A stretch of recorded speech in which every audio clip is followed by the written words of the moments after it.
In the cramped, dark, and damp space of the basement, the sound of a dog barking echoed endlessly throughout the area. Anyone who heard it would feel afraid, unwilling to go near that haunting place. And that sound brought even greater terror to a little girl of about 5 or 6 years old, who was being tormented in that dark secret room, with the dog barking nonstop to threaten her. It frightened the little girl so much that she hugged her head. Her whole body trembled violently, and soft sobs escaped her mouth, choked cries that would make anyone who saw her feel pity. But it seemed the person standing before the little girl felt nothing of the sort. Facing that emotionless, terrifying person who gripped a sword tightly in one hand and stood towering before her, the little girl looked up with tear-filled eyes, her mouth trembling as she struggled to form words. What? Before Mia, a fat, bald man with only silver-white hair on both sides of his head, a large round red nose, and a white mustache spoke in reply. I am only doing what must be done for this family, you filthy little brat. After that, he gripped the sword tightly with both hands and raised it in front of Mia. His eyes bulged as he shouted at the little girl, "Obediently accept your death." Those words frightened her out of her wits. In panic, trembling words kept spilling from her mouth. "No, stop. I am scared. I'm so scared. I don't want to die." No matter how terrified the little girl was, the world remained cruel to her. She was still locked in that damp, foul-smelling, dark secret room, while the piercing sound of the dogs barking rang out endlessly. Then, all of a sudden, that old, fat man raised the sword high. His eyes never left that small, pitiful figure. He began to growl. "You are nothing but the seed of something filthy and disgusting." After those words, there came the horrifying sounds of clean, crisp slashes. But everything that had just happened was only the little girl's nightmare. It made her spring awake the instant those few slashes were carried out. She shot upright, breathing heavily, her pupils trembling nonstop. On top of that, a few beads of sweat had appeared on her face, about to roll down to her chin. This was not the first time she had experienced this nightmare. Yet she still did not know the reason behind why she kept going through such a terrifying scene so often, feeling that she was not fully awake. The little girl shook her head repeatedly, trying to recover from her brief drowsiness. Now isn't the time to sleep like that. After that, the little girl pretended to cough a few times, turned sharply, pointed at something, and shouted, "You will be poisoned." However, not a single sound answered her sudden reaction. Everything had just been uncomfortably silent. And the thing the little girl had pointed at was only a small piece of wood, with a few mushrooms growing around it, making the atmosphere even more awkward. After that, the little girl sank down, propping her round, soft cheeks in both hands. Her eyes now drooped with a gloomy expression, and she sighed. "I said it right, but I hate being a child. I'm only 5 years old, so my tongue is still too short." Then, suddenly, the little girl sprang to her feet again. Her determined eyes looked down at the piece of wood, and her tiny, pretty hands clenched into little fists. In her mind, she thought, "No, I won't give up." After that, she took a deep breath, braced herself, and shouted straight at the piece of wood, "The culprit is Count Evelyn." Then, suddenly, the little girl changed expressions again, looking delighted as she stared into empty space, and said, "The gold coin is so pretty." Then she turned back, pouting as she held both hands out toward the piece of wood, begging someone to give her that gold coin. "Please give me money for the cost of raising and caring for me." The little girl continued speaking, hoping that those gold coins for care would be handed directly to her. After that, she picked up the piece of wood again and shook it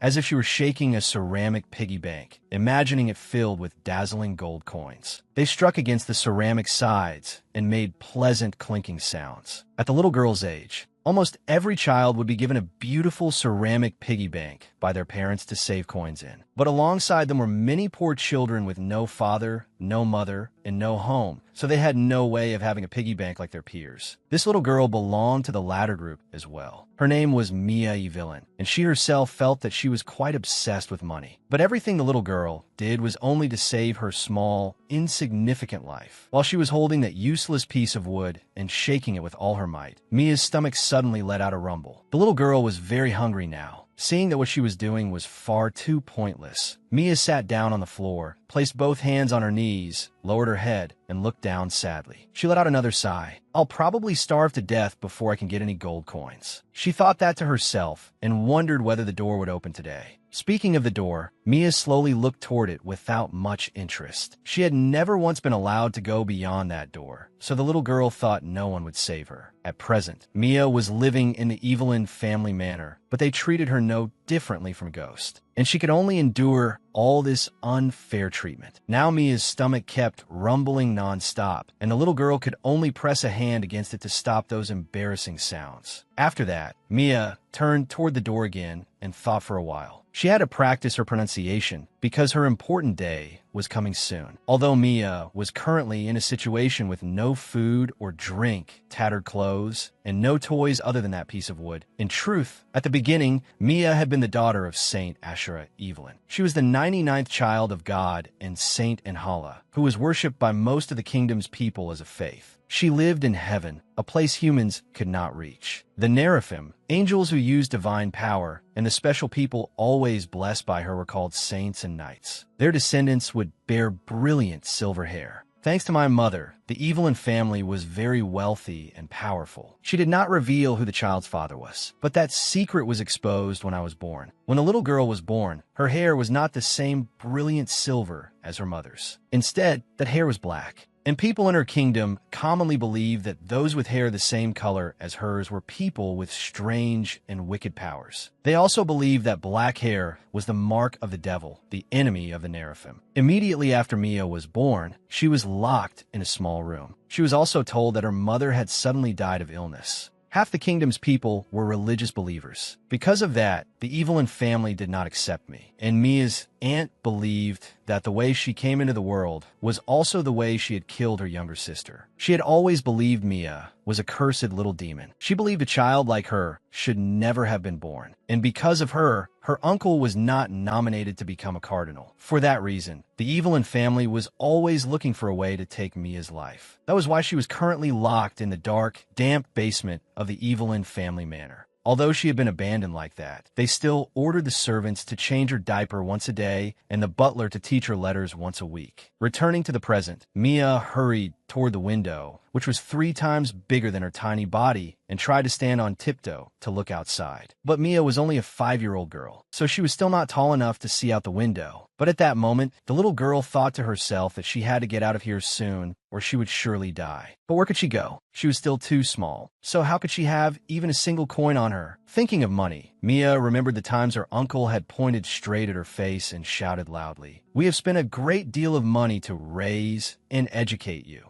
Besides her uncle, she was also often grabbed by the hair by that aunt, who would angrily curse at her, "Go die." Those actions of theirs made Mia feel that she needed a lot of money. But at the same time, Mia still did not understand why they continued to let her live when they were always wishing she would just go and die already.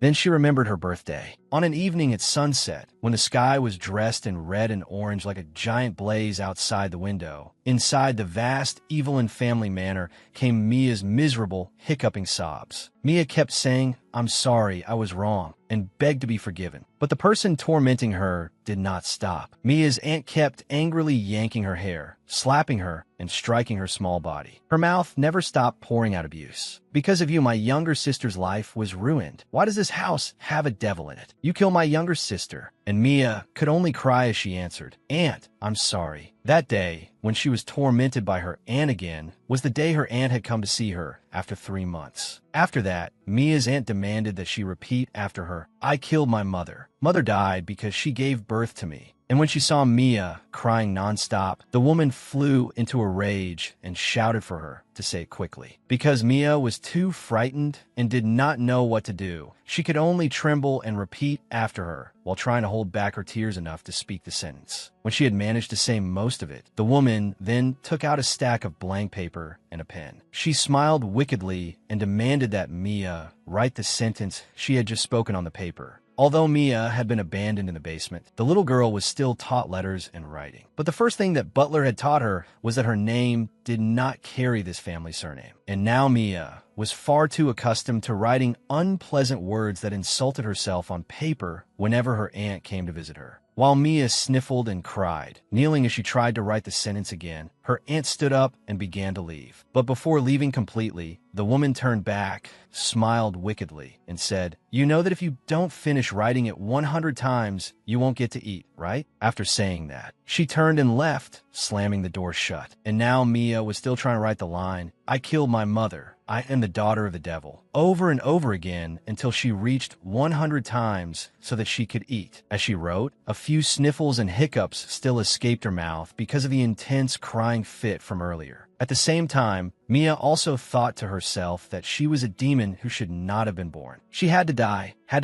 But after that, Mia brushed all those thoughts away and said that she truly wanted to live. But because she was exhausted from crying too much and from all the unfair treatment she had endured, Mia truly felt discouraged. So she lay down among the sheets of paper she had written those words on. Her small body curled up into a ball, and her eyes slowly closed. The tears that had remained at the corners of her eyes now flowed downward, falling onto the cold ground. Her mouth murmured, "Mother," and then she gradually fell asleep from exhaustion. And she had a long dream after that. At another time, Mia was pushed somewhere by that woman. The woman still used her unpleasant shouting voice and demanded that she hurry up. At this moment, Mia looked quite different from before. She had been dressed in a pretty yellow dress and matching doll shoes, instead of an old, tattered brown dress with bare feet like last time. Her pair of short legs tried to take quick steps, and she was walking through a very lively place. Then Mia stopped and looked around. The place where she stood was extremely luxurious. All around her were wealthy, noble, and powerful people. In Mia's hand, she tightly gripped a glass of red wine, while she looked up at everything around her in bewilderment and fear. It was like a dream she could never forget. And it seemed that the 4 dreams had begun to occur. On Mia's birthday, when she was brought into a small room, she suddenly had a bedroom and clothes. Because she did not want to be locked up anymore, she did everything they told her to do. Her first dream was terrible. After being given a bedroom and pretty clothes to wear, she was made to wear a blonde wig to hide her black hair, and she successfully slipped into the royal palace's victory celebration banquet. After that, her aunt bent down slightly, smiled, and said, "That boy over there, do you see him? Go over there and offer him this drink. This glass is good for the body, so you must give it to him. Do you understand?" And the boy her aunt was pointing at was a red-haired young man with eyes of the same color. His profile was very beautiful, with a sharp jawline that looked as though it could cut a sheet of paper, a high, straight nose, and a mouth that was smiling gently. One of his ears had 2 piercings. Overall, he looked very attractive, drawing the eyes of all the girls. His name was Apple Zundabro. Speaking of the Zundabro name, the ducal Zundabro family was the greatest force opposing Enrollment. They were also important figures in the Devil Council, the leaders of the devils. And now Mia should have thought at least once about why they had told her to bring a drink to the second son of that family. When she heard her aunt's demand, she thought that if she did not obey, they would go mad again. So Mia tried to walk over to him and hand the drink to Apple. Seeing the little girl hesitantly offer him the cup, Apple turned to her, smiled, and thanked the little girl. Mia stood there and witnessed with her own eyes as Apple drank that red liquid. Then Apple suddenly coughed harshly, coughing up blood because of the intense pain in his throat. Tears caused by the pain flowed down from both his eyes. Then, not long after, Apple collapsed and died, his eyes left open before they could close. Several streams of blood flowed from his mouth. That horrifying scene made Mia panic and stagger back several steps. It haunted her throughout the days that followed. Only several months later did Mia realize what she had done that day. That day, she had killed someone. That day, while Mia was still stunned and horrified by what had just happened, her aunt stood behind her and smiled in satisfaction. She said that Mia was a murderer. A few months after that incident, war broke out to avenge Apple. The one leading the war was the Zundabro family. All the allied devil families joined the battle. They declared war on the believers, and Enrollment, the Evelyn family, the Holy Knights, and the priests in the royal palace also fought against the devils. Although Mia did not know why at first, in the end, she finally understood the truth. Her uncle had used her to cause a war. And that afternoon, after waking up, Mia stood facing the window and gazed outside. She thought to herself about the war she had caused. This is terrible. I hate calling that man my uncle too. As she turned her back to the window, plopped down on the ground, and scowled. That person is Count Evelyn. Mia thought, and from then on, Mia was imprisoned inside the Evelyn family manor for a long time. A very, very long time. After a period that seemed like an entire century, Mia finally set foot outside that manor. She hesitated, slowly stepping out as she muttered, "Everything, everything, everything is my fault." The innocent, tiny little girl of the past had now grown up. Her body had become increasingly thin and fragile. Her black hair, curly from the middle downward, now reached past her bony back. Mia slowly walked down a road devastated and abandoned by war. The big, round eyes she had when she was 5 had now been replaced by a pair of lifeless eyes, unmoving and emotionless as they stared ahead. Of course, if the dream had ended here, she would not have been able to make any plan. At present, Mia was slowly walking toward the man before her. He was standing on a large rock, his back turned to her, facing the ruined landscape of nearly collapsed mansions. His cloak fluttered in the wind. If that dream still continued, then amid the chaotic emptiness, beneath the sky dressed in the orange-gold light of evening, that man remained standing there, witnessing the ruined scene. After a while, that handsome man turned to look at Mia and said to her, "So you are my daughter." Facing the man who claimed to be her biological father, Mia did not believe him. Her face revealed countless emotions that she could not currently describe. Her true father was Duke John DePresso, and the person her mother had fallen in love with was the Duke of a rival family. Even though Evelyn had always hidden her away and did not want her to meet her father, and even though she knew nothing at all, after the incident a few days after that birthday, Mia had killed her paternal half-brother with her own hands. Just like that, the first dream ended there. In the second dream, Mia did not obey any of their orders. After that, she died at the Duke's hands, and he would dispose of her body. He would dump her body in front of John DePresso's house, and that cruel act would lead to war once again. After that, Mia had a third dream, and this was the most ordinary dream of all the dreams she had seen. In this dream, every time the servants saw Mia, they became excited. They hated her just like her grandparents in the Evelyn family did. On holidays, they would drag her into the laundry room to wash her. But she slipped outside and escaped from that haunting manor. And just like that, she began living as a wanderer on the streets. Mia could not go to an orphanage because the little girl knew her family could use every possible method to find out where she was. While wandering the streets, she joined a street gang at a very young age. After a difficult period of drifting around outside, she met a kind employer and became an apprentice. Judging by her appearance, no one could have imagined that Mia was the daughter of a noble family. In the years that followed, Mia always worked hard, and she eventually became the manager of the cashier counter. But all those good things only happened in Mia's dream. In reality, her tiny body was curled up, rolling around on the cold floor. She still kept her eyes tightly shut, not wanting to wake from the dream she had just had. She was so tired that she truly did not want to wake up at all. And finally, she dreamed a fourth dream. This dream was very special and rather short. In this dream, Mia's appearance had changed greatly. Her hair was smoother and purple, like a strip of the galaxy. Several adorable hair clips were fastened in her hair, and she was dressed in a lovely, luxurious pink dress, completely different from her old brown dress that was torn in many places. At the beginning of the dream, someone was stroking her head and affectionately calling her name. Mia. Was her real name Mia? The little girl wondered. Mia. The man continued calling her name while gently stroking her fluffy purple hair. His affectionate eyes looked down at her.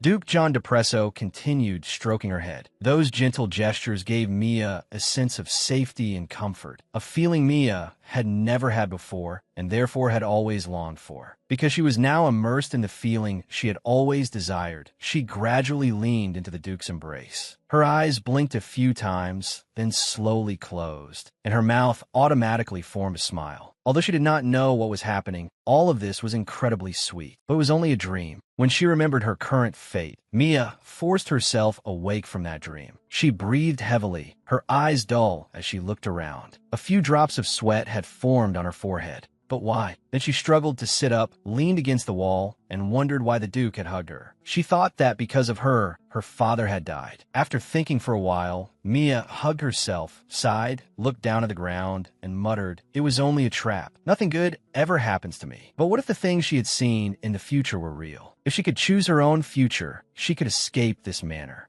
And the plan she made in her head was very simple. First, she would report her uncle's conspiracy to her father. Since her father was an enemy of the Evelyn family, she thought the Duke would naturally listen to her. Next, Mia would use the information to obtain support money in exchange. The reason she wanted to do that was because, in her final dream, her father had not been frightening at all. If she only asked for money instead of asking to be raised by him, it would be a little less strange. Third, she would ask her father to find a safe place for a child like her, or somewhere that needed a shepherd. And finally, after receiving the money, she would go find another place to live. Ending her imagination about her plan to change her future, Mia stood up and clenched both hands, looking determined. I practiced my pronunciation very hard, so everything will be fine, Mia thought innocently. Then Mia knelt down, clasped her hands together, and prayed for herself. If God exists, please let my father be a gentle person. And while Mia was praying, she suddenly heard several rattling sounds coming from the wooden door. Then 2 people entered her room. Her expression showed that she did not like these 2 people at all. Still, in any case, that door had finally opened. Standing before her were her 2 wicked relatives. But this time, they entered with proud expressions and did not do anything to Mia. They were dressed in beautiful, luxurious clothing. Her fat uncle wore a white coat with exquisite patterns, and a shining jewel was attached to his layered cravat. As for the woman, she was wearing a red dress along with glittering jewelry set with red gems. Facing the 2 of them, Mia tried to pretend to be very kind and obedient as she bowed. Clasping her hands together, she said cheerfully, "Uncle, Aunt." Then she raised her head with sparkling eyes and said, "I missed you both so much." After that, her uncle did not let her say anything more. He sternly told her to follow him. At first, when she heard this order, she was quite frightened, worried that she would be taken somewhere and beaten or tortured. But his next demand completely surprised her. "Change my clothes?" "Really?" she asked happily, her face lighting up. Her eyes shone as though they contained thousands of stars. The 2 of them only looked at her with disgust, then turned around without saying anything more. Before leaving Mia's room, her aunt even turned her head back and looked at her irritably. Then she also turned away and began walking out with her husband. They simply walked away and thought no more about it. Meanwhile, for Mia, this was a once-in-a-lifetime opportunity. Once she escaped this room, the little girl believed that the journey from her earlier dreams would begin. This moment, right now, would be Mia's chance to act. And now, Mia had been moved to an old bedroom that was almost fully furnished. The little girl climbed onto the bed and sat down. Because her legs were too short to reach the floor, they dangled from the bed, which was slightly taller than her. "Wow, it's so soft," Mia exclaimed. Although the room was a little old, it was not very cold, and her feet were no longer being scratched by wooden splinters. After that, she cheerfully waited on the bed, and Mia recalled her dreams. In the first dream, she had sat beside her aunt during dinner. But now it was already dinner time, and she was still alone in the room. The reason she still had not gone out to eat dinner was that the maids were surrounding her on that small bed. She was panicking and shouting, "I don't like it. Don't touch me."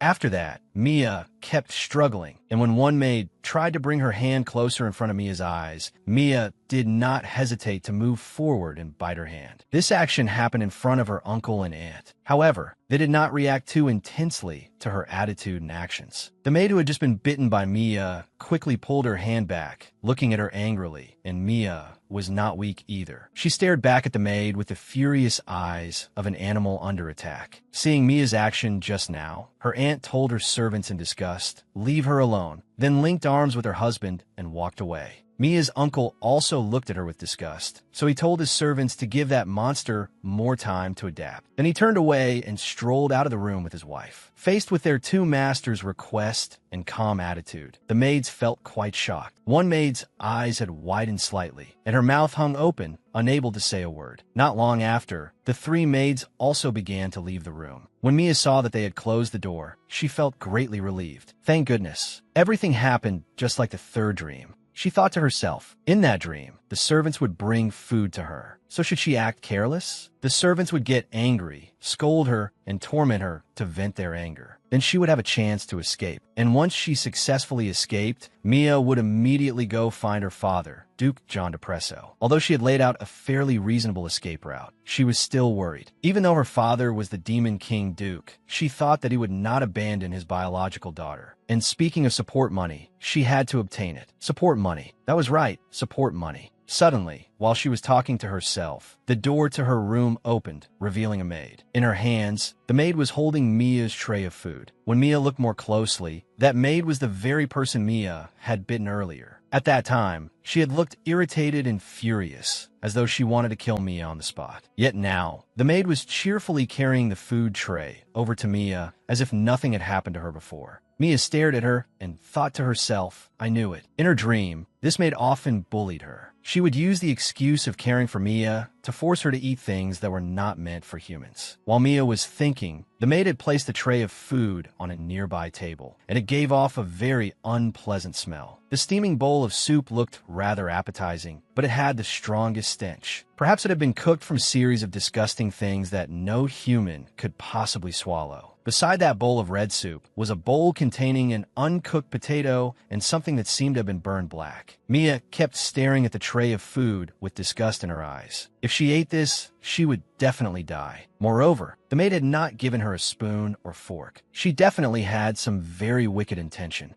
When she saw Mia only staring at the tray of food without moving at all, the maid smiled contemptuously and said, What's wrong, you wild beast? You've never gone to school, have you? Eat with your hands. In this situation, she only had two choices, eat or be forced to eat. And in the third dream, Mia would definitely choose not to eat. She immediately retorted to the maid. Pointing down at the tray of food beside her, she angrily said, You feed me. This demand left the maid utterly stunned. Her expression twisted, and she looked at Mia in confusion before replying, What? Young miss must eat by herself. Mia paid no attention to her. She turned away and said grumpily, If you don't feed me, I'll tell the count. And so that hateful maid had no choice but to tell her to wait a moment so she could go get eating utensils. But Mia had no intention of letting the person bullying her leave so easily. So the little girl struck the bed hard and said loudly, No, you have to feed me yourself. This angry action startled the maid, making her turn back to look at Mia and ask in confusion, Do you mean with my hands, young miss? That's right. Why should I have to eat by myself? Hearing Mia's forceful question, the maid looked a little troubled and replied awkwardly,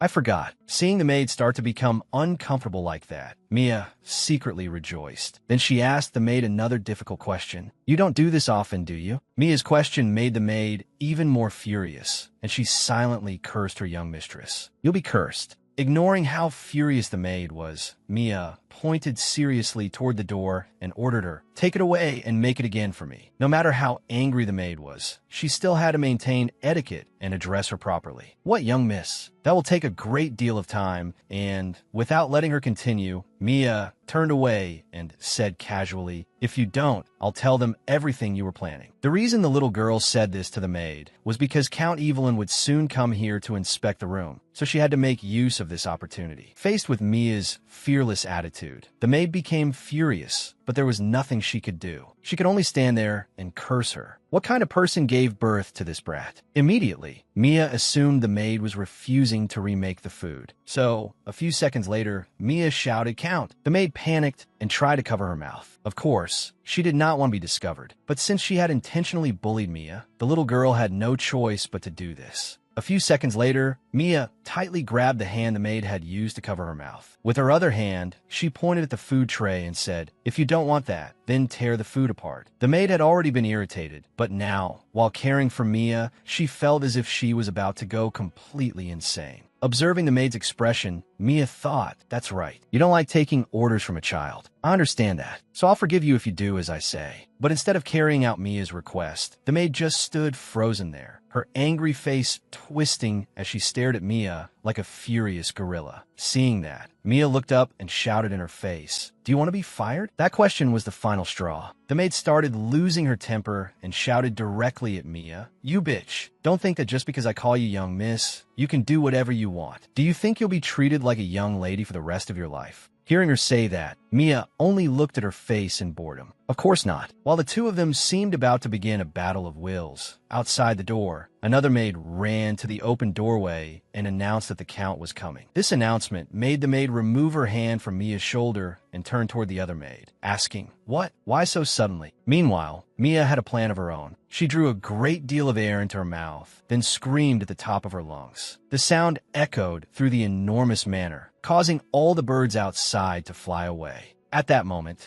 the Count had already arrived in front of the door and asked the maid what was happening. Then suddenly, a loud crash rang out, followed by the clatter of the iron tray falling to the floor. The 2 bowls of food unfit for humans spilled onto the ground as well, creating even more piercing sounds of breaking and crashing. While the maid standing beside Mia was panicking and the count was approaching, Mia used all her strength on the bed and slapped herself across the face. It produced a clear, crisp smack. Not long after, Mia's uncle sternly stepped inside. Seeing him, the blonde maid said, "Ah, my lord Count." When he entered the room, he saw Mia sitting on the bed with tears in her eyes, one cheek red from the force of the slap just now. As for the maid, she was shrinking back, her hands clasped together, her head lowered, and her whole body trembling slightly. Seeing that scene, he asked, "What are you doing? Answer me at once." His demand made the maid even more flustered and frightened. But before she could find a way to explain this situation and open her mouth to defend herself, Mia sniffled, pointed at her, and reported, "Uncle, she made me eat with my hands. She said that if I didn't listen to her, I would go bald like you." As soon as Mia finished speaking, she pointed at his completely bald head. The little girl's lie left the 2 maids deeply shocked and confused. What gave her the courage to say this was the dream, through which she knew that the Count hated being insulted. Whenever he heard the word bald, Count Evelyn could not stay calm. He was often mocked as looking like a pot because there was not a single strand of hair on his head. Mia had successfully struck the point that made him fly into a rage. Her uncle still could not believe his ears. Someone had actually dared to attach the word bald to him, and that person was someone in this Evelyn household. He was so furious that he could not say a word. His eyes bulged as he looked toward the 2 of them, and his mouth trembled slightly. "What?" he asked again. "What did you just say?" With his face stiff and angry, the muscles on his face twitched, making him look rather terrifying. Mia tearfully replied to him. She said Uncle is bald. She also said Uncle is very lazy and eats a lot. Hearing this, he did not know what to say next. He could only stand there, his whole body trembling from excessive anger. His bald head now looked as though it might start smoking from his rage. The maid turned toward him and began to feel even more frightened than before. Her voice trembled. "Oh, master."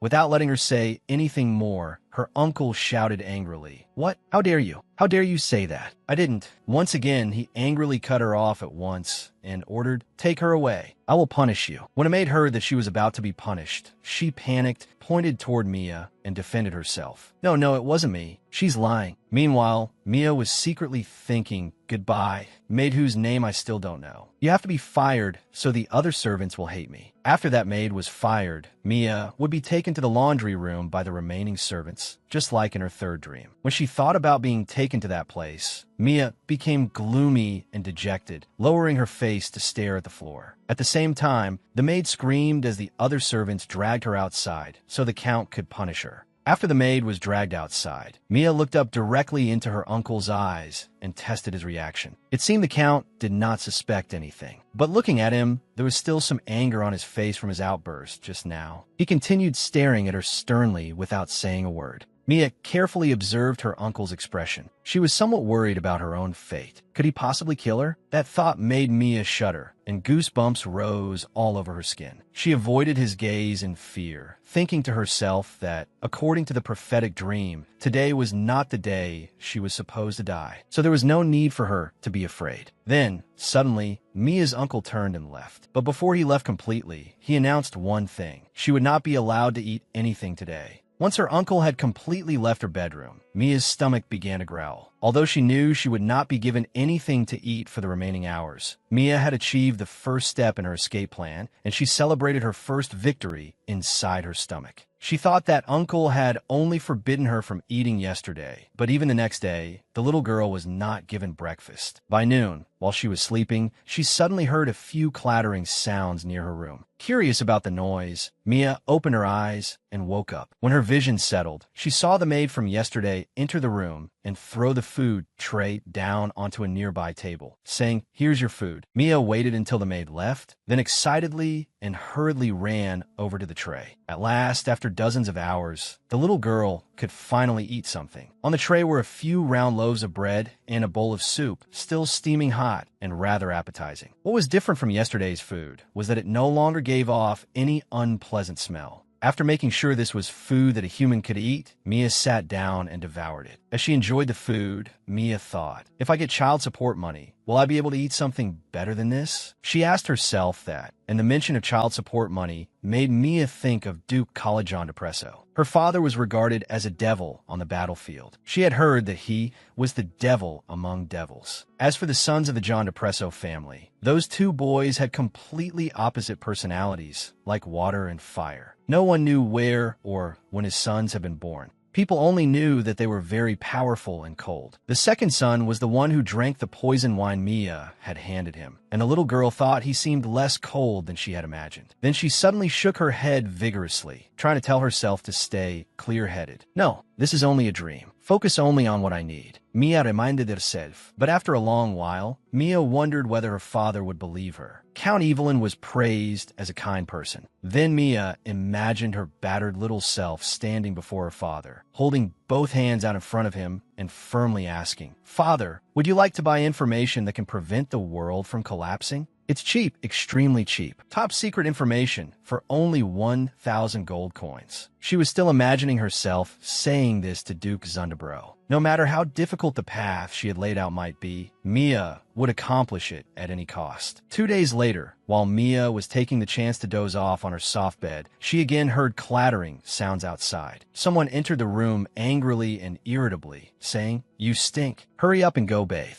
And don't forget to bring your wig, that person continued. Those words woke Mia completely from a hazy state. Her round eyes instantly opened wide, and she became alert at once. At last, this day had arrived. The moment she had been waiting for all this time had finally come. Standing at the doorway, a maid with her hair tied up high announced that Count Evelyn had left. This was also the moment they revealed their true nature. The maid whose hand Mia had once bitten ordered her to get up and go outside. When they saw that Mia would not move from the bed, the two of them slowly approached where she lay and smiled wickedly. In terrifying voices, they said, Brat, do you think you're really a young miss? As soon as they finished speaking, they stepped forward, grabbed Mia by the arms and legs, and dragged her behind a mansion. They even called another maid over to help. This is your place. Now hurry up and bathe. As Mia was dragged out to the backyard by the three of them together, the little girl could only struggle and shout, Let go of me. Then Mia realized that demanding they let her go was useless, so she shouted instead, Help me, uncle! No matter how loudly Mia screamed or how hard she struggled, no miracle came to save her. The blonde maid even said, Master has left. Mistress isn't here either, so screaming is useless. Those words were like rubbing salt into the wound caused by all her efforts. After they reached the bathing place, they dropped her, making the little girl land on her bottom with a cry of pain. Seeing Mia sitting miserably on the ground in pain, they gathered around and surrounded her, looking at her with amused, excited eyes. Although there were some difficulties, Mia believed she could do it. It's all right. The servants don't know that And is coming. When they pour cold water on me, I just need to cry as loudly as I can. And so, Mia sat still and let them pour an entire bucket of cold water over her head. But to successfully carry out her plan, she first had to go along with what they wanted. Seeing Mia sit still and let them pour water on her, the maids laughed even louder in delight. Oh my, the young miss has to bathe. The maid with her hair tied up began mocking her. Young miss, bathe thoroughly. But no matter how thoroughly you wash, your filthy black hair will never become clean. Now was the blonde maid's turn to tease Mia. Mia knew that they hated her terribly because they believed in Saint Enrollment. They hated her because she was the child of a devil. Mia knew this very well, so there was no need for her to feel sad. In that hidden space filled with the laughter of the three maids, Mia sat on the ground, trembling because the water was far too cold. While Mia was acting as weak and unresisting as possible, they pointed at her and said, Look at her. How could a little thing like this have royal blood? How ridiculous. Those insulting words made anger churn in her stomach, and she looked up at them with resentful eyes. As Mia observed them, she suddenly saw a fairly large gap in the stone wall surrounding the mansion. It looked just big enough for a 5-year-old girl like her. That's the way out. But what about her clothes? At present, her dress had been completely soaked because of them. She glanced at the maids and saw the maid with loose hair holding a new yellow dress. A few seconds later, there came the clacking sound of high heels. The sound drew closer and closer to Mia and the three servants. Mia's aunt had returned. Seeing the three maids surrounding Mia with an empty bucket, she raised her voice and said, "I told you to help wash her, but what on earth are you doing?" She gradually approached them. When the three maids saw her presence, they were extremely stunned. "Ah, mistress." One maid spoke up, but after that, she did not know what else to say. And Mia's aunt appearing at this exact moment was Mia's only chance. Thinking that, the little girl bit down hard on the hand of the maid holding her. The maid let go in pain, and Mia quickly ran to the yellow dress, snatched it decisively from the maid's hand, and began running away from them. As she ran, Mia brushed past her aunt, and this action made the woman freeze for a moment. Her face was no longer as scowling as before. Instead, slight surprise controlled her expression. Seeing that her aunt did not stop her and only stood there blankly, Mia glanced at her in confusion. Taking advantage of her aunt standing there and doing nothing, Mia seized this chance and ran toward the water-stained gap in the stone wall. She tried to squeeze through the hole while the maids quickly chased after her. The blonde maid quickly grabbed Mia's ankle. When Mia had already crawled halfway out through the wall, she felt someone gripping her ankle. So the little girl immediately struggled and kicked her legs non-stop. Her fierce struggling made it difficult for the maid to keep holding her for much longer. And after a few more kicks, Mia successfully pulled her leg free from the maid's grasp and quickly ran out of the mansion grounds. Mia ran while struggling to put on the yellow dress. After successfully getting it on, she immediately saw the alley behind the Evelyn Manor. It was the road Mia had lived on and wandered through in her third dream. At last, when she had successfully found it and was running along the road that would free her from the control and unjust treatment of the Evelyn family mansion, Mia was thrilled and excited. She believed that whether they were servants, guards, or knights, none of them would be able to find her. All along the alley, Mia kept running and running. Her breathing gradually grew heavier, clearly revealing her exhaustion. Behind her, two common men saw her tiny figure run past. They began to harbor ill intentions when they saw the dress she was wearing. "That dress looks expensive. She must be from a well-off family." They whispered to each other, and Mia happened to hear them. She realized that the situation was truly not good. Suddenly, they began chasing her. The man, quickly closing the distance between himself and her, shouted to the other, "What are you doing? Hurry up and catch her." To face this situation, Mia had to use all her strength and run as fast as she could toward the main road. The man continued chasing Mia, shouting, "Stop!" On the main road, many townspeople had gathered in one place to witness something. This was a good chance for him to lose track of her. So although Mia was almost out of strength, she still tried to run as fast as possible toward the crowd to escape the hand of the villain that was getting closer and closer to her. Not long after, Mia successfully blended into the crowd and shook off the man with wicked intentions. As she slowly squeezed between the large legs of the adults, she suddenly saw something. Mia tried to push her way to the front and saw a magnificent carriage traveling down the city's main road. Then, suddenly, trumpets blared from both sides of the road, their loud sounds echoing through the entire area. Immediately after the trumpets, the people standing in this area cheered excitedly and cried out in admiration, "We greet the Grand Duke! Long live the Grand Duke! Long live!" After that, because the crowd surged forward in chaos, shoving and pushing one another, Mia was knocked into the middle of the road. At that exact moment, the horse pulling the royal carriage suddenly reared up on its hind legs and let out a long, loud neigh. The sound and sight startled Mia badly, and in her fear, she did not know what to do next. She looked up and saw that the horse's entire body was about to trample the spot where she was sitting. Tears began to well in her eyes. "Please, I don't want to die like this." Mia choked up because her body had gone completely stiff with fear. Mia could only close her eyes and accept the fate of being flattened beneath the horse's hooves. "Please, just give me one chance." Although Mia was on the brink of death, she still tried to pray that some miracle would happen and save her. And in truth, that miracle came and saved Mia's small life. A man on the carriage coldly ordered, "Stop." Immediately, the entire carriage stopped moving completely. It had truly come to a full halt, even though the carriage had not been moving slowly at all. A few meters away from her was the horse's head.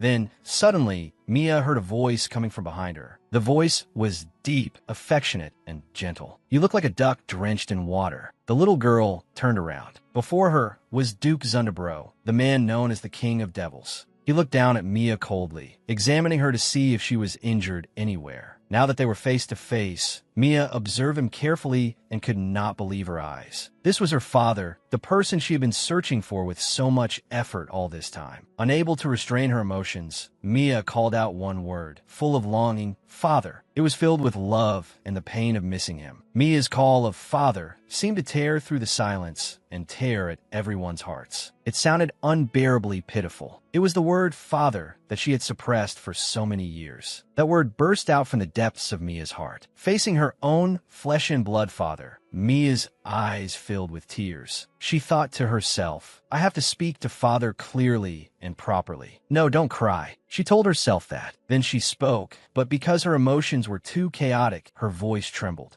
That, before the little girl could say anything more, the Duke asked in confusion, "How strange. Why do you smell like me?" "Because I'm your daughter." No, Father should have recognized me right away. Those were the countless words Mia wanted to shout out now. Her emotions overwhelmed her, making the little girl choke up and struggle to form a sentence. Because she was too choked up, Mia could only burst into loud tears, overwhelmed by her own emotions. And sitting in front of Duke John Depresso, the little girl threw a tantrum and demanded child support money. After comforting Mia, the Duke carried her onto the carriage and returned to his mansion. At that moment, Mia had a soft white blanket draped over her entire body, while both her hands tightly held a cup of warm water. As Mia sat staring into empty space on the cushioned chair, Duke John Depresso's butler whispered to him, "My lord, His Majesty the Emperor is very angry that the victory parade was interrupted. Tell the Emperor that I have already been as accommodating as possible. If he demands more, I will kill him." The Duke replied to the butler. The butler immediately answered, "What an excellent response." Not long after, seeing that her father and the butler had finished whispering to each other, Mia turned toward her father with innocent eyes. At present, she was wrapped in the small blanket, which made the already tiny girl look even smaller in everyone's eyes. She thought to herself, "Since I was born, Father hasn't been afraid of anything at all. Father is so handsome." The instinct she sensed had been inherited from Mia's father. He possessed the pride of the most powerful man in the kingdom, and surrounding him was an aura that made others feel suffocated. Thinking this, Mia felt a little frightened, but she always remembered that the powerful person before her was her father. So Mia reassured herself by telling herself not to be afraid. When the butler turned his attention to Mia, he asked the Duke, "But what should we do with this little girl?" When Mia heard the butler mention her, she jumped in surprise. She nearly spilled water onto the carpet beneath her feet. Then the Duke replied that he would have to speak with her first. That child carried his scent. The butler, realizing that it was already dark, turned to the Duke and asked his opinion on whether they should let Mia stay the night here. As soon as the butler finished speaking, the Duke immediately made the decision that they would call someone over to take care of the little girl. "Yes, I would not dare personally serve someone as honorable as the young lady. I will entrust this task to Tina, who is very loyal." When Mia heard the words honorable and loyal come from the butler's mouth, she wondered what they were talking about. "First, may I regard her as the little young miss?" the butler asked. The Duke immediately replied curtly, "You may." But afterward, Duke John Depresso said, "I am quite curious. It has been several years, and I have only just returned from the battlefield. Now, someone carrying the scent of the John Depresso family appears, and that little girl even demands child support money." Meanwhile, Mia was still sitting motionless on the long, cushioned chair. Suddenly, she felt shy as she thought about her father. It's fortunate that Father seems friendly, but from now on, I can't predict what will happen anymore, so I have to stay clear-headed. Falling out of her thoughts, Mia began to feel sleepy. Her eyelids started drooping. Mia tried to keep her eyes open, but the little girl's mind was already growing hazy. To keep herself from falling asleep, Mia raised a cup of water to her mouth and took a big gulp. But immediately afterward, the little girl had to spit it back out because the brown liquid was far too bitter. The bitterness of the cup of water made Mia grimace, and it seemed to help her wake up somewhat. Then suddenly Mia hiccuped. The two people there continued standing where they were, watching her every movement without saying a word. She suddenly felt terribly embarrassed. Mia covered her mouth with her hand to stop those hiccups, and she kept worrying that she looked as if she were trying to act cute. "Oh no, I have to look mature if I'm going to negotiate with Father." After watching Mia's actions and expressions for a while, the Duke turned to ask his butler, "Does that child not know she just drank tea?" "I have only just begun caring for the young miss, so I'm not very sure. But she seems to hate tea," the butler replied. But Apple likes it, the Duke said. Yes, the young master likes everything, the butler answered. Ah, yes, that is true. In that case, indulge the child's tastes. She looks far too thin, the Duke said, pointing toward Mia. Yes, I understand, my lord. The butler bowed and politely accepted the Duke's order.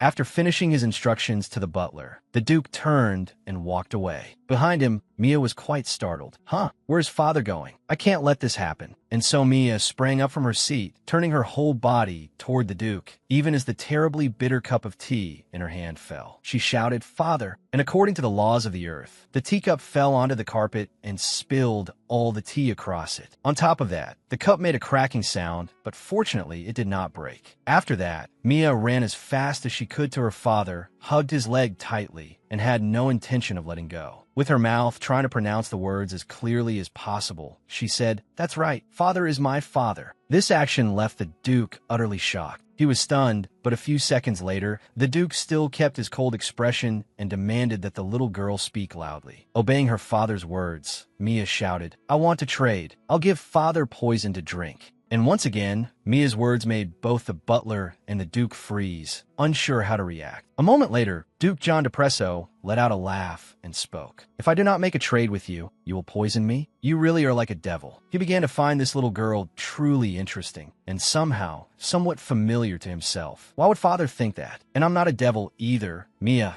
thought to herself. The question just now had shocked the little girl to the core, because she could not understand why her father would think that way. Right now, Mia stood before the Duke with a bewildered expression, her mouth hanging open and unable to close. When her father saw her like that, he bent down slightly. Come here, he said. Then the Duke lifted her up despite her struggling and informed his butler that Mia's feet were scraped. Only when she was lifted into the air did she feel the pain coming from those wounds. So she had to grimace and cry out in pain. While holding the little girl up, the Duke asked, Were you in that much of a hurry? Just to meet me and speak to me. After that, Duke John Depresso turned toward the butler and ordered, Raven's word, heal the child's wounds. Yes, my lord. Immediately, Raven's word approached Mia, carefully took the little girl's foot, and murmured some kind of spell that Mia could not understand at all. Just a few seconds later, a source of magic flashed from the butler's hand, and that power healed the wounds on Mia's feet. It left her extremely astonished. She looked down at the healed wounds and admired the person who had healed her. Oh my gosh, I have to hurry and say thank you and show that I'm a polite child. And so, Mia turned toward the butler and the Duke. She bowed her head and said, Thank you very much. Mia's polite and obedient behavior moved the butler's heart. This is the first time I have ever received thanks from a young demoness, he said, bowing slightly. Immediately afterward, the butler walked toward the door and left, giving the father and daughter space to talk. After the butler had left, the two of them did not know what to say. But this was the perfect moment for Mia to speak with her father after so many years apart. I practiced so much. Now hurry and say it. Mia looked at her father anxiously. Right now, I have to speak very slowly. Then Mia said loudly to the Duke's face, Father, you must not go to that banquet today. Hearing that, Duke John Depresso asked, Why must I not go? The little girl immediately answered, Because I came here to tell father. I worked really hard to escape, so, before she could finish speaking, the Duke asked bluntly, Are you demanding money from me? Mia was very surprised by a straightforward question. That is the fee for reporting information, Mia answered. The fee for reporting information. And there's also a maintenance fee, Mia said hesitantly. Then suddenly, Mia realized she still had not mentioned the important matter about what would happen at the banquet. But seeing that the Duke did not seem worried about money, Mia boldly stretched out both hands and timidly said, Then please pay 50% in advance. In this situation, Mia wondered whether she was being too cranky. Immediately, Duke John Depresso agreed to the little girl's request and asked, If I pay half in advance, what do you want? Something small, sparkling, and expensive. Because Mia was still too young, she could only describe it simply like that. In her heart, Mia thought that if she could not have that, then it had to be something she could run away with and sell. Hearing that, the Duke merely smiled faintly and reached toward his cuff. Then he took something out. Unexpectedly, the Duke removed the jewel fastened to his cuff and held it out in front of Mia. Mia took it with both hands and marveled at the jewel's beauty. The little girl could not take her eyes off it. While she was busy observing the jewel with sparkling eyes, the Duke asked again, Will this do as payment for half in advance? Meanwhile, Mia was giving all her attention to the jewel her father had just handed her. Is this a gemstone? The outside is silver, but what is inside? Is that sapphire? I don't think it is. When she remembered what the Duke had just asked, Mia nodded rapidly to show her acceptance. And Mia thought to herself, in my third dream, I worked at a jewelry shop. Even though I saw many things called gemstones there, I have never seen anything like this before. But no matter what it is, something belonging to a Grand Duke definitely won't be cheap at all. After agreeing to the transaction with her father, Mia looked up, stared straight into the Grand Duke's eyes, and revealed the information she had received the jewel in exchange for. Someone wants to kill Apple. The culprit is Count Evelyn. Suddenly, the Duke's gaze stiffened. His entire body seemed to stop abruptly, and when Mia saw the Duke's eyes, she felt a little afraid. His gaze is so scary. But no matter how frightened she was, Mia had no choice but to finish her transaction. She continued, he is plotting to poison him. After that, Duke John Depresso did not blink and murmured to himself, it seems the rats of the Nerifim family have truly gone mad. Then Mia continued. She recalled what she knew and went on with a rather displeased attitude. They are very violent and childish. Do not let Apple drink any water they give him. He will die. When Mia had completed her task, the Duke returned to normal and calmly told her, I understand what you were trying to say. As for the maintenance fee and whether you truly are my child, we will discuss those later. After that, the Duke suddenly began approaching Mia. When Mia saw the Duke slowly coming closer, she became a little nervous. The Duke's purpose was to pat Mia on the head. He patted her gently, tenderly, and affectionately. After that, the Duke spoke softly, trying not to frighten Mia anymore. Do not injure yourself trying so hard to run to me. This action startled Mia. Her heart pounded as if it wanted to leap straight out because of her father's caring gesture. Because she was too embarrassed, Mia jumped down from the table and ran straight to the floor, making him slightly surprised by the little girl's sudden action. What is wrong with you? Mia was a little flustered. She hurriedly took off the yellow dress she was wearing and said, I have to take this off too. It got dirty. When he saw the little girl taking off her clothes, the Duke said nothing. Without emotion, he coldly turned and walked away. His cold action made Mia worried and afraid. She asked herself, does father not know I'm filthy? Is father unhappy because he sees that I'm dirty? While she was sinking into her thoughts, afraid that her father would reject her because of her filthiness, a few knocks came from the door. Immediately afterward, the door opened and a friendly maid stepped inside. It is a pleasure to meet you, little young miss. My name is Tina. Facing that maid, Mia said a little awkwardly, hello. Then Mia suddenly noticed something. On her head was a pair of small red horns, which made her look very cute. Seeing Mia stare at her horns without saying anything, Tina immediately understood her meaning and said cheerfully, ah, yes. I cannot hide my horns completely, so I leave them like this. What are those horns? Is she really not a real devil? Mia thought. When her thoughts reached that point, she was a little startled. As if reading Mia's thoughts, Tina smiled lightly, bent down slightly, and said cheerfully, young miss, it is all right. Only excellent devils like you, young miss, can hide their horns completely. That is only natural, so please do not blame me. In a short period of time, Mia had to process too much information all at once. It truly exceeded the comprehension of a child who was only 5 years old. Hide horns? Excellent devil? Me? And countless other questions surrounded Mia. After that, the little girl spoke and said, but I don't have any. Seeing Mia's blank expression, the maid smiled lightly and said, oh my, it seems you're still too young, so your horns have not grown yet, young miss. I'm sure that when you grow older, you will be able to hide them. Suddenly, the maid Tina sat down in front of the little girl. She gently held Mia's hands with both of hers and in a soft voice said, young miss, I am here to take care of you, so please feel comfortable with me. Hearing that, Mia merely nodded lightly and answered in a tiny voice, mm. After that short conversation with Tina, Mia knew that Tina was very gentle. Immediately afterward, Tina cheerfully took Mia's hand and led her out of the room. At the same time, Tina told her that she would slowly explain anything the little girl wanted to know. But for now, they had to go give Mia a bath first. Not long afterward, Mia was led by her lovely maid into a bathroom. It was spacious, clean, polished, and sparkling. Instead of the dark colors of devils that people usually imagined, this room had a soft, pleasant, and comfortable white beige tone. In the middle of the room was a bathtub that had already been prepared. After taking off Mia's clothes, Tina lifted the little girl into the warm, soapy bathtub. Then she took a large pitcher of water nearby and poured in more warm water. This pleasant feeling made Mia comfortable, and it was the complete opposite of when she had been at her old mansion. After pouring all the warm water from the pitcher into the tub, Tina pointed at the duck floating on the surface of the water and asked kindly, "Do you like it, young miss?" It's so cute," Mia answered happily. "It belongs to you, young miss." After that, Mia called Tina. Tina replied, "Yes, young miss." Mia hesitated as she asked her maid, "Tina, are you female or male?" The reason Mia asked this question was because Tina had said she was genderless. Mia did not know what that meant, but she also did not know whether it was all right for her to ask Tina that question. Contrary to Mia's worries, Tina only cheerfully explained to her little mistress, "It is just that I look like a woman on the outside. But low-ranking devils like me are all born without a gender." Hearing this, Mia became a little confused. Seeing that her little mistress still did not seem to understand, Tina leisurely added, "Yes, our goal is to serve those of high status. But I never imagined I would come to serve a high-ranking female devil like you, young miss. That is why this is truly the honor of my life." Hearing that, Mia was somewhat surprised. Is that really true? There are spirits, there is God, there is the Nerafim family. But why wouldn't there be devils?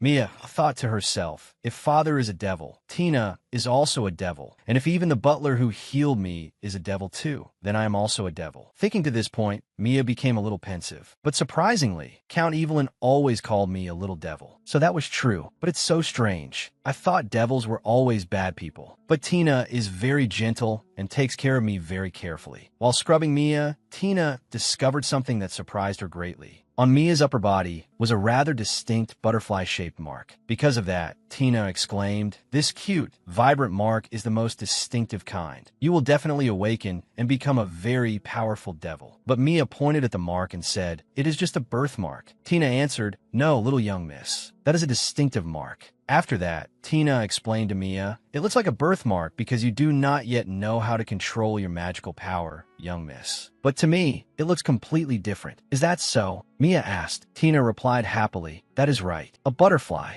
I see a butterfly." After that, Mia looked down at the mark on her body and smiled to herself. Feeling warm inside, she wondered, is that butterfly really beautiful? Then Mia suddenly turned to Tina and asked the next question. "About this, will you answer me? The Duke is not married, right?" "Married?" Tina asked in confusion. "That's right, but the Duke already has 2 sons, Mia continued. "At least one of them is mother's child, right? Or did father marry someone else?" Mia asked herself, "Because I am an illegitimate child, not related by blood to my older brothers. Father must hate me a lot." Mia suddenly thought of this and felt a slight ache in her heart. And if someone bullies me like Aunt did? While she was in the middle of thinking, Tina suddenly spoke. "Marriage? That sounds strange. There is no concept like that in the demon realm. A noble female devil like the madam can love and give birth to children. There is no need to marry or raise children." Hearing this information, Mia processed it rather slowly, so she did not quite understand. "Raising children is the duty of male devils," Tina continued while pouring more water from the pitcher into the bathtub. This made Mia extremely surprised, and she asked for confirmation. "Really? Madam certainly knew that," Tina continued. "If there is any bastard who does not want to raise his own child, then his hands and feet should be tied up." Tina said this while one hand tightly squeezed the rubber duck in the bathtub. The maid's expression looked rather frightening. "No, young miss, he must be chopped into 100 pieces." Tina continued, speaking while her hand squeezed the duck even harder, making it look as if it were about to burst. Then, only a few seconds after nearly turning demonic, Tina returned to normal. That was also when she had finished bathing Mia. She cheerfully asked, "Young miss, shall I dry you off?" "Yes," Mia answered. So her father had raised his 2 sons by himself. The little girl wondered whether her father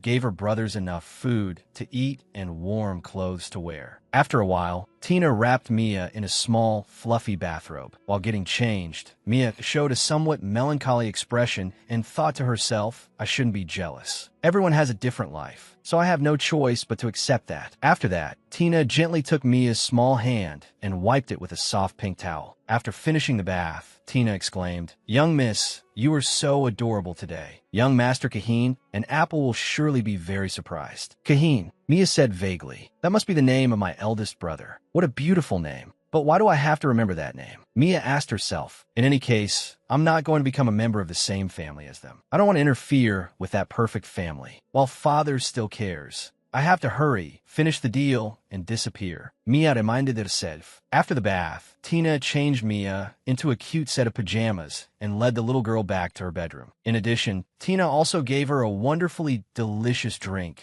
that made the little girl unable to stop drinking. It was hot cocoa. It's so sweet, Mia exclaimed happily. It is delicious, isn't it? Tina, standing beside her, asked her little mistress with a bright smile. Then Mia looked down at her cup of cocoa and asked Tina about the colorful pieces inside it. What are these? Tina immediately answered. Those are marshmallows that have not fully melted yet. Mia was surprised and kept staring at the marshmallows that had not completely melted. After she finished drinking her warm cocoa, Tina had Mia brush her teeth and wash her face. Then Tina helped her climb in her cute bed and kindly pulled the blanket over her. Now, young miss, please go to sleep. You have to sleep enough to grow quickly. But what about the Duke? Mia lay on the bed, pulling the blanket tightly around herself as she wondered. Tina gently answered, he is a little busy. The Duke has just returned from the battlefield, so he has many things to do. He must urgently go somewhere else. Hearing this, Mia only murmured, then closed her eyes and fell asleep. Does Father not have time to hear my story? Father, will you be able to prevent Apple's death? I wish Apple would not die. After thinking for a while, it was time for Tina to go out. She turned off the lights and left Mia's bedroom. Before leaving, Tina also stopped by to wish her young mistress good night. After the door closed, Mia shut her eyes and relaxed on her new, comfortable bed. It was the first time in her life that she had ever taken a hot bath. It was also the first time she had ever enjoyed hot cocoa with marshmallows. She smiled to herself and thought that someday she would probably miss these beautiful memories. Then she suddenly pulled off the warm blanket, got out of bed, took the other blanket, and wrapped it around herself. Closing her eyes, she thought that she would probably be very sad when she left. Even though she had returned to her real home, she still believed that it was not truly her home and reminded herself not to forget that. Late that night, the Duke and his butler finally returned to their mansion. The Duke turned to the butler and asked about Mia. How is the child? The servant reported that she had already fallen asleep. Tina saw a butterfly-shaped birthmark while bathing the girl. The butler informed him. The information about that butterfly mark left the Duke unable to understand. The mother of his two sons had never been possessive. Even if he met another woman, she would not be upset, and he had always limited his contact with other women because children would distract him. But when Mia suddenly appeared in the Duke's life, he found himself feeling suspicious. Setting that matter aside for the moment, Duke John Depresso turned to his butler and asked, how is the surveillance on the Evelyn family going? Not making the Duke wait long, the butler reported, yes, my lord. I heard that today the knights patrolled every corner. Our spy at the pawn shop noticed something unusual. Normally, the knights do not patrol like that. It seems they are searching for something very important. Hearing this, the Duke seemed to understand what was happening with the Evelyn family. He found it truly amusing. Immediately afterward, the Duke ordered his butler, go and investigate Asura Evelyn. This request left Raven Word, his butler, rather confused. Pardon? Do you mean the ninth daughter of God, my lord? After that, Duke John Depresso told him the story of what had happened between him and Mia's mother. Just before the battle took place, Asura Evelyn had come to see him. That day, Asura Evelyn had said, in any case, you are not married yet, so it should be fine, should it not? Stay with me. Asura Evelyn had bluntly asked the Duke to sleep with her. Asura Evelyn said that she was too exhausted from having to live under the title of a daughter of God. After finishing his story, the Duke said, perhaps Asura Evelyn took my life force that day. The butler, walking behind him, suddenly asked in confusion, I thought nothing happened. The Duke confirmed, that is correct. I clearly refused her. If the war had broken out earlier than expected, I would have been in trouble. But I do not know whether she gave birth to a child on her own using my life force. That possibility can be inferred from the way the Evelyn family can find her, or from the child's age. But Asura Evelyn is not human. Like other devils, she may be able to give birth periodically. The butler refuted, which was reasonable. Even so, the Duke still seemed firm in his opinion. Based on her title, is she not a daughter of God? It seems she found some method. Then does that mean you have a child born from your life force, my lord? The butler asked, turning to the Duke. The Duke was silent for a moment. When he compared Mia's eyes with Asura Evelyn's, Although their eye colors were different, there were similarities. Asura Evelyn had pale blue eyes, while Mia had golden eyes like the Duke's. But despite the difference in color, if one looked at the overall shape of their eyes, the two shared certain traits. After thinking for a while, the Duke finally spoke. "Not really. I intend to raise the child. But children born from those who receive energy from Saint and Hala will die." The butler also fell into thought for a moment before asking, "Then what should we do with her?" The Duke turned back and said, "You must observe her first." Then he changed the subject and asked after his son, "What about Apple?" It is fortunate that he did not attend the victory celebration at the Evlack family's estate. The butler answered immediately. The Duke said coldly, "I know." Then a blue power, tinged slightly with black, surrounded the Duke's legs and the hem of his coat. In an instant, the entire body of the Devil Duke turned into a stream of blue smoke. He rose upward,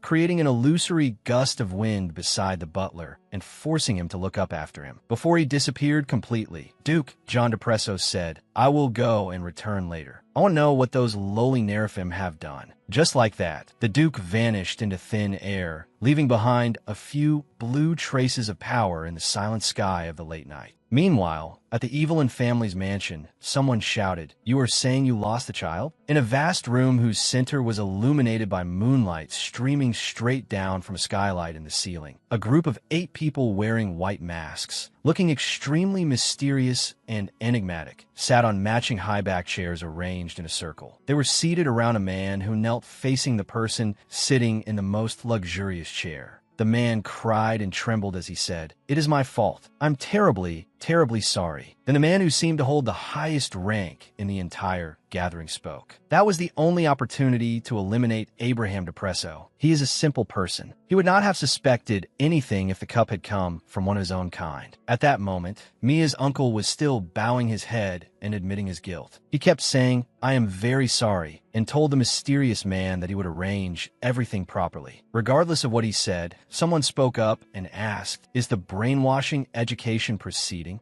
Not long after that, another person asked, "Did we not tell you to eliminate its desire to escape? This fool could not even supervise child. He has ruined the entire plan." Another person cursed him. "If we cannot get rid of that man, our plan will be completely ruined." Yet another person complained angrily. While everyone was furious and kept grumbling about how Mia's uncle had let the girl escape and ruined their original plan, the man at the head suddenly raised his hand, signaling for everyone to be quiet. Immediately, the others saw the leader's command and stopped talking. When he saw that everyone had fallen completely silent, Mia's uncle raised his head and hurriedly pleaded, "Leader Nerafim, please give me a second chance. I will resolve this matter." "A second chance?" the leader asked himself. Immediately afterward, the man firmly rejected his request and said, "From now on, you are useless." The man's cold words left him speechless. He could only gape, his pupils shaking endlessly. While he was still unable to recover from the rejection, the man at the head spoke and told him to get out. Suddenly, the door to the room opened, and a flash of light shone in, illuminating a small part of the room. Then the man continued, "Another child of God is about to be born." Immediately, he pointed in Mia's uncle's direction. Suddenly, the man felt his entire body lifted into the air and sucked toward the door. It felt as though a great wind were pushing his whole body outside. Panicked, he raised his hands to shield himself and screamed in fear, "No, no," but there was nothing he could do. In an instant, he was pushed out of the Evelyn main mansion, and the door to that room closed by itself. On the day Asura, his younger sister, had been chosen as a daughter of God, he had craved that glory intensely. He had even deluded himself into thinking that perhaps he might be able to become a priest as well. But now, that dream had been obstructed by the appearance of that devil's seed. On the night Asura died, he had heard the voice of Nerafim. Nerafim had told him, "That child will be useful one day. You must not kill it, but there is no need to love it either." All this time, he had tried to obey those words. When the opportunity came, if he had done better, he believed that he could have gained a higher position. Now, Count Evelyn sat silently, kneeling before the Evelyn mansion. Behind him, several members of the family approached and asked, "Count Evelyn, what happened?" When he turned around, everyone noticed a glowing red mark branded on his bald head. It was a mark of disgrace. Count Evelyn had been dismissed. They cried out in surprise. The mark of disgrace on Count Evelyn's head was Nerafim's punishment for a traitor. It also meant that the traitor would never again receive grace from Saint Enrollment. Immediately, the group laughed at him and looked down on him. Two people even stepped forward and tried to shove him away. Get lost. Drive this traitor away before anyone sees him. When they neared the gate, they continued laughing at him and mocking him. Count, please. But before you leave, you should at least leave your coat behind. Beside them, someone else said, Hey, give alms to that traitor.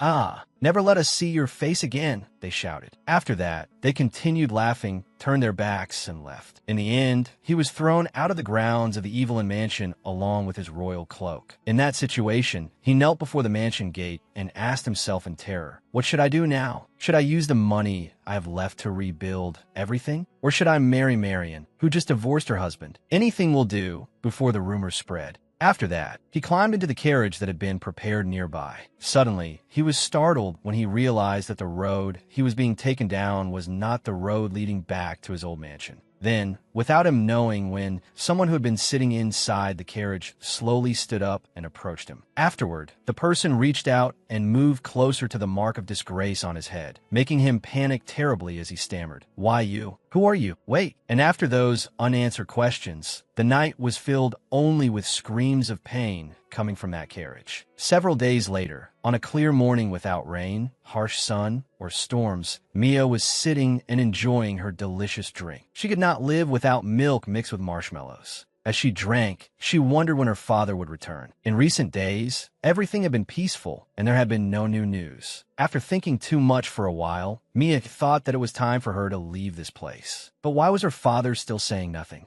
Could it be that because she was still too young, her father had forgotten? When Tina saw that she looked uncomfortable, she cheerfully asked after her, Is something the matter, young miss? Are you bored? Mia only sighed in response to her maid. No, I am fine. But in truth, Mia's heart was in chaos, and she was not fine at all. The girl felt as though her head was about to explode. Then, in order to cheer Mia up, Tina suggested, How about we go on a tour? His Grace said, I may take you for a walk around the palace. Mia seemed a little surprised and asked, A tour of the palace? The maid quickly replied, Yes. It will take a long time to see all 666 rooms. Some rooms are designed like oceans filled with pearls, while another room even has diamonds. In the middle of the third floor, there's also the room of titles created by His Grace. Hearing that description, Mia's eyes lit up as if to say she was very interested in this tour. Mia thought that this would be a good opportunity for her to learn more about her father. I want to go, Mia said excitedly. Yes, I will guide you, young miss.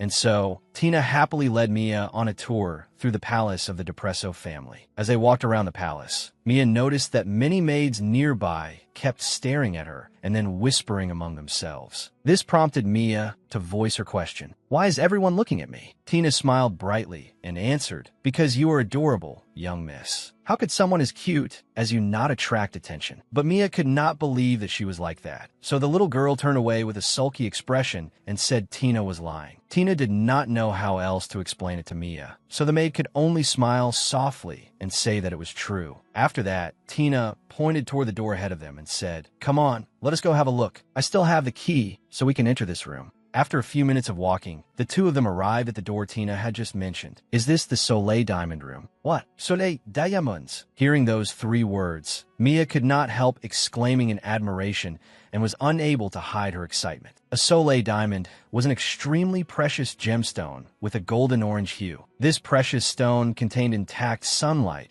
and was only mined from the mineral mine known as the Dragon's Cave. No matter how dirty one's hands were, they could not cloud the gem, and it would always shine brightly like the sun. If a stone like that were set into an engagement ring, its value would be equal to a house and carriage in the capital. Even if one hired more servants, one could still live in luxury. But is this really the theme of the room? Mia wondered to herself. She even thought that the room would only have a single stone hidden inside it. Not wanting to keep her young mistress waiting any longer, Tina said that she would open it now. The sight before Mia's eyes made the little girl gasp at its splendor. Before her stood a tree with a rather thick trunk. One person might not have been able to wrap their arms around the entire trunk. The tree had many clusters of peach pink leaves. At a glance, it looked quite similar to a cherry blossom tree in full bloom. But the special thing that made this tree so splendid was the countless very large, sparkling soleil diamonds hanging from its branches. This was also the reason why the room was called the Soleil Diamond Room. When Mia saw this rare tree for the first time, she could not help being amazed. The little girl cried out, "The flowers are so beautiful." Tina, beside her, joined in her delight. "They are very beautiful, are they not, young miss? It seemed you liked sparkling things, so I brought you here." After that, Tina let Mia approach the tree to look at it closely and feel its beauty. Mia knew that her father was very wealthy, but this was not something that could be explained by money alone. In her third dream, Mia had seen a soleil diamond once. She had thought that she would never see one again. She had never expected that now she would be able to encounter them and even hold one in her own hand. The diamond was truly magnificent. It made her heart feel warm, but suddenly she sensed that something was not right here. So Mia turned and asked Tina, "Where did these stones come from?" Tina answered, Yes, young miss. I heard they were made 5 years ago. The lower part was originally supposed to be left empty, but it seems everything has been filled now," Tina explained. Lord Ravensword worked very hard to find the best quality soleil diamonds. Hearing that, Mia thought that she still needed to say what had to be said, even if Tina might not understand very well. And so, Mia pointed at the soleil diamonds hanging from the tree. She told Tina, "Those diamonds are fake." Mia's action made Tina a little surprised. After that, the girl continued pointing toward the diamonds and said, "This one, that one, and the one above your head too. They're all fake." Hearing her young mistress suddenly make such a judgment, the maid asked in surprise, "What?" Seeing Tina's extremely shocked expression, Mia worried that she might be scolded. What would child know? Do not talk nonsense. But they really were 100% fake. If they were real, then when viewed vertically, the air bubbles inside would rotate counterclockwise. In fakes, the air bubbles would separate and rotate clockwise. Because of that, she was certain that they had been deceived. Suddenly, Mia shouted, "This is terrible." Seeing her young mistress suddenly become so upset, Tina flusteredly said, Wait,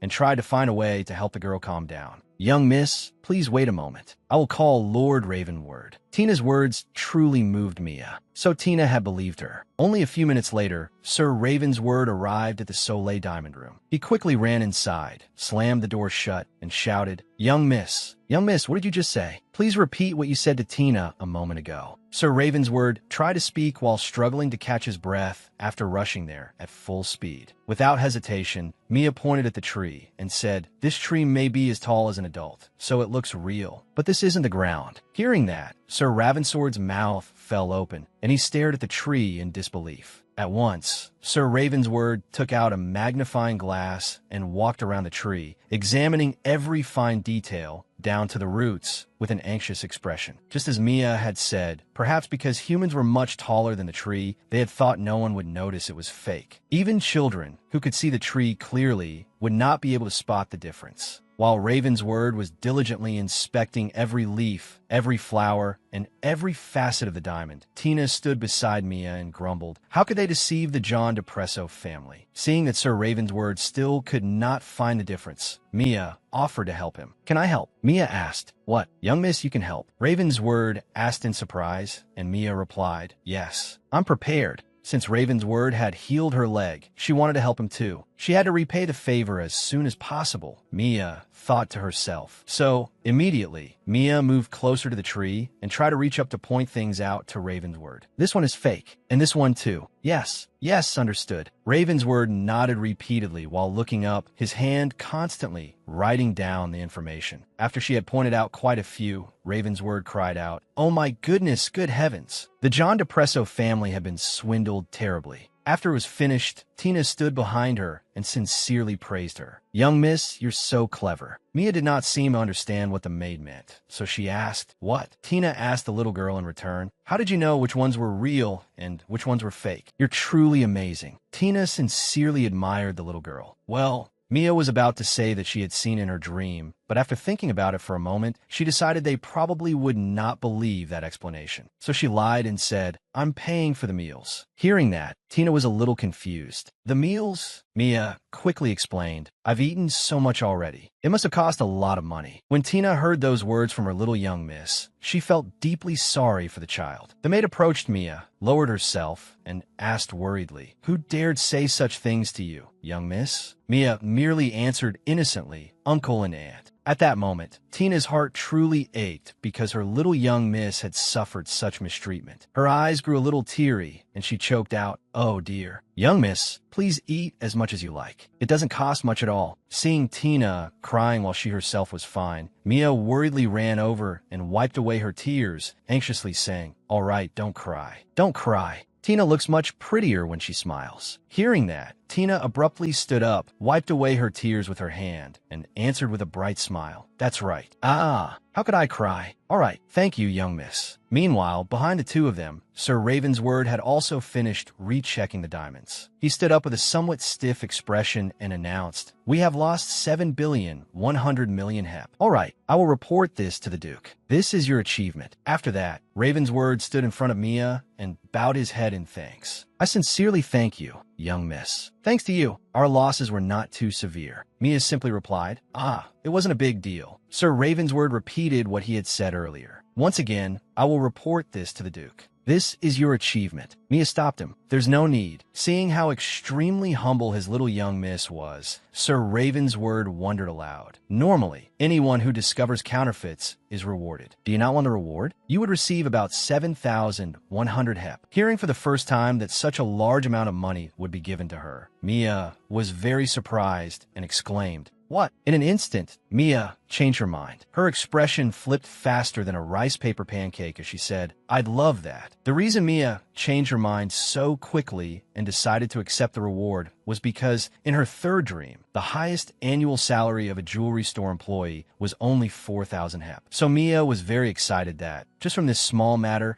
she would receive more money than a whole year's salary. The little girl even thought, maybe I should do this in the future. Someone who detects fake jewels. If they can fool the Duke, then they could fool other places too. Then I'll become famous, Mia thought innocently. After that, the little girl sank into her own daydream for a while. I'll ask father to hire me as the ducal family's appraiser. That sounds so prestigious. Meanwhile, Tina gently came over to where the little girl was sitting and asked, "Shall we leave this matter to Ravensword for today? Young miss, would you like to visit the other rooms?" Mia then stood up and said, "Ah, but I want to tour the trophy room." Tina immediately agreed. "Yes, young miss. Please follow me," and led Mia there. After that, Mia and the maid wandered around the vast and magnificent mansion. The two of them went round and round, and Mia became exhausted. She gradually slowed down and said, "I'm dizzy." Seeing that Mia seemed a little tired, Tina beside her asked worriedly, "Oh dear, young miss, are you all right?" "We're almost there, my clever young miss." She said, "I'm clever." Mia suddenly felt a little prouder of herself than usual. After walking for a while and passing through thousands of winding steps, the two finally arrived. The door they stood before led to the trophy room. The first special thing about this room was that on the outside of the door, there was a giant butterfly in sunset tones, looking very beautiful. When Mia saw that butterfly, the little girl was also captivated and thought, "A huge butterfly. There really are so many butterflies inside this mansion." Not long after, Tina flung the door open and said excitedly, "Here it is, young miss. Please admire it. This is the glorious history of the John Depresso family." Inside this trophy room were many stored items, from books to paintings, photographs, and so on. Mia naturally walked around, looking at each item one by one, as if she were touring a small museum. Then she came to a place where some object was being kept and wanted very much to look at it, but it was placed too high, so she could not stretch up enough to see it. At that moment, Tina was standing behind her, clutching her heart because of the little girl's cuteness. Then the maid quickly went over to Mia, whose tiny face had drooped because she could not reach. Tina lowered herself and said, "I'm sorry. I forgot to lift you up, young miss." but seeing you look so small is just too adorable. Immediately afterward, Tina quickly picked her up and moved closer to the object. Sitting in Tina's arms, Mia said thank you, and Tina cheerfully replied, "Young miss, you don't need to thank me. I'll carry you so you can see everything." And so Tina carried her around like that. Suddenly, she stopped in front of a wooden guard doll and made a fuss. She wondered how they could have collected all of these things. After that, Tina pointed at the sparkling sea blue diamond bracelet beside it and said angrily, "That silver bracelet was once called a cursed object." Then the maid began telling the story related to that cursed bracelet in an extremely frightening voice, enough to scare a few children. When the Duke was around 4 years old, his grace defeated a demon and sealed it inside this bracelet. Mia could not believe her ears when she heard that her father had already done such a great deed at the age of 4. Tina then abruptly turned around and pointed at the doll beside them, saying, "That is a war doll. It is a cursed doll that always sneaks up behind its owner and kills them. Even if it is thrown away, it still returns to its original place and wreaks havoc on everything." Mia now looked closely at the doll and exclaimed, "Oh." She thought that it had not looked like that earlier.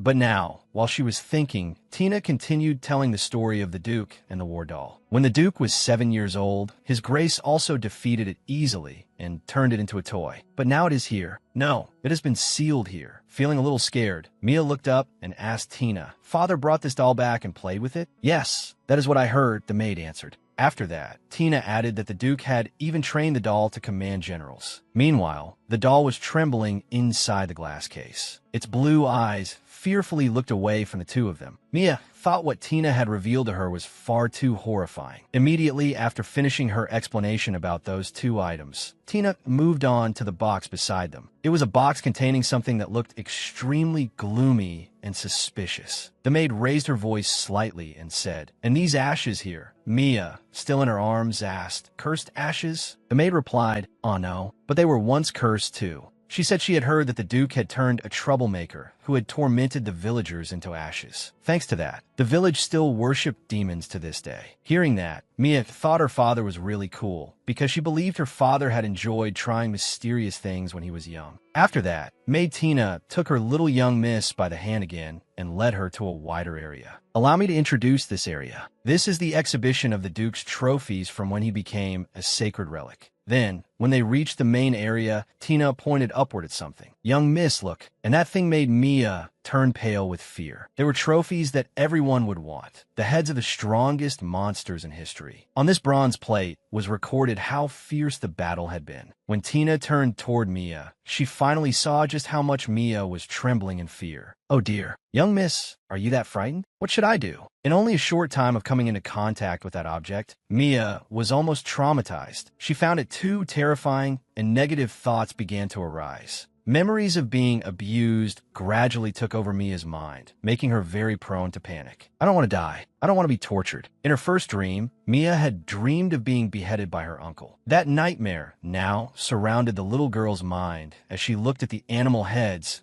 hanging on the bronze display. She felt extreme fear as she thought that everything there had been hung up. Could I become one of the things up there too? Father is someone who dared threaten the king and even wanted to kill him. Too frightened and haunted by this place, Mia tried to pull Tina's hand and leave. "Let's go outside." But Tina seemed a little stubborn, so she stayed where she was and pointed at the items hanging on the wall while continuing to speak. "Everything is already dead, so it isn't scary anymore. Young miss, do you see the blade up there?" Hearing that, Mia also looked up and immediately regretted it. Tina immediately said, "The Duke took the heads of those creatures with that blade." To Mia, just that blade alone could kill a child like her in the blink of an eye. Immediately afterward, the little girl cried out, "No." This time, Mia firmly grabbed Tina's hand and tried with all her might to drag her away from that place. Seeing Mia's strong reaction, the maid was still confused and had not had time to start walking. But because Mia kept pulling and could not move Tina, the little girl exhausted herself and collapsed to the floor. Because the situation was too sudden,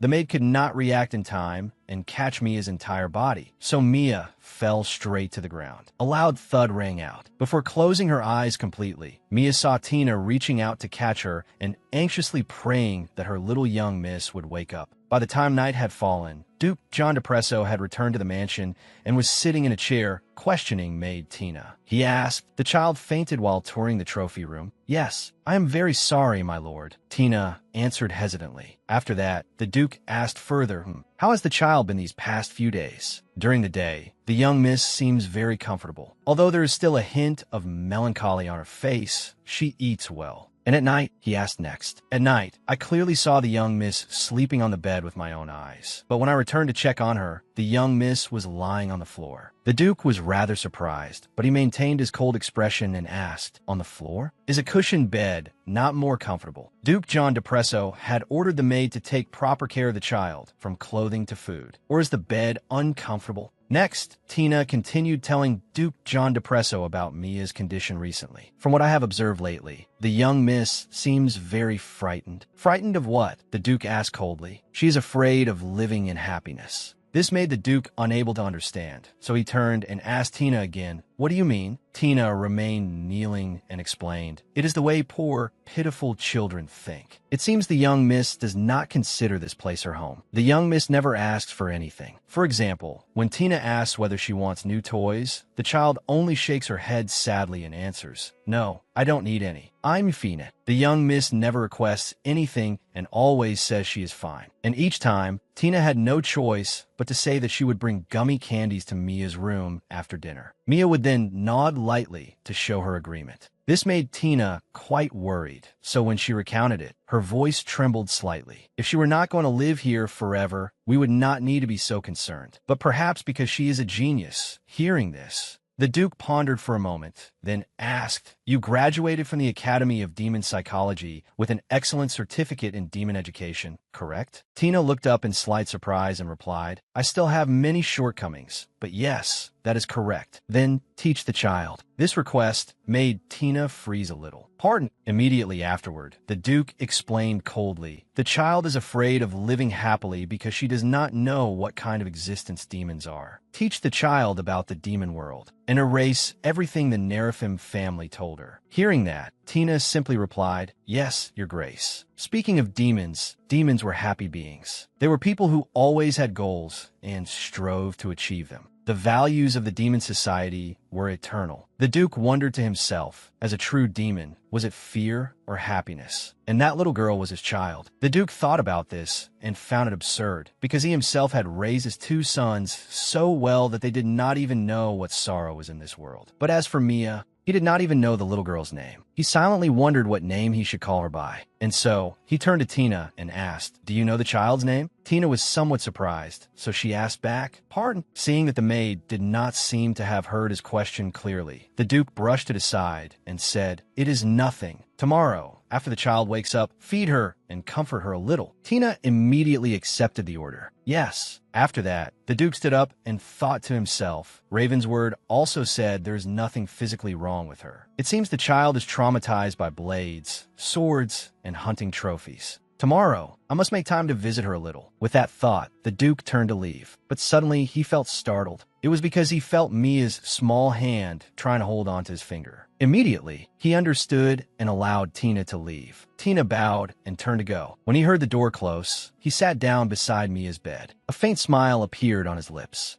After that, he took the edge of the blanket and pulled it up to cover Mia's neck. Then the Duke slowly rose from the bed and gently stroked the little girl's head with his hand. He kept gazing at the child and thought that she looked truly adorable. The next morning, on the tea table, countless kinds of sweets were beautifully arranged before Mia. Tina picked up one kind of cake and offered it to little Mia. "Please enjoy, young miss. Hurry and eat it all. Here, this one too. It's delicious." Tina continued bringing wonderful cakes over to Mia. Facing the table overflowing with sweets, Mia was surprised and said, "But I've already eaten a lot." Tina still said, "Young miss, you must eat plenty to regain your strength." After that, Mia picked up one kind of cake and tasted it. The sweet, delicious flavor of the cream cake made the little girl very satisfied and delighted. Seeing the child looking so happy, Tina said cheerfully, "If it tastes good, young miss, please eat more." Mia nodded repeatedly and happily enjoyed her cake. After that, Tina said, "Young miss, please eat as much as you like." I will return in the afternoon. Tina left immediately. As soon as the door closed, Mia heard a strange voice coming from somewhere. It seems you've grown into quite an appealing little duckling, haven't you? This made Mia, who had been enjoying her cake, stop eating. Suddenly, right in front of the little girl, a rush of blue energy appeared, and Duke John Depresso emerged from within it as well. His sudden appearance startled Mia so badly that she dropped the piece of cake she had been holding. Then Mia looked down at the cake that had fallen onto the new dress she was wearing, filled with fear. What should I do? This dress wasn't free. What if someone finds out and makes me pay for it? The little girl thought nervously. Seeing Mia's worried expression, the Duke asked gently, "Is that look because of the dress?" And since he had hit the mark exactly, Mia stammered a little as she answered, No, it's just..." Suddenly, the Duke knelt on one knee and lowered himself, so he was face to face with Mia, who was sitting on a chair. He said, "There is something I want to confirm." "Yes," Mia replied in surprise, and he continued, "Are you truly my daughter? A demon's superior intellect exists from birth, so I believe you can absorb and judge many things that others say." "How did you know you were a descendant of the John Depresso family?" the Duke asked seriously. Hearing the question, Mia pondered for a while. The little girl hesitated, unsure whether she should tell her father about that dream. She no longer knew what she should say and what she should keep secret. The information she had was far too scattered, but she still thought she ought to be honest. Having decided to speak, the little girl hesitantly told her father, "In a dream." "You saw it in a dream?" Duke John Depresso immediately understood. "It seems you unconsciously activated your ability. I don't think you need the Tree of Life to verify your power." The Duke continued speaking, and this made Mia feel less afraid than before. After that, the Duke went on, "You must have seen me in your dream, which is why you recognized me and came here to meet me, correct?" And Mia answered happily, "That's right." The little girl wondered how her father could know that. As if understanding what she was curious about, Duke John Depresso said, "I looked through the list of people in the Evelyn family, but I did not see your name. It seems you were treated terribly while living there. When I first met you, you weren't even wearing a cloak. Even though spring has come, the weather is still very cold." Hearing that, Mia thought to herself, so father knew everything. I thought father didn't care about me, but it seems that wasn't true. After saying all that, Duke John Depresso came closer to the little girl and stroked her head. In a gentle voice, he said, "You have suffered a great deal." And those words moved Mia deeply. The little girl's eyes were now brimming with tears. After that, the Duke sat beside Mia on the cushioned chair and asked softly, "How did you escape from that house?" And the little girl told him all about those cruel acts. Sometimes she exaggerated a little. "Those people tried to catch me, but I ran really fast. Really fast. And that's how I escaped."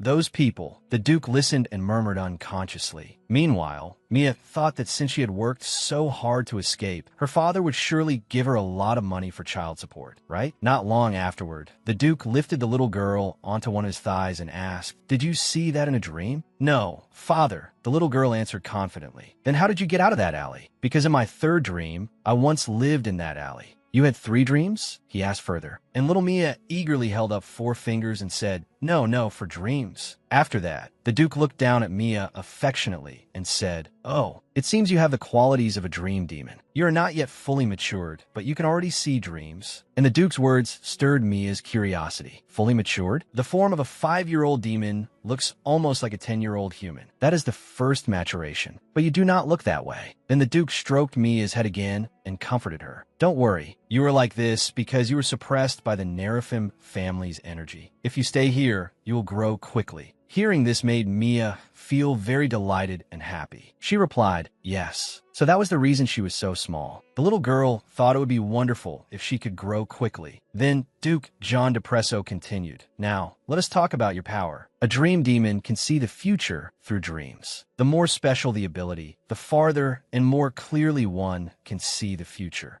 And you can choose the dream that suits you best." Because of that, Mia had not hesitated to choose the 3rd dream. If she could choose, the little girl would choose the 4th dream again. The dream where her father took care of her. He cared for the little girl with so much love. And at that time, her father even called her Mew. The sky had grown dark. A servant came in to report to the princess of the Nerafim family. The princess was extremely furious and asked if it was true that the Duke had disappeared. The servant replied, Yes, there truly is no evidence at all. But before he could finish, the princess cut him off. Enough. Let's say that man was simply unlucky. She ground her teeth, clenching the paper in her hand so tightly that it crumpled. Then she shouted loudly at the servant, "Find that little brat Mia's whereabouts at all costs." Meanwhile, at the John DePresso family estate, Tina was carrying a tray of food as she knocked lightly on Mia's door. "Young miss, it is time for your milk." As soon as she opened the door, she saw Duke John DePresso, so she set the tray of milk down and hurriedly left. "I apologize. I will leave the milk here and go out at once." Suddenly, the Duke said to his daughter, "The time has come." He lifted Mia up and gently instructed her, "Listen carefully. Originally, after a female demon is born, she is taken to the palace immediately. According to the rules, you should go as well. But with my authority, you can stay here. If you wish to go, I will take you there. What do you think?" Hearing that, Mia sadly shook her head. No, the little girl thought to herself, "I don't like unfamiliar places. Somewhere like the palace would be even harder to find my way out of. If I'm here, I can run away whenever I want." Seeing Mia say that, the Duke seemed very pleased. Holding the little girl in his arms, he asked again, "Then you will stay here with me, won't you?" Mia replied, "Yes." The Duke smiled in satisfaction and said, "Very good. Now, call me father." Hearing that, Mia's eyes sparkled, as if a knot in her heart had finally been untied. Now I don't have to worry about whether to call him father or Grand Duke anymore. Suddenly, Duke John DePresso laid her down to rest. "Now you're my daughter. I must think of a name for you." Hearing the Duke ponder this, the child said innocently, "My name is Mia."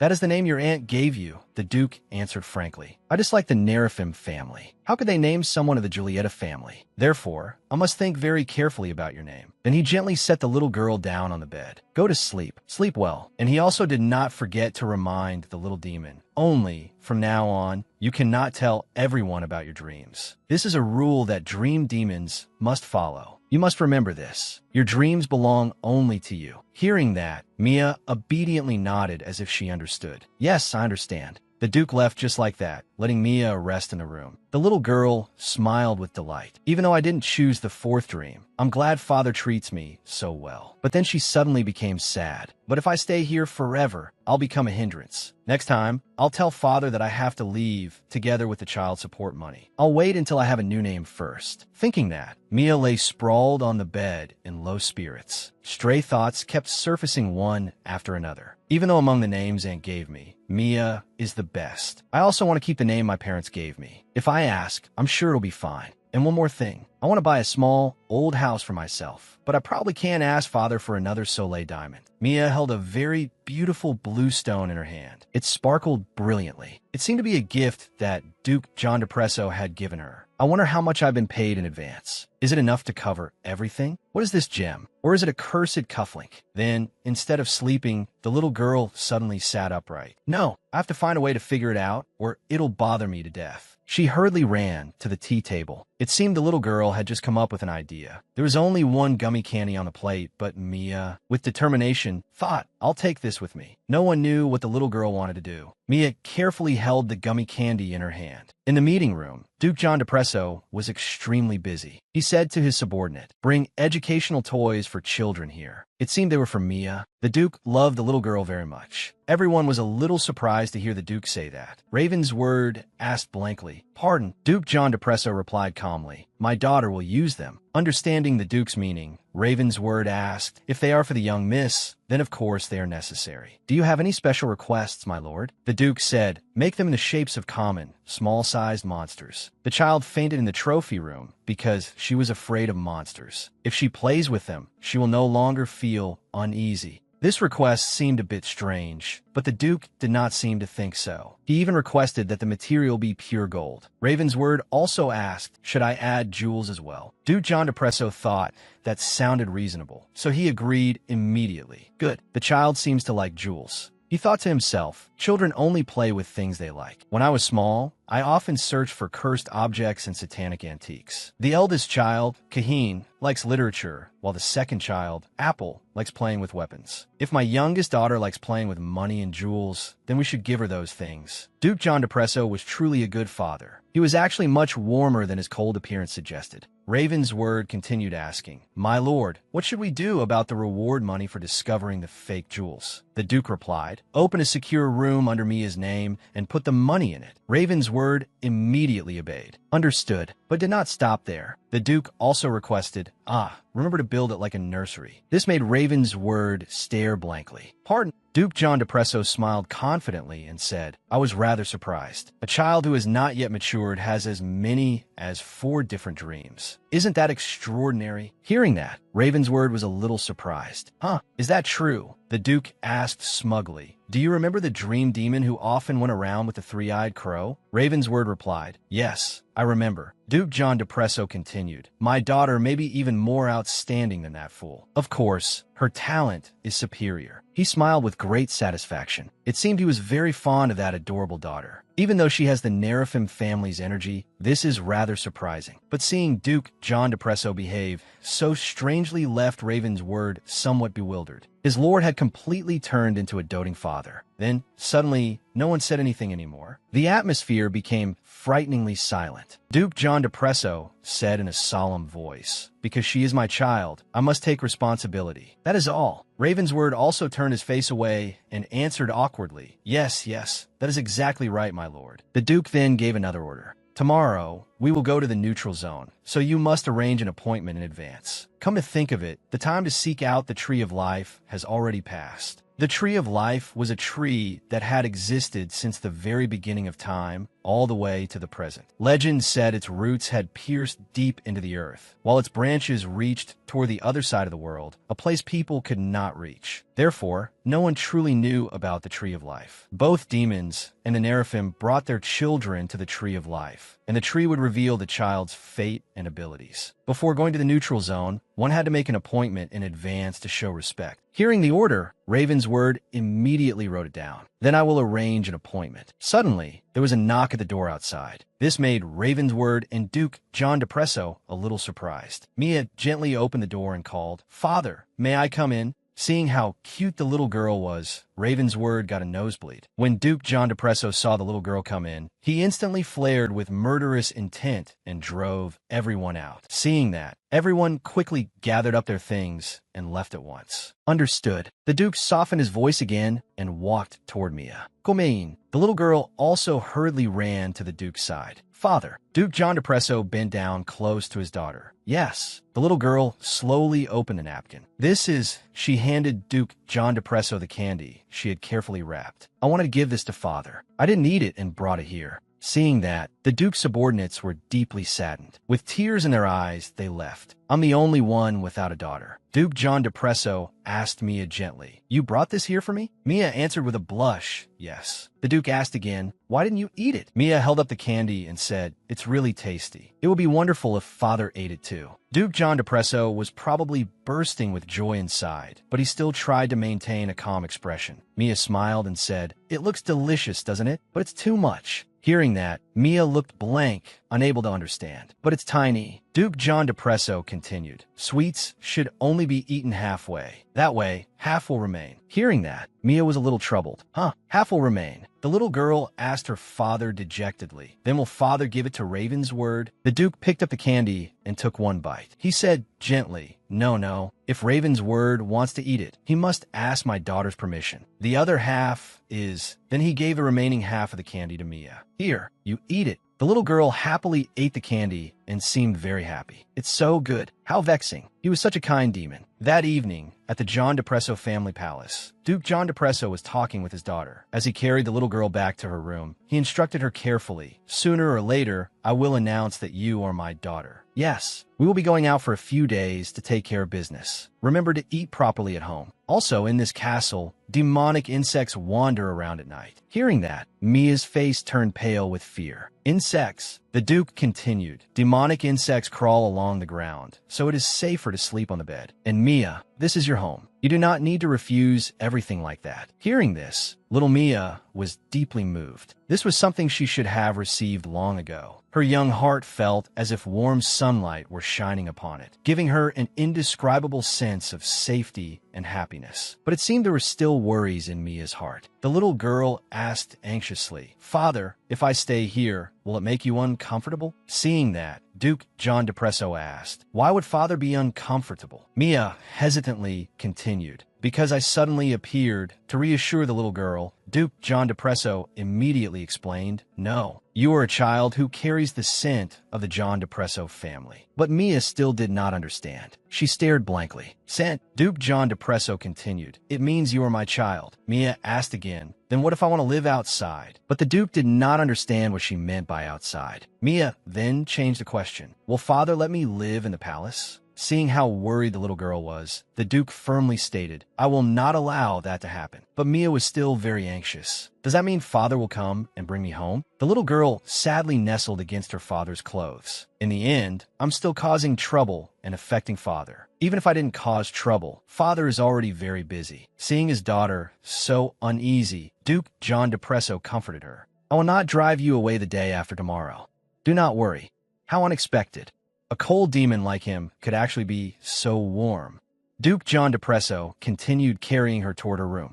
Mia then asked again, Father, are there fireworks demons here? The little girl truly was a curious child. Actually, when I came here, I was a little confused. I followed the candlelight and found father's study. Duke John Depresso immediately explained, there are many places that look alike. This mansion has long been a dwelling place for hermits. Hearing that, Mia finally understood. So that candlelight guided me in the right direction. The little girl, sleepy and tired, nestled against her father's shoulder. Thank you, father. Yet she still could not stop wondering. Everyone here is so friendly and warm. Should I think of this place as home? The next day, Mia woke up early and changed into a very beautiful blue dress. The little girl was sitting in her room playing when someone called out, Young Miss. It turned out to be the maid, Tina. She came in cheerfully, carrying a large book with her. I still lack a great deal of knowledge, but from now on, I will teach you about the demon world, young miss. I will teach you very slowly so you can keep up. Seeing that, Mia was a little surprised. The little girl thought to herself, I also want to know more about demons. Up until now, I've barely known anything about demons. Then she smiled brightly at Tina and said, Thank you. I like that very much. Seeing Mia so interested, Tina was also very happy. Thank you, young miss. Tina took out a small pyramid. At the very top was a picture of Duke John Depresso. In the middle was Lord Ravensword, and at the bottom was a picture of her. Tina began her lesson. Now then, first, demons are divided into high-ranking, middle-ranking, and low-ranking. At the middle rank, there is a distinction between genders. As for the lower rank, demons are hermaphroditic. Mia showed her interest and acted as if she understood.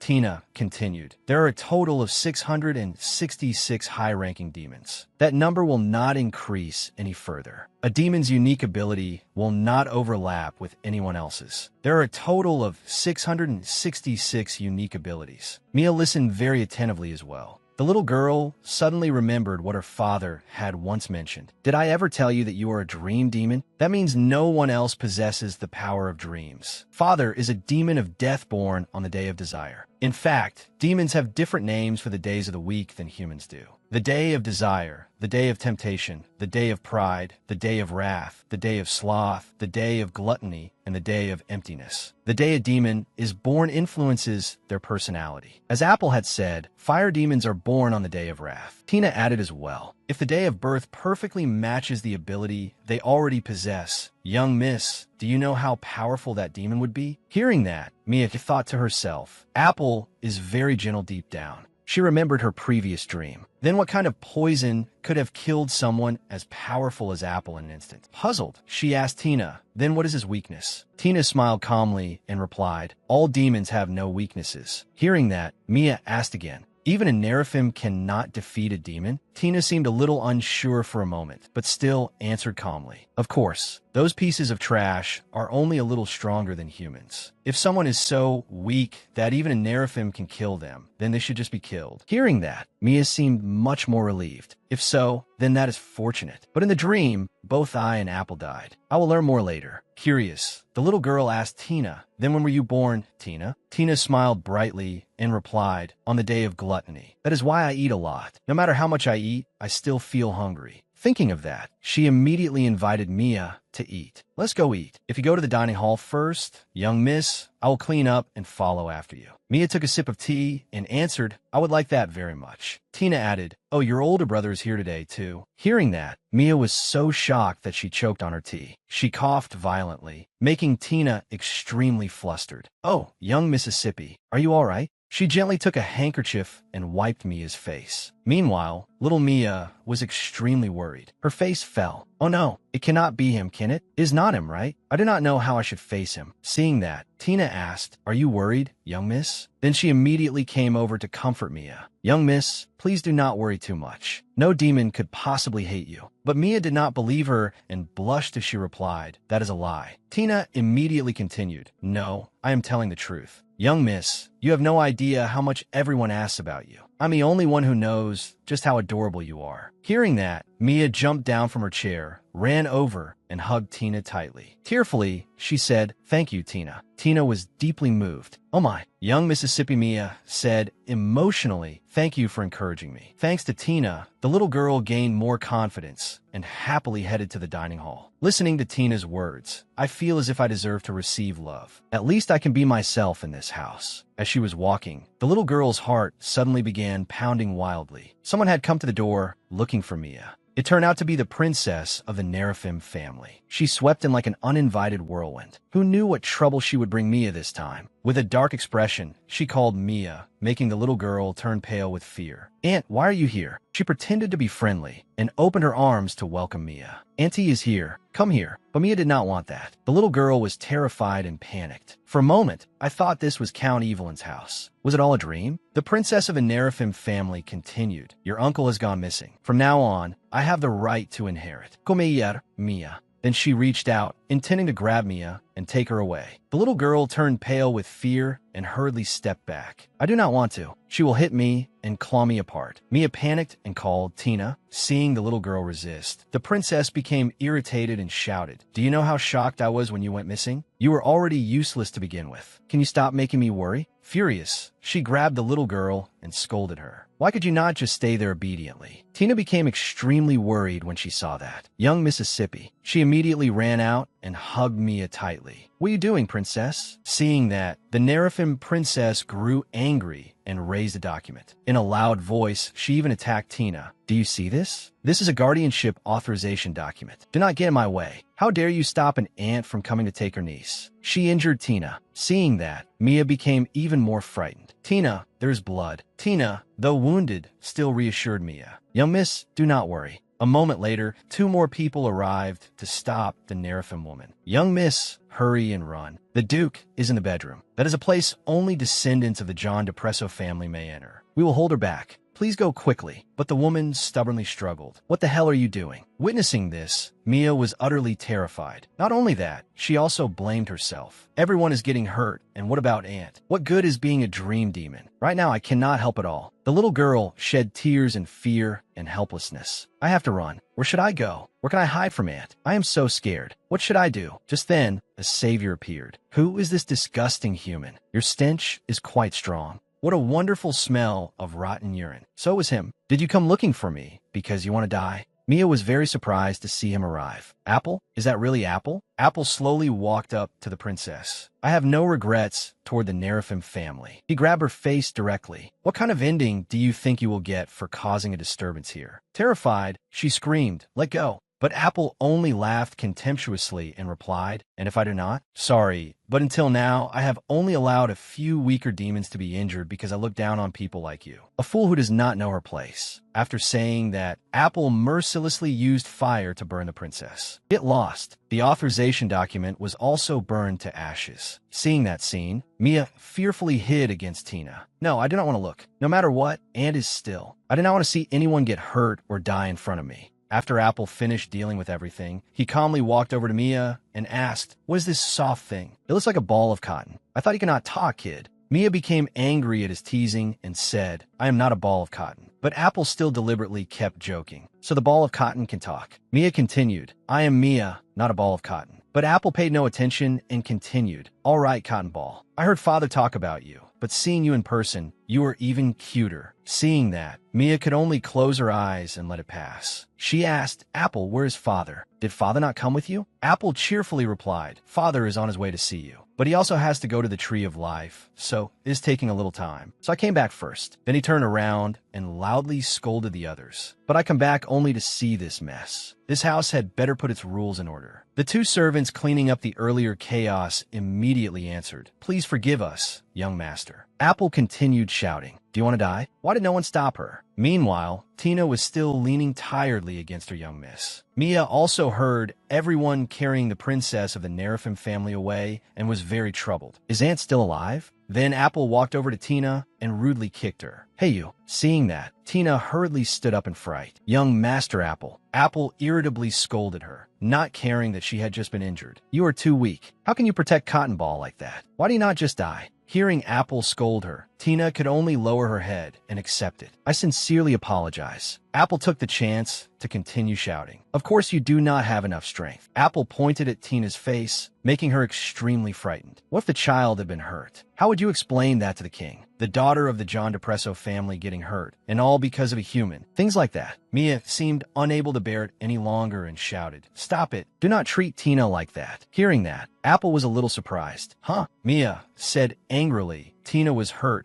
because she was protecting me. She did nothing wrong. Is being weak a crime? Apple asked blankly, if it is not a crime, then what is it? With tears in her eyes, Mia scolded him. It is not a crime, you idiot. The little girl remembered everything she had gone through. Because I was too small, poor, and weak, I live a life of being trampled down, both in my imagination and in reality. I was once a weak child, but I never did anything wrong. Because of that, Mia sympathized with the weak. Thinking that, the little girl's eyes filled with tears. Seeing that, Apple panicked and hurriedly tried to comfort his younger sister. Hey, are you crying? Do not cry. He reluctantly agreed with Mia. If a noble young lady says so, then fine. Being weak is not a crime, even if it should not be that way. But that was still not enough. Mia continued to demand apologize. Hearing that, Apple stared blankly. What? Mia shouted again. I said apologize to Tina now. You tyrant. Suddenly, everyone fell silent. The atmosphere naturally became extremely suffocating. Apple's expression darkened. Tyrant? But before he could do anything, Mia had already run out to protect Tina. Seeing that, Apple became extremely flustered. Mia herself did not understand what she was doing either. Strange. Why am I so brave? I'm not even afraid of Apple. Is it because, in a dream, I saw Apple die too? In the end, Apple reluctantly patted Tina on the shoulder and apologized. Hey, I'm sorry. But Tina was still extremely frightened and even a little embarrassed as she said, no, sir. Everything young Master Apple said was correct. Hearing that, Apple took the opportunity to continue. That is right, so remember this well. Take proper care of her. Then he smiled and left, making Mia feel extremely displeased. Suddenly, Mia heard sobbing. It turned out to be Tina. Tina was deeply moved by what Mia had done. Thank you very much, young miss, for protecting someone as lowly as me. Seeing that, Mia felt a little flustered. Tina continued crying. This moment is so precious. It will be my honor until the day I die. The people around them saw this, and their eyes lit up. Mia felt a little embarrassed. What is this now? Why does everyone here cry so easily? But the little girl suddenly remembered. This is not the time to cry. Everyone is injured. She anxiously asked Tina, where are the first aid supplies? Hearing that, Tina looked blank. First aid? Mia repeated, that is right, bandages and medicine. But Tina still did not understand. Seeing that, Mia asked further, are there no pharmacies or hospitals here? Have you called doctor? But Tina seemed never to have heard the word before. Doctor? The people around them also did not understand what the little girl was saying. Do you know what a doctor is? No, I do not know what a pharmacy is either. Seeing that, Mia sighed in frustration. Then what do people do when they get sick? Everyone was a little surprised by Mia's question. Pardon? They answered calmly. If someone gets sick, they die. There is nothing else to do except die. That frightened Mia. Something is not right. What is wrong with this house? They're taking care of me, but they did not tell me that if I got injured, I would die. The little girl helplessly shouted, Father. It made everyone confused. What a strange child. A little while later, Mia had found supplies to bandage everyone. All done. The demons she had cared for were extremely excited. Young miss, you are amazing. Mia felt a little embarrassed. I only bandaged them. Suddenly, Mia asked, all right, Tina, why are there no guards in the mansion? The little girl recalled what had happened earlier. It seemed Anne had entered through the main gate very easily. A mansion this large has no guards. How strange. Tina sat closely beside Mia and answered with a smile. Actually, this mansion does not need guards. Seeing that, Mia looked blank. Why not? Tina answered a little awkwardly, because all of the masters are extremely powerful. That is why I was careless. If it is for you, young miss, then guards may be necessary. Hearing that, Mia began thinking too much again. That is right. Father and my older brother are very strong. If someone invades, it will be an opportunity for them to prove their strength. Because I am too weak, I will have to endure everything. The little girl anxiously said to Tina, I want to become stronger too. How many more nights do I have to sleep before I grow up? Tina cheerfully replied, young miss only needs to sleep 10 more nights.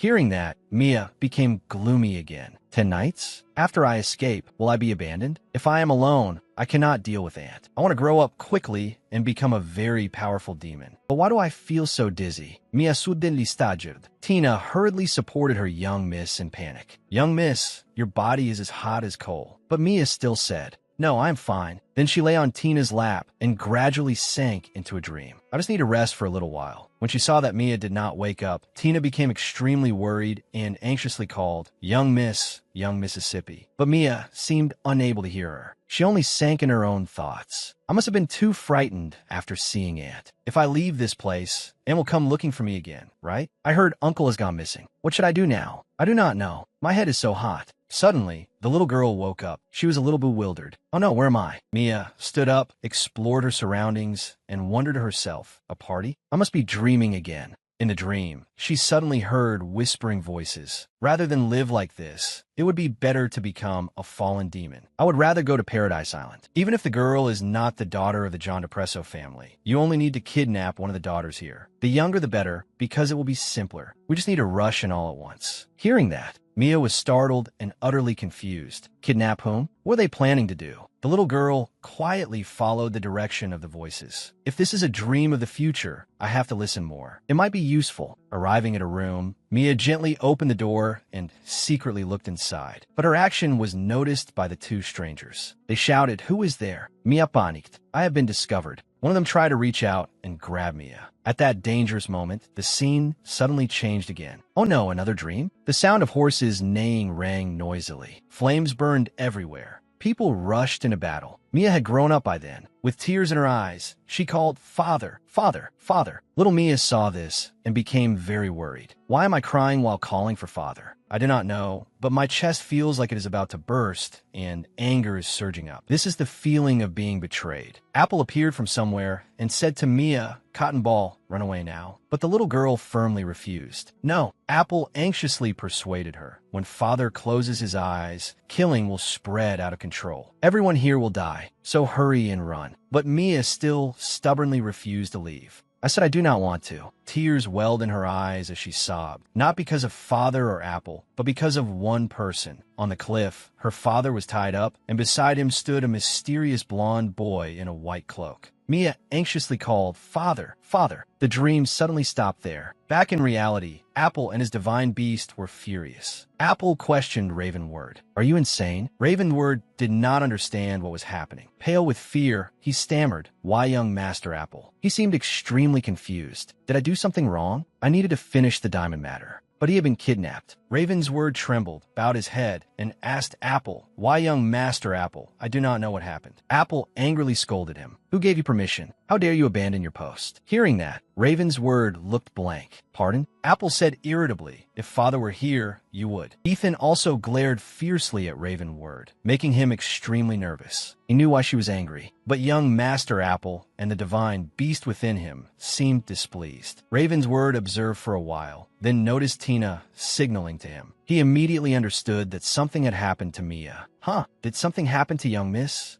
Ravensword immediately asked Apple, Did something happen to young Miss? Hearing that, Apple seemed to calm down slightly, but he was still annoyed as he said, Good thing you are observant. Follow me. Ravensword entered Mia's room together with Apple. Ravensword immediately treated the little girl. Mia seemed to be doing better. Tina immediately checked her young Mrs. temperature. Her fever has gone down. Hearing that, Apple seemed satisfied. Good, come outside with me. As he walked, he recalled what had happened the other day. Mia dared to call him a tyrant. No one has ever dared to say that to me before. It is also quite surprising that I have a younger sister. A younger sister who dares to order me around. Interesting. Apple turned to Tina and asked, I heard you know how to use machinery. Tina immediately replied, yes, that is correct. I'm still lacking in skill, but that is true. Hearing that, Apple immediately ordered, I will give you 3 days. Plant mines throughout the hallway leading to Cotton Ball's bedroom. Only those who know about them may enter. Tina immediately answered, yes, young master. Apple also instructed her further. Next is the garden, especially under Cotton Ball's window. If some idiot sneaks in at night to sing, he must die instantly before he even opens his mouth. Then he turned and pointed at another demon. Hey, you there. I heard you're good at martial arts, especially hand-to-hand combat. If Cotton Ball is ever in danger again, protect her. Hold out until I arrive or die. Then Apple continued down the stairs and ordered another demon. I heard you were good at painting. Yes, paint one picture every day and bring it to me. After finishing his plans, Apple smiled in satisfaction. I thought having a younger sister would be troublesome, but after meeting her, I do not want her to die or be taken away. I have to protect her. He smiled wickedly. This big brother will treat you very well. Anyone who dares lay a hand on my little sister. Then he ordered every servant in the house. From today on, if anything happens to Cotton Ball again, all of you are dead. Hearing that, everyone answered in unison. Yes, we can sacrifice ourselves for her more than Ben can. We will lie flat on the floor every morning so the young miss can step on us and continue on her way. In her room, Mia suddenly woke with a start from a long dream. The dream just now made the little girl very uneasy. That was such a strange dream. Was it really a dream? If I avoid it, then that won't happen, right? Suddenly, she heard a noise by the bed. It turned out to be Ethan, Apple's divine beast tiger. But Mia did not seem to know that. Seeing the huge tiger, Mia was not frightened at all. Instead, she was extremely delighted. So cute. She happily stroked Ethan. Cute kitty, where did you come from? Where did this big, cute kitty come from? It probably isn't kept in this house. Suddenly, Ethan used his tail to light the candle beside the bed. Seeing that, Mia realized at once and clapped her hands in delight. Back then, you were the one who showed me the way to Father's room, weren't you? It was you, right? Then she giggled and stroked Ethan. I'm really very grateful to you. Suddenly, Ethan pulled the blanket up over Mia. Mia asked, do you want to sleep some more? I knew it. Let's sleep together. Then she patted Ethan's head again. The little girl hugged Ethan and gradually fell back asleep. So soft and warm. With Ethan there, Mia seemed much more at ease. That dream was frightening, but thankfully, that evening, Apple was standing there admiring the moon when Ethan suddenly appeared beside him. It said proudly. The little girl woke up for a while, then went straight back to sleep. It was thanks to my adorable expression. Hearing that, Apple patted its head and praised it. Well done. But Ethan turned away coldly. Apple burst out laughing and asked Ethan, how about I call you Kitty from now on, Ethan? Ethan was extremely displeased. Please stop laughing. But Apple could not stop. He said cheerfully, being at home really is interesting. The next day, Doria and Ben were already in Mia's room. It is an honor to serve you, young miss. I am Ben, and I am Doria. Seeing them there without Tina, Mia asked worriedly, where is Tina? Ben replied cheerfully, she has taken 4 days off. She will return after resting and fully recovering. After all, the lower a demon's level is, the faster their recovery ability is. Hearing that, Mia finally realized in surprise. So she knew she could recover quickly without bandages. But she still let me do it because I wanted to help. Early in the morning, Mia's face had already drooped. Annie hurt Tina. Will Ben and Doria have a hard time too? What if I cause trouble for them? Doria quickly noticed this. While combing Mia's hair, she reassured the little young miss. Is something worrying you, young miss? Thanks to you, Tina will recover quickly. Truly, high-level demons are very strong, but their recovery is slow, so they must be very careful. Mia was very surprised to hear that. Really? Doria continued, yes. That is why high-level demons often go together with mid-level demons. Because many mid-level demons have very powerful healing abilities. Mia was even more surprised. Is that really true? Yes. Lord Ravensword is one of the demons with the best healing abilities among the mid-level demons. As Doria explained, she finished styling Mia's hair into an adorable twin-sided hairstyle. Just then, Apple suddenly barged in. Cotton Ball, what are you doing? Seeing him, Mia snapped, I'm not Cotton Ball. But Apple kept teasing her. Yes. If you fix your pronunciation, then I'll admit you're not Cotton Ball. Apple also did not forget to praise Mia's dress. Cotton Ball, you're wearing something very pretty today. Mia answered irritably. I told you I'm not Cotton Ball, but I admit the dress is very pretty. Seeing that, Apple took the chance to keep teasing her. A pink dress with flower patterns and even hair clips? Mia sulked and refused to talk to him at all. Every time I meet Brother Apple, it's so complicated. Brother Apple only teases me. They went to the dining room together for breakfast. Please enjoy, young master and young miss. The butler brought out the food and said emotionally, the young miss is eating food I cooked. For a human to eat this dish alone is already too wonderful. Oh, that left Mia a little confused. Do all demons make expressions like this? Even while sitting at the dining table, Apple was still teasing Mia. Cotton Ball, don't you get bored staying at home all the time? Mia replied angrily, not at all. Apple continued his persistent joke.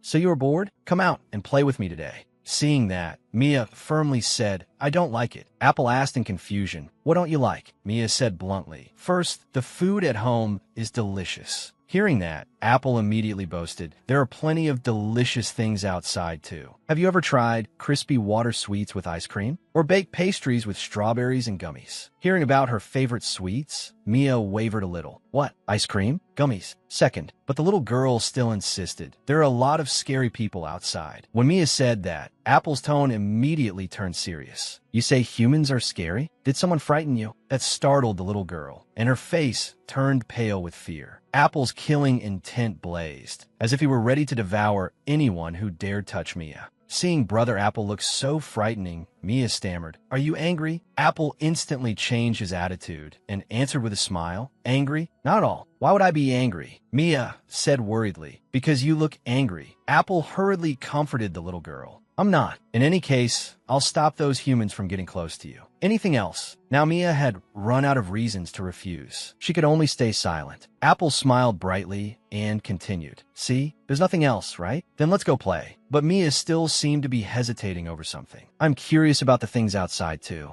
Seeing Mia hesitate for so long, Apple had no choice but to use his final move. Come on. I'll buy you hair clips with gemstones on them. Do you really not want to go? At the mention of gemstones, Mia's eyes lit up. Apple repeated, that's right. We'll only go to places you like. And luckily, there's a jewelry store. Mia excitedly slammed the table and stood up, urging Apple, let's go. The little girl was extremely happy. Gemstones, sparkling eyes. Really, Brother Apple should have said that earlier. If I had known, I would have followed him right away. Seeing that, Apple remarked, it seems you're quite calculating too. But Mia did not quite understand the word. Calculating? Is that a good word? Seeing Mia did not understand, Ben came to the little girl's side and whispered, in the demon world, calculating is a compliment. It means being good at weighing benefits. A compliment? Yes. In love, it is an informal term of praise, because if demons are not like that, they will have no charm. We must assess the situation and seize opportunities in order to become attractive. Mia finally understood. She seemed to like this new word very much. So that's how it is. Then I'll call father calculating. After eating, the two siblings set out to play. Sitting in the carriage, Mia asked, there's something. Apple answered, what is it? Mia asked curiously, how strong are you? The little girl thought to herself, Brother Apple must be stronger than the Count, because even when he disappears, he can still appear again, right? Apple seemed a little surprised that his little sister asked that. Why? Do I look weak? Mia answered awkwardly, no, that's not what I meant. Apple patted his little sister's head and replied, I'm ranked 37th on the demon ranking list. Do you know how hard it is to reach that rank at my age? Mia answered honestly, I don't know. Apple casually said,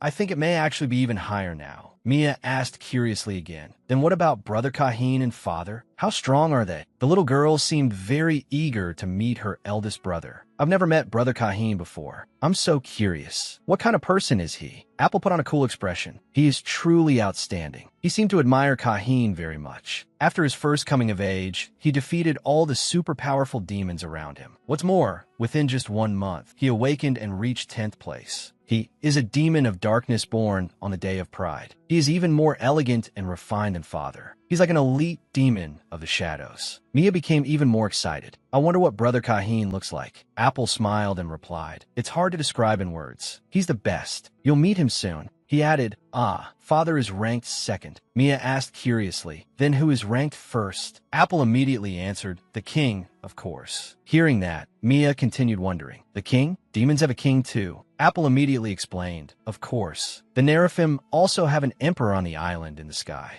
At that point, the two of them fell silent. Seeing that Mia did not seem to understand what he meant, Apple asked, "You don't know? About the demon covenant established 7,000 years ago." Mia answered innocently. "What is that?" Apple adopted a lecturing tone and began to explain. "Then today, I'll be your teacher. Originally, this world was divided into 3 parts. The underworld, where demons live, the divine world, where the Neraphim lived, and the middle world, where humans and other creatures live. But 7,000 years ago, a great war broke out between the demons and the Neraphim, and everything collapsed. After that, the survivors gathered in the neutral zone where the Tree of Life stood. Both sides made a covenant and ended the war. They also decided to expand the middle world. That expanded space is the current world." Hearing that, Mia thought to herself, it would have been better if there had never been a war in the first place. Apple continued, "But the Neraphim family said they could not set foot on the ground, so they created an island in the sky and moved there." At that point, Mia still did not understand. An island in the sky? Apple calmly explained, "That's right. But to do that requires enormous spiritual power born from faith. That is why they risk their lives to recruit more people. We are high-level demons, but we are not arrogant, so we decided to live together with humans." Mia also wondered about something else. Then when did female demons start receiving special treatment? She truly was an inquisitive little girl. She immediately asked Brother Apple, "Then is the king a woman?" Apple was a little surprised by Mia's question. "What? Of course." Seeing her brother's attitude, Mia found it strange. "Of course." Apple explained again. "Every year, a female demon ranks first. It has been that way for 7,000 years. Our eldest brother is ranked 10th, but from 3rd to 9th place, they're all female demons. Male demons are naturally weak. Eldest brother and father are special cases." Hearing that, Mia innocently asked, "Then when I grow up, will I be stronger than Brother Apple?" Apple patted her head and smiled. "Cotton Ball, that takes a whole process. For now, focus on practicing your pronunciation." Mia seemed extremely determined. "I'll grow up in the blink of an eye." The little girl thought to herself, "I want to become at least stronger than Brother Apple, so I can protect him." After traveling for quite some time, the carriage finally arrived. The two siblings got out together. Apple held Mia's hand. "Come on, let's go buy the gemstones you like. You can take as many as you want.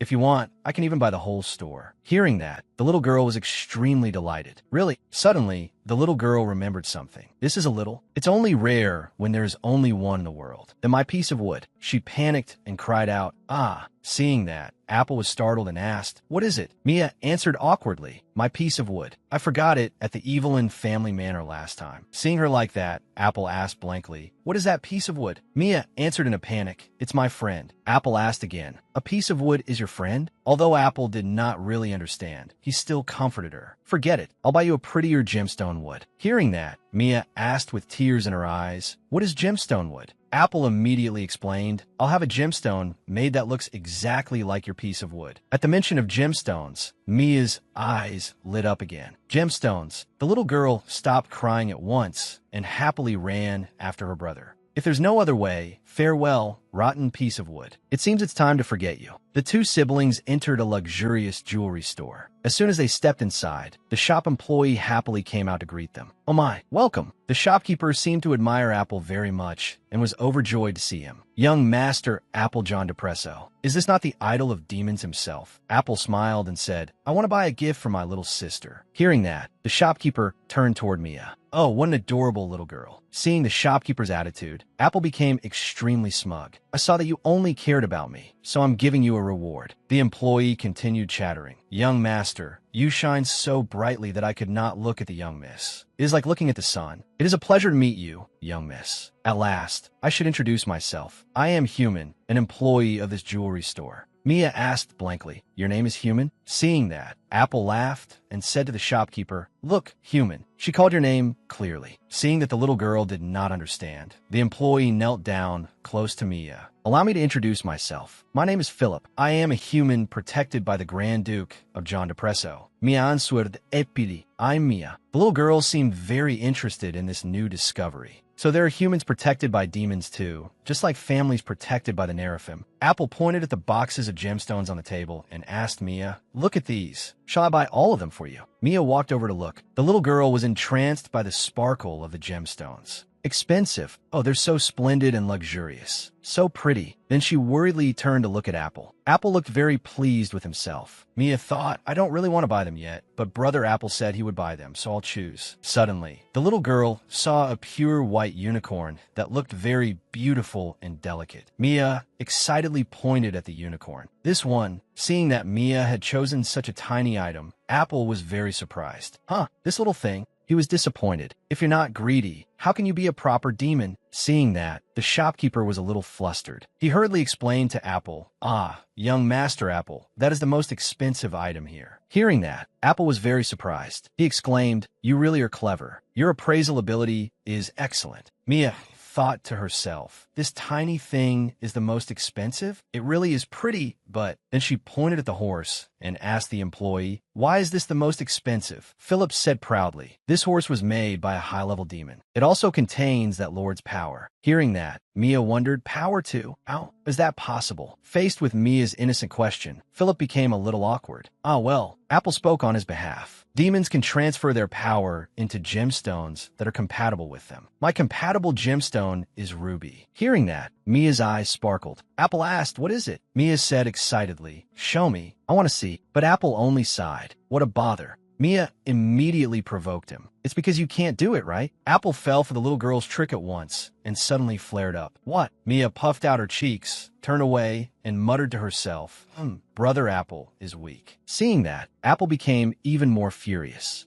You little brat, what are you muttering? Angrily, he ordered the employee, Philip, bring me the most expensive ruby here. But he still did not seem reassured, so he went to choose the stone himself. No, I'll pick it myself. Wait here for a bit. With that, Apple and Philip walked outside together. Seeing that, Mia laughed. Brother Apple is so honest. The little girl sat on a chair and waited obediently. Brother Apple. Mia happily held the white gemstone horse in her hands and gazed at it in fascination. So pretty. The demon who made this must be very beautiful. She hugged the horse to her chest and thought, it feels like sparkling petals are coming from it. It gives off a sweet honey scent. Maybe I should find the demon who made this. The little girl liked the horse very much. Outside the shop, Apple pressed Philip against the wall. His blazing killing intent made Philip turn pale with fear. Apple warned him, remember to keep the buyer of this item secret. Philip answered in confusion, yes. Apple carefully did not forget to threaten him. For example, if you let the Belzebar family find out my little sister bought this, you will die first. Seeing Apple's anger, Philip broke out in a cold sweat. Understand, young master. Please do not worry too much. Apple was still very troubled inside. He could not understand it. That is the power of temptation. Why did that girl choose something meant for a boy? In the demon world, beneath the king were one grand ducal family and 3 ducal families. Among them, the ducal Belzebar family was opposed to the John Depresso family. In particular, their 10-year-old son, after his first coming of age, began giving off the scent of temptation from head to toe. Thinking of that, Apple became extremely angry. That special ability really is. He reminded himself, I cannot let my little sister meet that boy.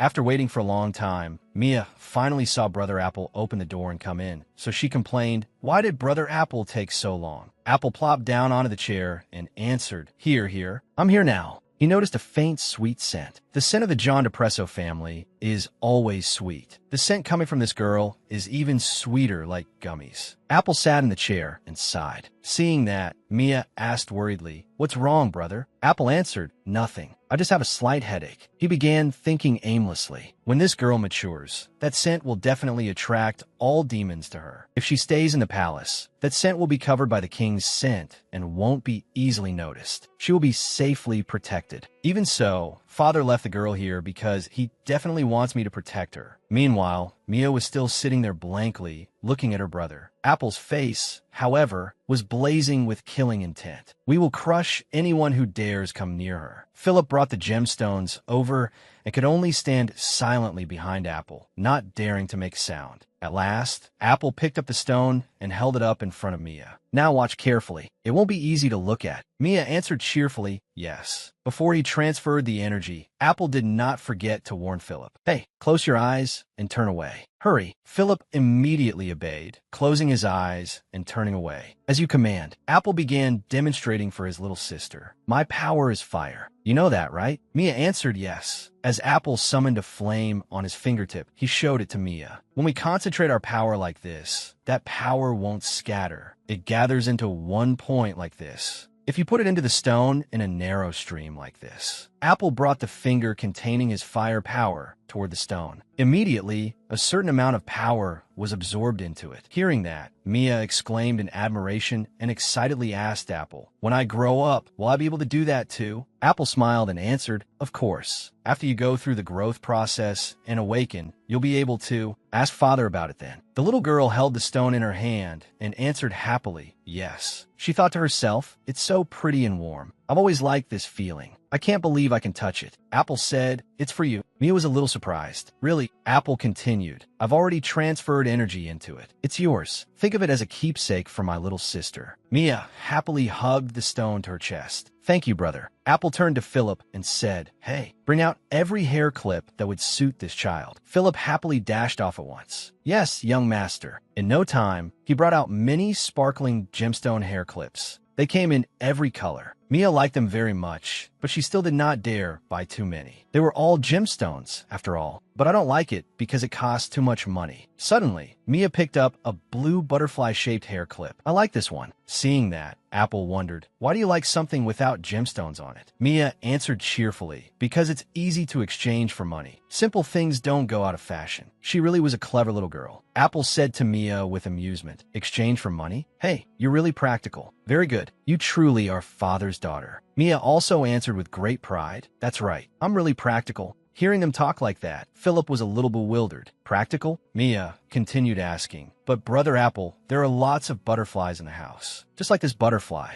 Then the little girl suddenly pointed at the emblem on the wall. Apple had to explain to his little sister again. "No one told you? The butterfly is the symbol of the John Depresso family. From now on, wherever you go, if you see a butterfly symbol, it is a trace of our family. It is the same for the other demon families. The Beelzebub family, the Lily family, the Sapnap family, the Porer family, the Barbados family, the Ciro family, the Astaroth family. Each family has its own symbol." Seeing Mia look confused, Apple stroked the little girl's head and said, "I'm just telling you. How could a little child like you remember all that?" But Mia answered firmly, "I'll remember." Apple replied gently, "It's fine even if you don't, because the John Depresso family is the greatest. If the person talking to you isn't the king, then just ignore them." But Mia refused to give up. "I want to remember them all the families Brother Apple told me about. But no matter how hard I try, I can only remember one family. Beelzebub is easy to pronounce, so I remembered it right away." Seeing Mia standing there in a daze, Apple urged her, "Let's go." The little girl happily hugged the stone horse, and she also had the hair clip she had just bought clipped in her hair as she followed her brother out. Thanks to Apple, Mia now felt much more at ease. "I still haven't fully gotten used to this wonderful life. But even so, I don't feel anxious anymore. Everything around me is so much fun."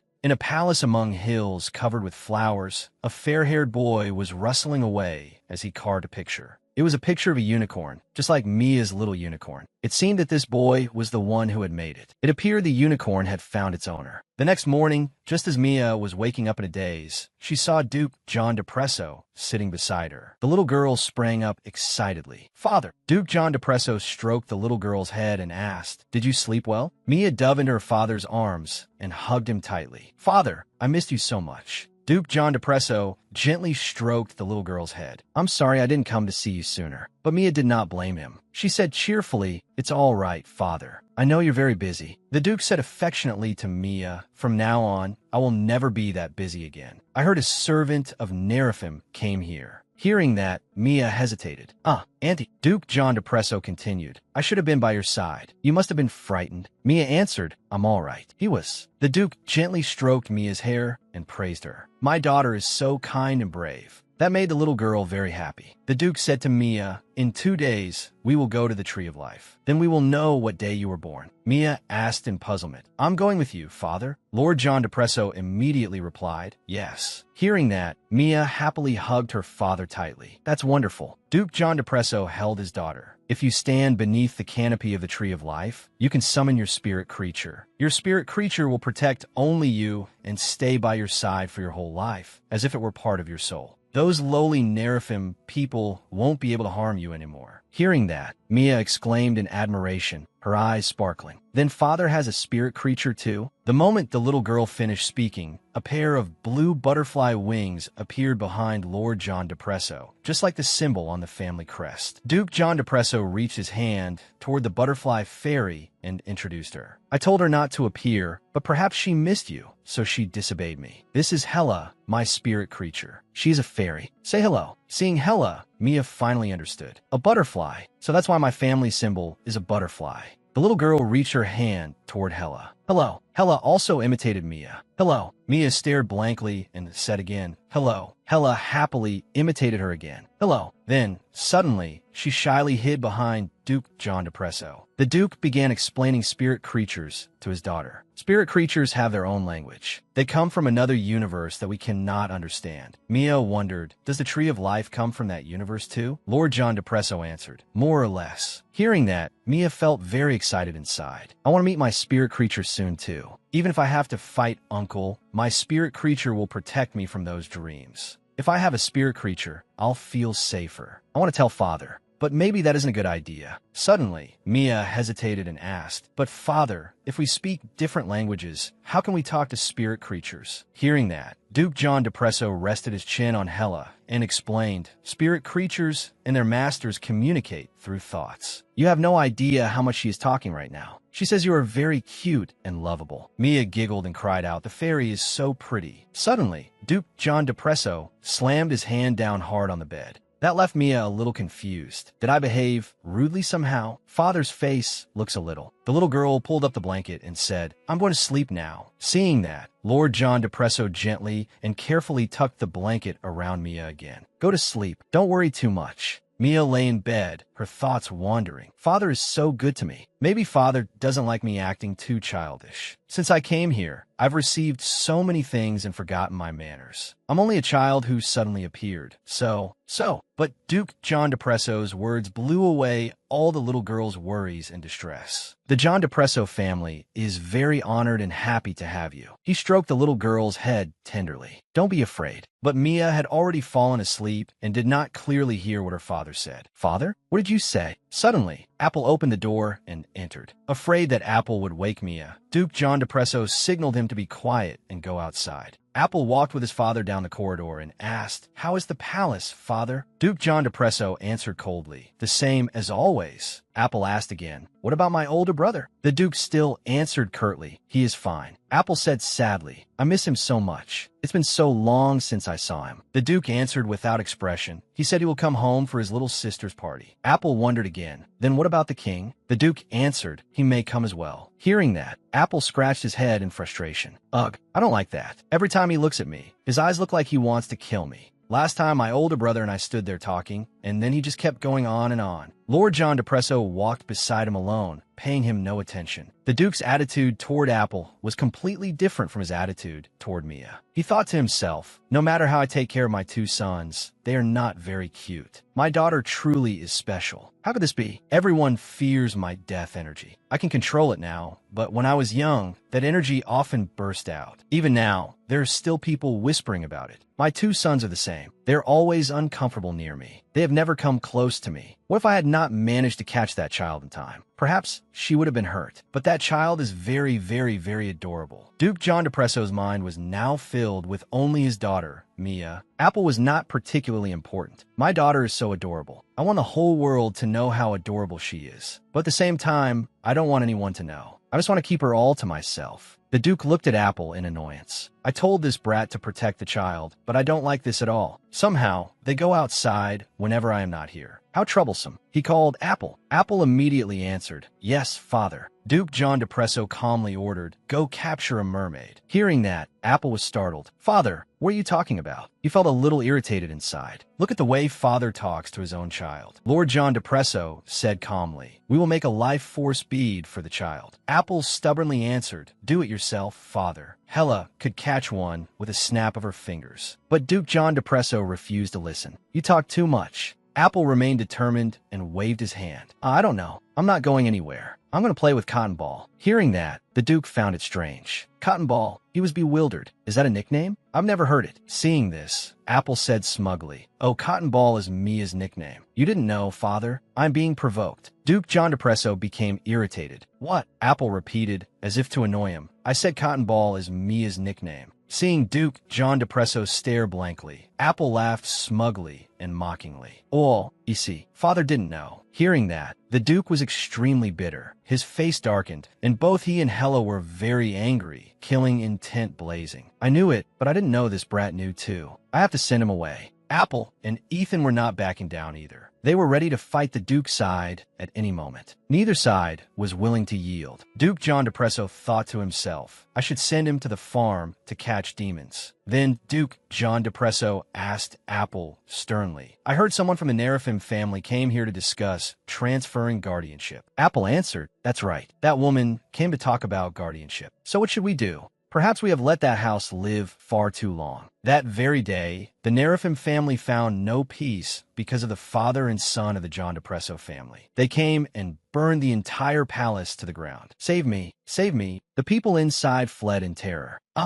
It's hot. Too hot." Meanwhile, Apple strode in proudly. "This is my visit." The guard tried their best to resist this demon. "You bastard! How dare you set foot in the house of God? You will be punished." But it did not seem to have any significant effect. They were immediately defeated by Apple. "Hey, you bullied my little sister first. That was fun, wasn't it? I have to see the place where my little sister once lived. Get out of my way." Another man, also not knowing his own limits, ran out to block Apple. "I won't let you inside." But he was quickly burned to ashes by Apple too. As Apple was searching around, he suddenly encountered Lord John Depresso. "Father." The Duke stepped over and said, "It seems it isn't here. Go to the end of the corridor." When they reached the end of the corridor, they saw a room with an old door in the corner. Lord John Depresso immediately opened the door and entered. What met their eyes was a filthy, dilapidated room, cluttered with papers scattered everywhere. The child lived in a place like this? Perhaps. Apple looked down at the floor and wondered, "What is this?" He picked up a sheet of paper from the ground and read the words written on it. The words on it stunned Duke John Depresso and Apple. "I'm the daughter who killed her mother." Apple trembled and dropped the paper. What are these things? He could not believe his eyes. Lord John Depresso had probably not expected this either. "That day, I captured Count Evelyn and heard the entire story. How Mia was born, how the child was treated. But this..." The words on the paper kept echoing in the minds of the John Depresso father and son. "I'm the daughter who caused her mother's death. I am the daughter who caused her mother's death. I'm the daughter who caused her mother's death. I am." Apple turned to his father in confusion and said, "Father, we can't let these people die so easily, can we?" But Lord John Depresso was no longer calm. Thunder and lightning came crashing down upon the Nerafim family. They could not survive that night. The fear of eternal death. No one could escape. The house was cursed with a cycle of death and rebirth, over and over again. At last, today was the day to meet the Tree of Life. In Mia's room at the John Depresso Palace, the little girl was sleeping soundly. While Mia was asleep, whispering voices could be heard. "Oh my, look at her little mouth, puckered up like that. Are you drawing seriously or not?" "Of course. She's too cute." That made Mia suddenly wake up. She frowned. "It feels like someone is watching me." She quietly peeked up and saw that it was Tina, Doria, and Ben. "Did you see that expression just now? Hurry and draw it. My artist soul is rising up. Draw it with real impact." Seeing them here so early in the morning, Mia was extremely bewildered. "What are they doing? Am I modeling? Can I move?" The little girl rolled sleepily around on the bed.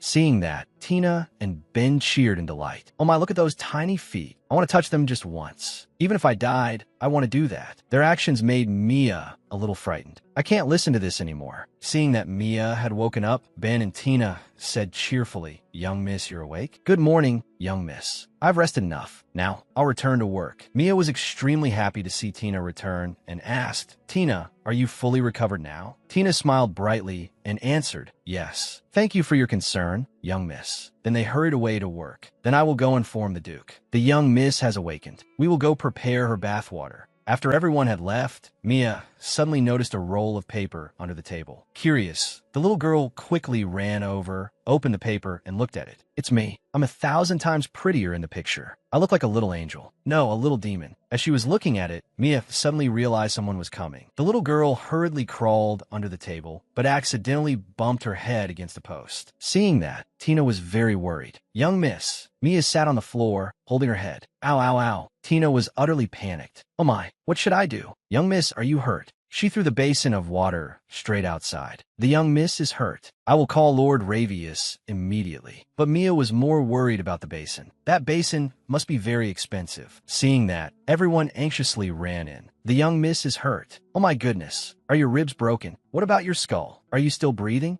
Before they could do anything, Tina had already returned. Everyone step aside. She ran over and picked me up. Young miss, Lord Ravius has arrived. She held the little girl proudly. Jealous, aren't you? I get to carry the young miss. But before she could enjoy it for long, Lord Ravius arrived. He had not even had time to get ready and was still wearing his night clothes. I was not on my way. Tina was a little surprised that Lord Ravius had arrived so quickly. I've been here the whole time. You arrived so quickly, my lord. Lord Ravius asked Tina, where is the young miss injured? Tina stammered, it is only on her forehead. Hearing that, Lord Ravius became worried. Oh my, that could be a serious brain injury. Let me examine her. Seeing everyone worry so excessively, Mia felt embarrassed too. I only bumped my forehead a little. Why is everyone making such a fuss? This is so embarrassing. While examining her, Lord Ravius suddenly froze. Mia wondered, what is it? Did something happen? Lord Ravius announced, there's a sign of horns on your forehead. Tina asked again, horns? Lord Ravius confirmed once more, yes, it is a sign of horns. The demon men outside heard that and began clamoring. The sign of horns has appeared. Her horns are about to grow. Good heavens, I can witness the horn-growing process of a female demon. Hearing the commotion, Duke John Depresso immediately appeared. What did you just say? Mia was very happy to see her father. Father, she ran over and hugged him tightly. Lord John Depresso asked, a sign of horns has appeared. Mia ran to his side in delight. I don't know what it is, but I'm very proud of it. Lord John Depresso froze, then immediately declared, then today is a John Depresso anniversary. What?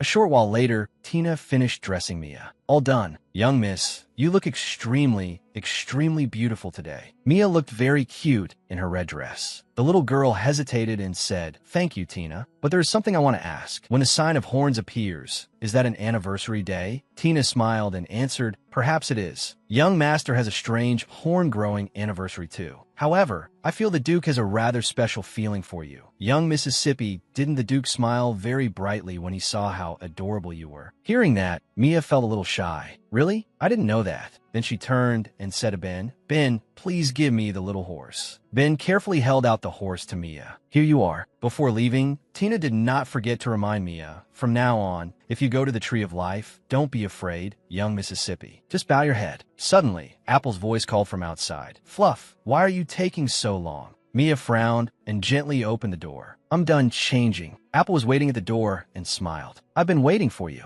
Today, Brother Apple was dressed more splendidly than usual, making even Mia marvel. Brother Apple, you look so good in those clothes. The little girl asked him excitedly. Brother Apple, lots of people must like you, right? Apple was a little surprised, but still said smugly, with my charm, Fluff, my charm is just like air. Mia did not really understand what Brother Apple meant. She was confused. Air means he has no charm at all? I never expected that. How pitiful. That was what she thought. But Apple did not know what his little sister was thinking and remained self-satisfied. Just like air. Hurry up, Fluff. Mia quickly answered in confusion. Yes. In the carriage, Mia asked, oh, Brother Apple, will the Neraphim come today too? Apple replied, I'm not sure. We'll know when we get there, so don't worry too much. If war breaks out in the neutral zone, the Tree of Life will quickly launch roots and drive them away. Hearing that, Mia marveled. Then that tree must be huge, right? Apple smiled. That's right. More precisely, it is the existence of something else in the form of a tree. Mia sat silently in her seat, worrying about all sorts of things again. The tree of life won't hate me, will it? Since I'm a demon born from a saintess mother, the tree might think I'm different. Duke John Depresso saw that his daughter's expression did not look good and stroked her head as if to comfort her. I don't want to be hated or rejected at all. I wish things could stay like this forever. I really am too greedy. So, Tree of Life, please don't hate me. Suddenly, the carriage stopped. We've arrived. Hearing that, Mia curiously looked outside and exclaimed in amazement, "Wow, it's so big." Seeing the leaves of the Tree of Life, the little girl asked curiously, "Look at those leaves. Why are they sparkling like that?" The Duke reached out and caught a leaf, then explained to his daughter, "The leaves of the Tree of Life can absorb every color in the world, but they're not gemstones." He handed the leaf to Mia and said gently, "You keep it." Mia held the leaf in her hand and was extremely surprised. "It's so soft." The little girl immediately turned to her father and said, "Father, I have an idea. I want to sell it.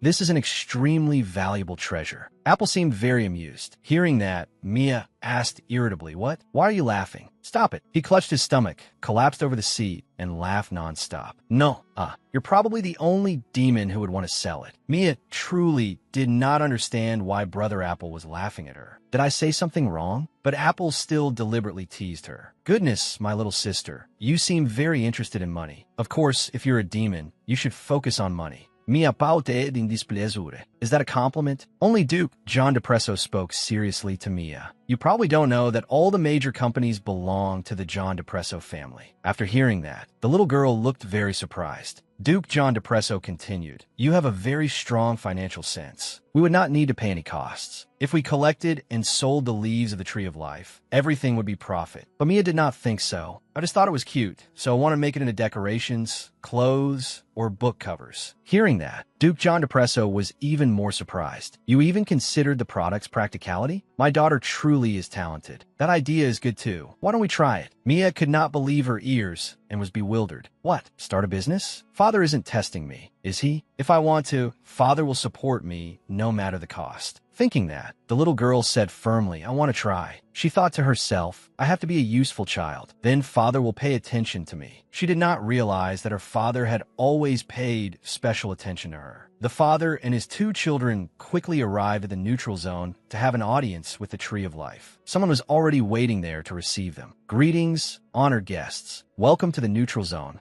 Duke John Depresso said, "We came here to confirm the day my daughter was born." The monk immediately guided them. "The John Depresso family contacted us. Please come this way." Apple whispered to Mia, "The people wearing light-colored robes are monks who cultivate in the neutral zone." Then he glanced to the right, and the people on the right are the Neraphim. "Why are the Neraphim here?" Mia curiously looked to the left, then on the left. Oh my, she happened to see a young man wearing a white robe. He had blonde hair falling down and covering his eyes. "He's looking at me." Suddenly, he signaled for the little girl to be quiet. "Shoo." While Mia was still staring after the young man, the monk said, "Please go this way. Only the girl may go." Seeing the monk call her, Mia startled and answered, "Ah, yes." She followed the direction the monk indicated and walked toward the Tree of Life. As she was walking, a boy shoved her. Ow! He was extremely arrogant. "Move aside. I came first." She is a descendant of the Hyriel family. Seeing that, Apple and Duke John Depresso radiated murderous intent. Little Mia was extremely worried. If they cause trouble here, we'll be thrown out. The little girl hurriedly stopped Brother Apple. "Brother, don't interfere." Apple asked angrily, "Why? That brat hit you first." Mia replied, "I can handle it myself." The little girl looked at the family before her and thought, "I'm angry too. That boy pushed me on purpose." The little girl raised her voice. "Hey." Hearing that, the boy became furious. "What? You dare call me hey?" Mia scolded him fearlessly. "Yes, I called you that. So what?" Seeing that, the boy became extremely resentful. "You dare." Mia continued, "Apologize." But the boy refused. He even looked down on Mia. "What? Your pronunciation sounds ridiculous." But little Mia remained firm. "Apologize now." The boy angrily said to the monk, "Hey, I arrived first, didn't I? Why'd you let those demons go in first?" The monk answered calmly, "Weren't you the one at fault first?" Hearing that, the boy became annoyed. "I was only late by a little while. Everyone hurries to get here, don't they?" Mia was also helpless. What an ignorant brat. He looks down on demons. Mia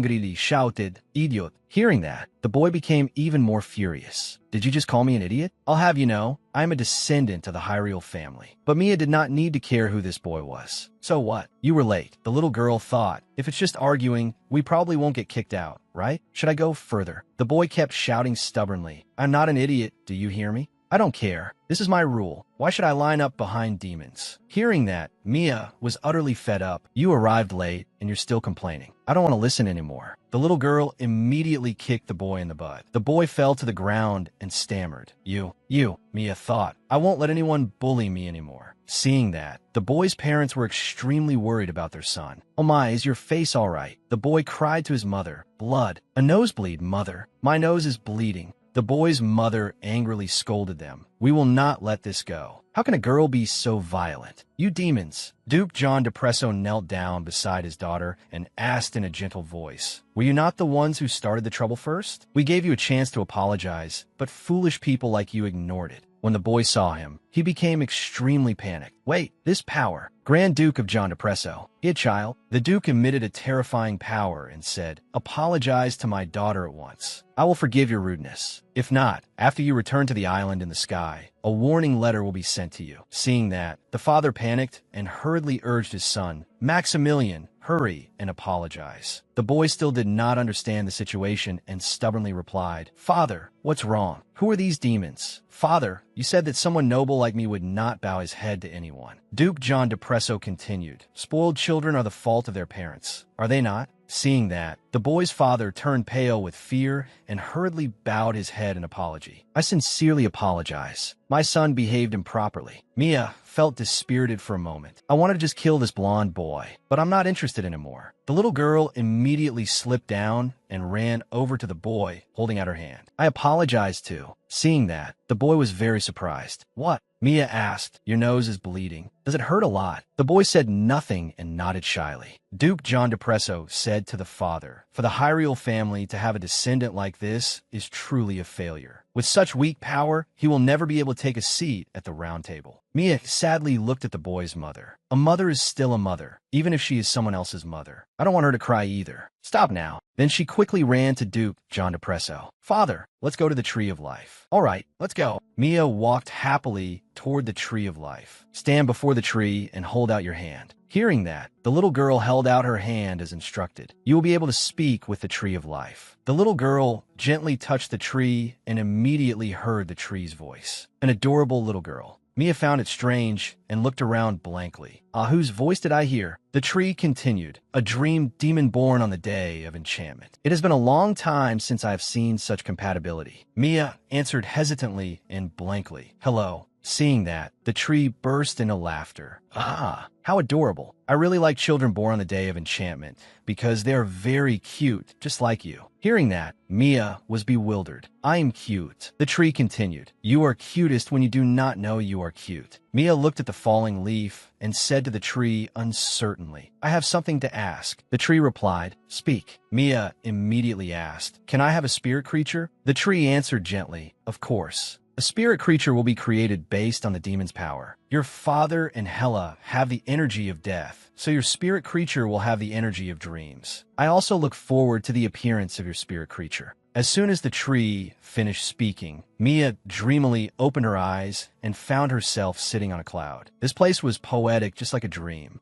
Mia curiously looked around. "This is another space. Does my spirit creature live here? Should I walk around?" The little girl excitedly jumped from cloud to cloud. She excitedly pressed her face against a cloud. Mia seemed to like this place very much. "Wow, this is so fun." But the little girl was the only one there. Mia sighed sadly. "But in such a huge place, how am I supposed to find my spirit creature?" Just then, the little girl suddenly remembered. "I brought this." Then she rummaged through her pocket. She took out her favorite jeweled unicorn and said affectionately to it, "Little horse, please help me search. Hurry and come here." As soon as Mia finished speaking, she fell asleep. The little girl also heard a clopping sound, though she did not know why. Mia was sleeping on the back of a horse. The clopping sound woke the little girl. Seeing that its little master had woken up, the unicorn said, "Greetings, my master. I came from a very far place to meet my master. Please give me a name." Hearing the unicorn speak, Mia suddenly remembered. "That reminds me, I haven't thought of any name at all." The unicorn continued, "Please choose, master. You must give me a name. Only then can we be together." Hearing that, Mia became extremely flustered. "If I can't give it a name, will the spirit creature disappear? What should I do?" In her panic, Mia thought of a name. Sugar.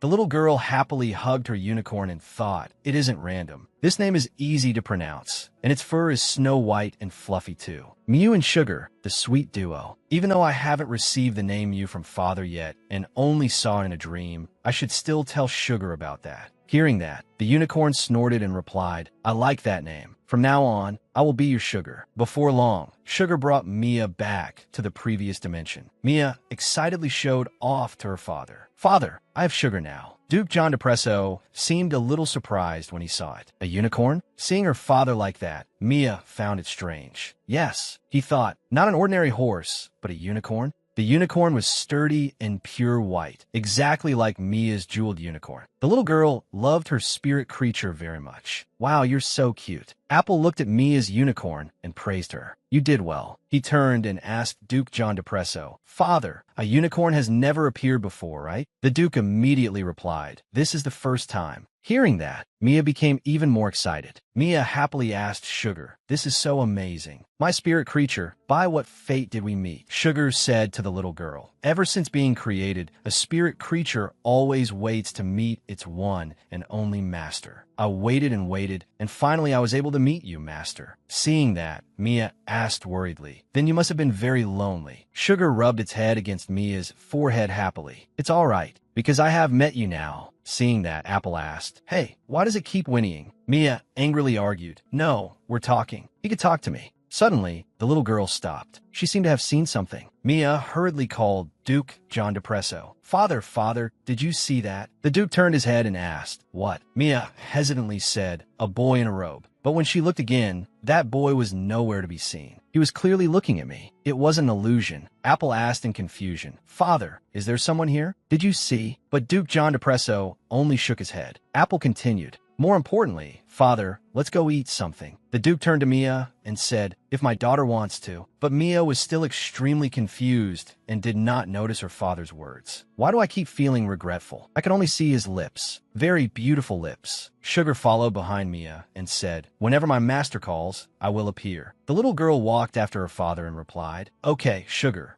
After the John Depresso family's carriage left, the boy in the white robe from earlier appeared. "That girl is impressive. She noticed me very quickly." He gently took the necklace off his neck and muttered to himself, "What a fragrant honey scent. I borrowed this from the Emperor because I did not want things to go too far." It seems the girl was not damaged. More accurately, a female demon. This is the first time I have met one. The family of the Grand Duke of John Depresso has a female demon. If there are demons in the palace, there is no way I would not know. Anyway, earlier, I was busy chatting with my spirit creature, so I did not hear the Tree of Life's words clearly. I must confirm it again. Then he slowly walked toward the Tree of Life. According to the prophecy, I will die once. On the table, dishes filled with vegetables and meat were spread out, their colors appealing. They looked delicious and luxurious. With such a table full of delicacies, our heroine Mia held a fork in one hand, speared a piece of meat, and tasted it, narrowing her eyes in delight because it was so delicious. At the same time, someone's voice rang out, "Father, shouldn't we buy a gift to celebrate Fluff making a new friend?" There were 3 people at the meal: Mia, her older brother Apple, and Duke John Depresso. Apple sat across from his father and younger sister. Thus, the words just now were spoken by him to his father. After hearing Apple say that, Duke John Depresso replied, "That is true, but you already said everything I was thinking." Seeing that, Apple happily and mischievously said, "I got one step ahead." It sounds like father is really disappointed. After hearing that, Duke John Depresso refused to lose and coldly threatened, "It seems I raised you into a cunning person. I must teach you to be more obedient now." At that moment, Apple could only stick out his tongue, shrug, and reply,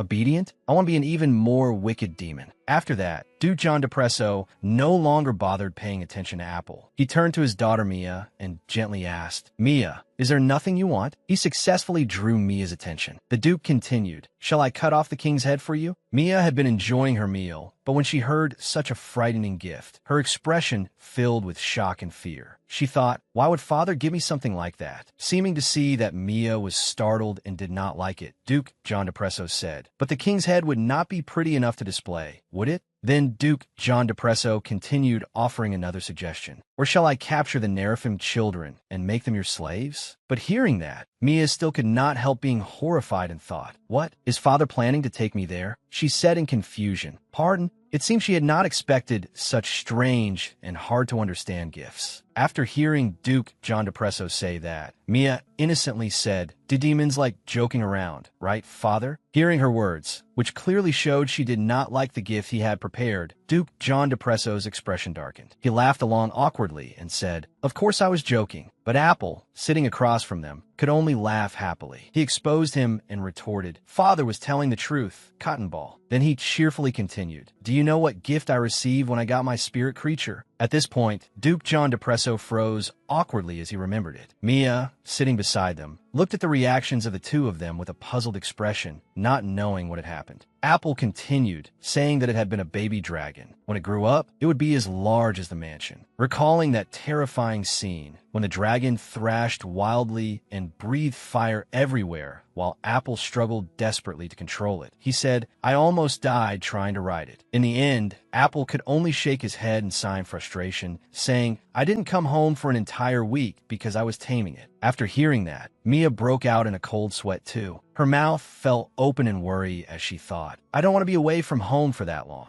After that, Mia thought that she had to say it. Determined, she turned to her father, wanting to tell him her thoughts about the gift. "Father, I want to study," Mia said shyly. Hearing that, Apple was surprised and said, "Study." Mia continued with sparkling eyes, "There are still many things I don't know." In her heart, she thought about the underworld and about the things she herself could do. "I don't want to think about it, but what if father has another daughter?" In Mia's imagination, when Duke John Depresso had a new daughter, that girl would be a gentle child with blonde hair and an anxious, timid smile. What if that girl is prettier and more talented than me? Because of that, Mia thought, and so I need to learn how to survive on my own. Back at the dining table, seeing that Mia said she wanted to study, Duke John Depresso asked again, "Study? Specifically what?" Mia immediately answered, "About the underworld and how to use dreams. And business too." After hearing that, Duke John Depresso happily agreed and said, "Every field requires an expert. Tomorrow, I will summon the best people to teach you."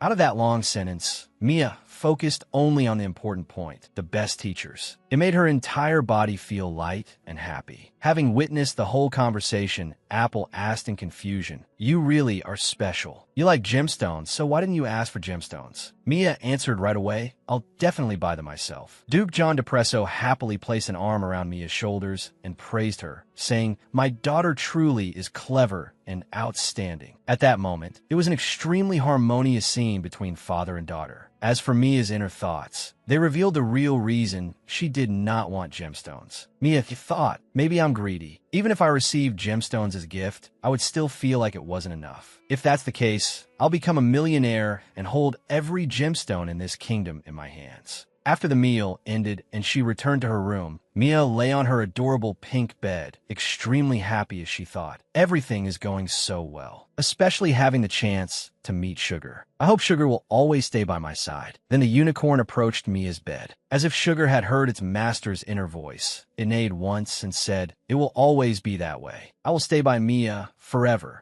Under Sugar's affectionate gaze, Mia stretched out and touched the tip of the unicorn's nose, saying, "I want to hug you while I sleep." After saying that, Mia immediately got off the bed and stepped down to the floor, holding a pillow in her hands. She thought, Sugar can't climb on a bed, so I'll come down instead. Seeing that, Sugar quickly said, "Master must sleep on the bed." It continued in a flustered voice, "The floor is hard. It won't be comfortable." Hearing that, Mia patted it and said in agreement, "Sugar thinks so too, right?" In the end, Sugar suggested a solution, saying, "Then let's do it together." Since it said something so vague, Mia asked in confusion, "What do you mean?" Sugar answered Mia by transforming itself into a cute stuffed unicorn sparkling with rainbow colors. It was so beautiful that any child would love it. Naturally, Mia was no exception. The little girl held Sugar in her hands, her eyes shining with delight as she cried out. Sugar turned into a stuffed animal. Sugar also replied, "Even in this form, we can still talk. Now, Master, please hug me and go to sleep." Holding Sugar in her arms, Mia loved it so much that she would not let go of the stuffed unicorn. Both Sugar and Mia looked terribly adorable. One night passed, and when morning came again, the sky was clear and blue, with white clouds floating in it. The weather was suitable and beautiful. In the main hall of the palace, Tina held Mia's hand and led her down the corridor, saying as they walked, "I have redecorated the empty room on the first floor into a classroom.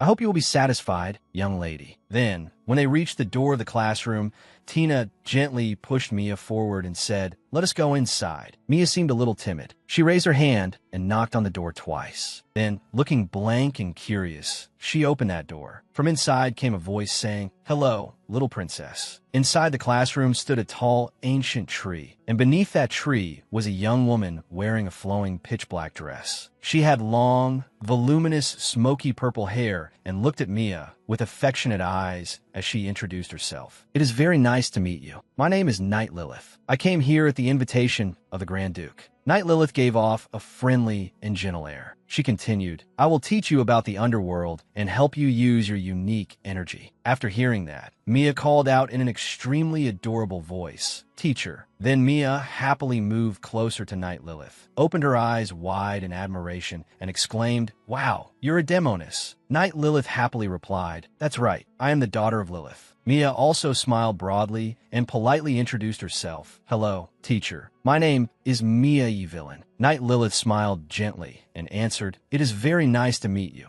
Then Night Lilith looked at Mia with sympathetic, pitying eyes. Stroking the little girl's hair, she said in pain, "It has been so long since I last saw a female demon. How could such a cute child be abused by the Nerifim family?" Hearing that, Mia realized that her teacher already knew all about her. Indeed, the teacher and student held hands affectionately, and the atmosphere was extremely harmonious and happy. Next, Night Lilith finally spoke and asked, "What should I teach you?" Hearing the teacher ask that, Mia was a little surprised and did not understand. She thought, What? At this moment, Night Lilith said playfully, "How about I teach you the 4 basic demon insults?" Then she laughed and teased her. After hearing that, Mia was confused. She was also a little frozen in place, her face showing awkward surprise as she thought, "What?" Night Lilith immediately explained it to Mia. She waved her hand and conjured a sheet of paper, then said happily, "Since you are a beautiful, high-ranking demon, of course you must know how to curse in a truly charming way." With a rustle, the sheet of paper flipped over. The 4 demon insults appeared before Mia's eyes. In order, they were sacred, noble, take care, and those who do not raise children well. Mia truly had to stare with round eyes in shock. She froze like a statue when she read the contents of the sheet of paper. But Night Lilith said very proudly, especially the last one, "That is the most fatal phrase, so you must remember it, because Nerifim, demons, and humans can all use it." After that, Night Lilith suddenly thought of Duke John Depresso's dignified appearance as he held a golden trophy. She sighed with interest. "Your father is excellent in this area, especially when he raised Apple. Every year, he received the Parent of the Year award." Those words, along with Night Lilith's infatuated appearance toward Duke John Depresso, left Mia feeling helpless. Night Lilith continued, "He raised such a prickly child. Apple used to make a complete mess of everything." Then, remembering the scene of Apple carelessly firing things everywhere and making a chaotic explosion, Mia was startled and asked, Then what if the king got angry?" Night Lilith immediately answered, "Of course, the king grabbed Apple by the scruff of the neck and threw him into the fire. The fire at the bottom of the pit is like lava, and if the king became angry, he would toss Apple in there at once. Fortunately, Apple is still safe and sound now." Night Lilith said, "But thankfully, he found fruit that only grows at the mouth of a volcano, so he was forgiven." How interesting. After hearing that, Mia sat beside her and thought dejectedly, "I won't be like Brother Apple." Then they returned to the main topic. Night Lilith handed the sheet of paper to Mia and said, "I have taught you how to curse. Now I will teach you how to praise." With just one touch of Night Lilith's hand, the paper suddenly transformed into demon praises, consisting of 6 phrases in order: noble, very fond of money, and the dead are unlucky, cunning, selfish, and without conscience. However, Mia became even more helpless after reading the contents. The little girl hesitantly said, "Praise? Is this praise?" "That's right," Night Lilith said. "High-ranking demons like us reflect society. You must study this ritual carefully." So in the end, Night Lilith affectionately stroked Mia's head and said, "You must live a truly good life, no matter how terrible things become." What a moving scene it was. Night Lilith continued, "There will be people who want the same things you want, and they will only wait for the chance to drag you down. There will also be those who seize the opportunity when you make a mistake and force you to give up." After hearing that, Mia remembered the difficult, unfavorable circumstances of her past. The little girl thought, "That's right. Back then, I thought that since I couldn't do anything, it would be better if I ate less. If I didn't behave gently and obediently, I would be starved. Because I was weak, I had to accept it. But in truth, you absolutely must not be gentle. You must not give up. You must not let them steal what belongs to you. You must always keep it in your own hands if you want to have it." Those were Night Lilith's words, continuing to ring out. Facing Night Lilith's philosophical words, Mia was truly moved and realized the truth. She thought, "That's right. I never want to be a gentle person." After that, Mia quietly spoke up and said, I want to earn money." At this moment, Night Lilith was surprised and asked, "Money? Does her father not give you money?" Hearing that, Mia shook her head and said with longing, "I will earn it myself." After hearing that, Night Lilith immediately praised her, saying, "You have earned my praise. You truly are an outstanding high-ranking demon." Then she asked, "How much money do you want to earn?" Mia adorably spread her arms wide and said, "About this much. Lots and lots." That innocent action successfully made Night Lilith laugh. She teased, "Give me an example. How much?" But Mia thought seriously. It might be a little strange, but if she was a demon and loved money, then of course she had to be greedy. Mia said, "Enough to buy all the king's mansions and land." After hearing that, Night Lilith suddenly seemed a little dazed. She silently looked at Mia in deep thought, making the girl flinch and think, could that have been disrespectful? But then Night Lilith suddenly burst into loud laughter. Ha! Her eyes narrowed, and her cheeks flushed rosy pink. She looked truly happy because of Mia's words. Seeing her teacher laughing endlessly, Mia became somewhat frightened and hurriedly corrected herself, saying, "Then, if not that, then as much as the human emperor." However, before Mia could finish speaking, Night Lilith giggled again and said, "That much? Do you know how wealthy the human emperor is?" In the end, Night Lilith concluded by asking, "In short, do you want to be surrounded by gold and gemstones?" Mia immediately answered yes. After that, Night Lilith happily and gently touched Mia's nose and said, "That's right. You must have ambition. That is what makes you a daughter of the John DePresso family." Then Night Lilith smiled happily and said, "I hope my daughter will be like Mia, too." And to satisfy Mia, Night Lilith really showed the little girl the wealth of the emperor. Thus, she conjured another sheet of paper, but this one was larger. Inside was a drawing of a castle. Night Lilith said, "All right, I will show you just how vast the Emperor's territory is." Night Lilith pointed and explained, "This is the Emperor's territory. In the center is the palace." Mia looked into the picture. Just like in real life, it was a magnificent castle surrounded by mountain ranges and forests. In front of it were houses and roads. The little girl exclaimed in surprise, "Oh." Then she thought, "He's so rich. I'm so jealous." Night Lilith continued, "According to the agreement between the king and humans, humans are not allowed to enter the king's territory. In other words, only demons are here." Then Night Lilith turned and asked Mia, "After seeing all this, are you afraid?" Hearing Night Lilith ask that, Mia was confused. To Mia, she thought, "Why would I be afraid? I can also become a great demon like the king." Mia wanted to step onto those stairs at the very top, just like the king. Therefore, Mia resolved, "If I have the chance, I won't let it slip away." After understanding Mia's feelings, intense ambition, and unyielding will, Night Lilith quietly looked at the little girl with close attention and surprise. Finally, Night Lilith remarked, "Perhaps that is also the personality of the current king. That tenacious, determined nature." Surely Night Lilith thought that Mia might truly be able to become the new king in the future. But Mia did not want that and did not think that way. Mia simply thought, so what about the current king? I only want to earn a lot of money and live without any worries. At this moment,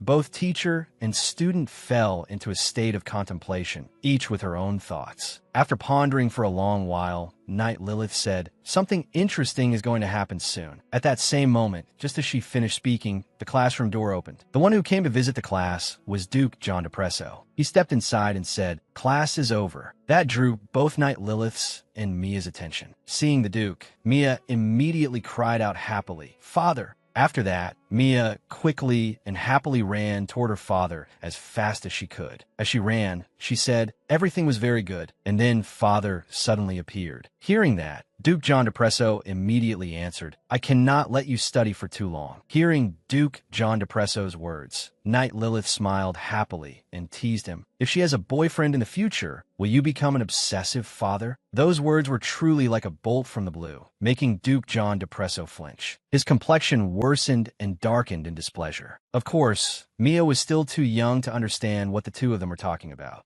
Then Duke John Depresso picked Mia up in his arms and said to Knight Lilith, now, please excuse us. It is time for my daughter to play. Knight Lilith also gently replied, goodbye. Then she said softly to Mia, Mia, let us continue studying next time. Along with her voice came the sound of wind pushing through the leaves behind her, rustling softly. The atmosphere was truly harmonious and warm. After the lesson ended, father and daughter held hands as they walked through the palace corridor. As soon as the classroom door closed, Duke John Depresso immediately warned Mia, Knight is a good teacher, but do not interact with her too much. Mia's eyes widened in confusion as she asked why. The Duke said, you were practically hypnotized. Hearing the Duke say that, Mia immediately remembered when she had been beside Knight Lilith. At that time, it had felt as if the little girl were sleeping on soft clouds, with gentle Knight Lilith smiling and speaking beside her. Then Mia thought, I understand what father means. After that, the little girl innocently lifted her head and asked her father, what about you, father? Were you hypnotized? The Duke immediately raised his voice and repeated, Knight hypnotized me? Duke John Depresso's expression was somewhat stiff. He frowned slightly and said, there is no such thing. Do not worry. And right after he said that, Mia and her father arrived in front of the door to another room. Duke John Depresso opened that door and said, we're here. Duke John Depresso led Mia by the hand and stood before the room. What appeared before them was countless mountains of gold coins, shining and glittering so brightly that Mia could not help but be surprised. She exclaimed loudly, wow. Duke John Depresso continued, you said you liked gemstones, didn't you? Hurry and look around. Standing before so much money, Mia was extremely excited. She immediately let go of the Duke's hand, wanting to explore the surroundings. Then he took out a bundle wrapped in a handkerchief. After opening it, inside were animals made of gold. Duke John Depresso said, golden monsters. These are toys for children. They are made entirely of gold and gemstones. We had artisans sculpt them. Next, the Duke introduced them enthusiastically. This is a wyvern. It is the black dragon I gave as a gift to your older brother Apple. After hearing her father say that, Mia repeated, wyvern. The Duke continued, this is a mermaid. Mia also said, mermaid. It was a buffalo with bulging muscles and two thick horns on its head. After showing Mia the two dragons and the mermaid, the little girl held them in her hands and thought, father must really like these things, though his tastes are a little strange. Seeing Mia keep looking at the golden animals and thought, Duke John Depresso asked, do you like them? Only then did Mia happily answer, yes. Duke John Depresso also said they are all yours. Play with them as much as you like. You can smash them or throw them if you want. Hearing her father say that, Mia's eyes sparkled as she thought, I only dared to touch them, but father says I can even throw them. After that, Duke John Depresso explained that he said that because Apple would throw them away after playing with them for just a little while. Hearing that, Mia looked up and thought, are all demons like that? As expected, Mia looked so innocent while thinking that it was extremely funny and adorable. Mia suddenly thought about it further. Throw it away? She supposed that when she was angry or bored, she could do that. At those times, she would put on a frown and throw that golden dragon down onto the ground, very forcefully to vent her anger. Well, yes, that was true, but not right now. This is so much fun. Mia happily faced Duke John Depresso, smiling brightly as she thought that. Then she said, "Thank you, father," which left the Duke somewhat surprised and bewildered. Because of that, Duke John Depresso stared blankly and asked Mia, "Thank me?" Mia said yes, because father gave me such wonderful things. The Duke had allowed Mia to study and had given her gifts, presents that Mia liked. Hearing that, the Duke said, "Wonderful things? All of your money is in this room. If you need it, you can use it as capital for business." Hearing the Duke say that, Mia was startled in panic. She thought in amazement, just how much money is all this? The numbers for the mountain of money appeared before Mia's eyes. 300,000, 700,000, 400,000, and so on and so forth. Then, after adding all of them together, Mia held her face in horror and shouted, "Approximately 1,950,000 heap." After that, Mia turned around, flailing her arms wildly because she was so overwhelmed by the amount of money. Mia stammered, "Teach, there's so much." At that moment, the Duke said, "I heard you were going to become a millionaire." He crossed his arms and continued generously, "This is early education. Get used to it." After hearing that, Mia's eyes sparkled with happiness as she thought, "I see." Then the Duke continued speaking, "And this is also the money for raising you up until the age of 5. After that, I will fill this place up every year." Hearing that, Mia imagined her own golden treasury and cheered joyfully. She thought that with this much money, she would also try hard to fill this place up. Mia wanted to be able to do business too and earn profits and interest. Mia was truly happy as she thought about the future. She thought, just as father said, "I will become a truly excellent merchant." A few days later, under a blue sky and golden sunlight, the castle stood towering. Tina's voice rang out as she said, "Young lady, you have been living here for some time now. Do you like it?" Mia answered happily, "Yes, Tina, I like it very much." It turned out that the two of them were holding hands, walking along the stone path in the garden there. Mia said happily, "The path is so pretty." Tina replied, "Young lady, you know what a path is? Young lady, you really are a genius." After that, Mia looked around and discovered orange-red, ripe fruit on the bushes. Mia thought, "This is fruit, right?" Then Tina stretched out her tiny hands, intending to pick those berries. But the moment her fingertips had just touched them, from within the bushes appeared the haggard, ruined, wine-soaked face of Butler Ravi. Looking utterly exhausted, he called out, "Young lady Mia." Who could have expected that? Because she was so surprised and startled. Mia would gape in fear, stand frozen on the spot, and finally collapse with a thud as she fainted. This made both Butler Ravi and Tina cry out in panic. 18. Tina and Butler Ravi shouted loudly in panic, "Ah, young lady, please wake up." Once they were inside the castle, Butler Ravi's sincere voice rang out, "I am truly sorry." As for our Princess Mia, she had already woken up and was sitting on a chair, eating ice cream while asking, "What happened?" Sitting opposite young lady Mia, Butler Ravi hunched over and said, "I would like to ask for your help." Mia immediately asked, "Help?" Then Butler Ravi seriously explained, "There are a few things I need to say to the Grand Duke." The butler recalled the meeting with the Duke and his other colleagues in Duke John Depresso's office. At that time, they had all been extremely focused on working through a pile of documents. The story took place in the office yesterday. Sitting in the center was Duke John Depresso, with an extremely solemn expression. In a serious atmosphere, the Duke spoke. "We must name the holiday." As soon as they heard that, Butler Ravi and another butler with blonde hair were both stunned, unable to understand what holiday he meant. In the end, Duke John Depresso smiled happily and said, "I am certain my daughter is a genius. Then shall we call it Smart Daughter Day? No. Or perhaps Genius Mia Day." The Duke continued muttering, "And Money Mad Demon Day. And Next Generation Entrepreneur Day. The day of the child who loves jewels sounds good too." Just like that, the Duke talked to himself, leaving the butlers truly alarmed, their faces pale, flustered, and helpless. Then, suddenly, the Duke frowned and thought seriously before saying, "Wait, if I decide too many things, Mia may feel pressured afterward." Because he thought that, the Duke sprang to his feet and waved his hand, ordering the butlers, "First, we must think about the holiday. Proceed at once." And so the butlers did not dare delay. Yes,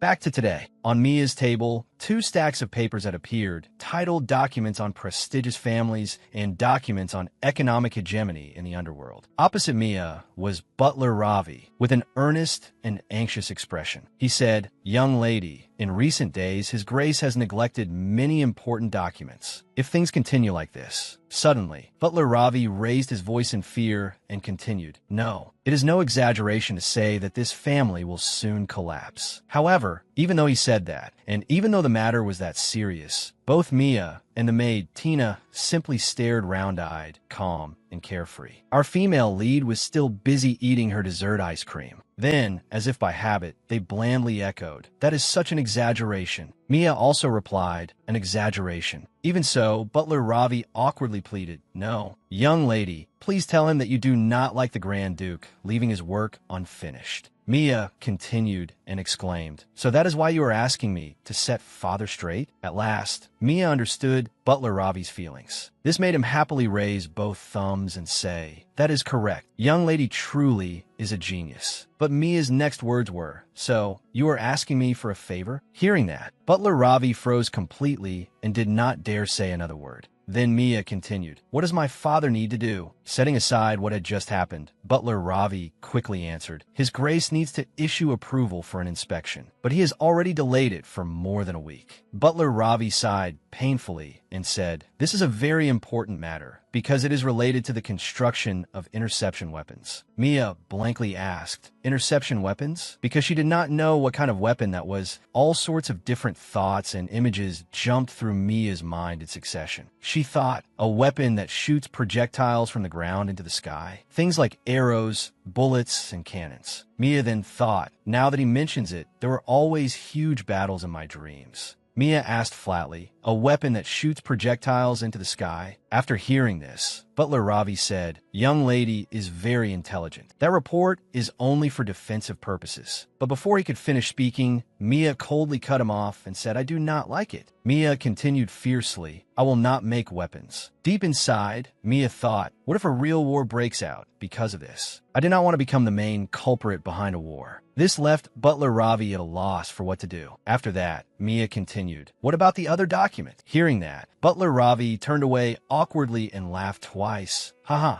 before handing the other file to Mia. He also said, this document, holding the paper up in front of Mia. He continued, the tragedy that occurred in the John Depresso territory. Mia immediately asked in surprise, "A tragedy?" Butler Ravi promptly answered, "The increase in demonic energy in the border region has created a very powerful whirlwind. This is a difficult problem because the whirlwind sweeps through the border region and destroys everything. Indeed, houses and roads had collapsed and become crooked ruins because of this whirlwind." With a helpless expression, the butler said, "That happens very often and causes a great deal of damage, but there is nothing we can do." The butler carried over 2 thick, tied stacks of documents and placed them beside Mia. Pointing to one stack, he said, "This is the damage statistics report." Seeing it, Mia was also surprised by how much there was. After that, he pointed to another, even taller stack and said, "And these are petitions from officials." Seeing that, Mia could not help being alarmed and thought, there are so many. Then Butler Ravi knelt down and pleaded, "Please help me handle this matter. The Grand Duke will not even touch it." Mia thought, in that case, father really does need to work. However, Mia thought, but I cannot say that out loud. After pondering for a while, Mia made up her mind. She thought that this was her first contract in order to become a great entrepreneur in the future. In the end, Mia innocently asked, "But if I do it, what will you give me?" After hearing that, Butler Ravi indeed froze in stunned silence, not knowing how to answer. Then he humbled himself, embarrassed, and knelt all the way down as he said, "Of course, I will repay you, young lady." Mia, taking on the air of someone in a superior position, said, "If you satisfy me, I will consider it." Recalling the things she had, Mia listed them off. She already had money and jewels in her toy room. She always had plenty of clothes. That was why those things were not special. Then, remembering her own behavior toward the butler, the little girl happily thought, "I seem like a demon, don't I?" At that very moment, sugar appeared, floating as it encouraged its master. "Well done," and then disappeared. After that, Butler Ravi said,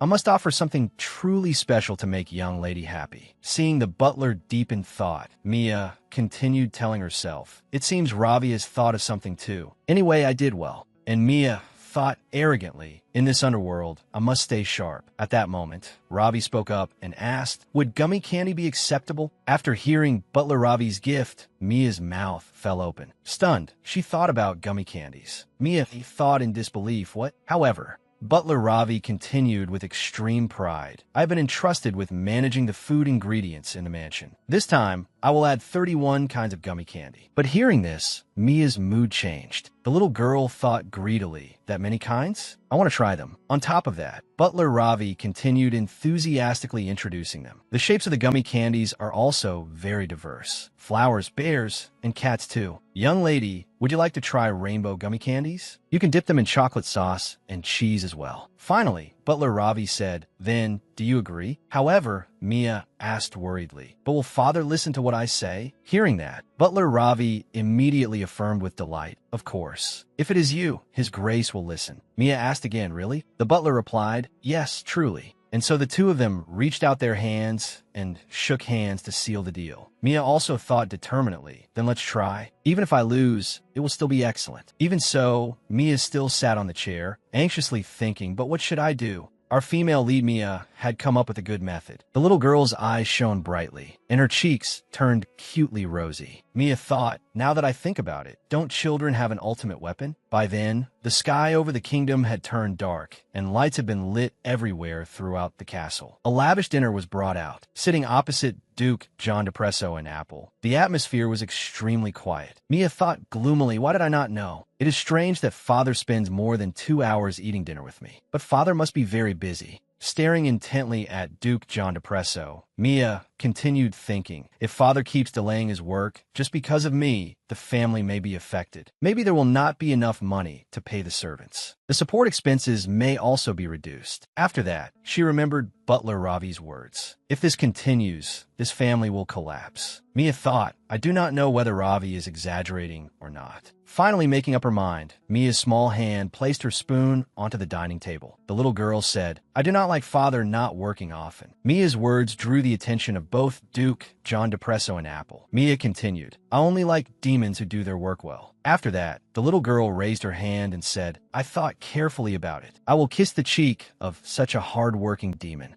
After hearing Mia's words, both Apple and Duke John Depresso were confused. The Duke coldly asked, and what of it? This left Mia speechless. The little girl thought, does father not know what a kiss on the cheek is? Has brother Apple never kissed father before? So Mia turned to Tina, who was standing beside her, and said, Tina, bend down. The maid immediately replied happily, yes, and did as she was told. When Tina bent down, Mia gently kissed Tina on the cheek. It made a loud smacking sound, leaving Tina surprised. As for Mia, she thought, in my dream, I did this at the toy store. When a child received a gift and kissed their father, the father would smile very widely. Will father do the same? However, the answer was that he did not. Beside her, Apple's face twitched in shock, while Duke John Depresso still said coldly, so that is a kiss? Seeing the reactions of the two of them left both Mia and Tina stunned. Mia's face turned pale with embarrassment as she thought, what? Opposite Mia, Duke John Depresso and her older brother Apple radiated thick killing intent. Apple spoke first and said, hey, why was the maid the first person to receive a kiss? Seeing that, Tina's face darkened in fear. She thought, what is that cracking sound? Fortunately, Mia quickly grasped the situation and hurriedly raised her hand to explain, Tina does her work well. Suddenly, the maid Tina turned to her with a moved expression and said, young lady Mia. Seeing that, Mia also gently replied, yes, Tina. Unexpectedly, Tina suddenly shouted, I can die now. Then 2 streams of tears flowed down her face. It seemed as though Tina had been moved because her young lady had protected her. But the truth was that Tina was heartbroken as she knelt down and said, sob, sob. The young lady of the John Depresso family was kissed by a cowardly man. After hearing that, everyone's faces darkened. As for Mia, she was truly panicked and helpless upon seeing this.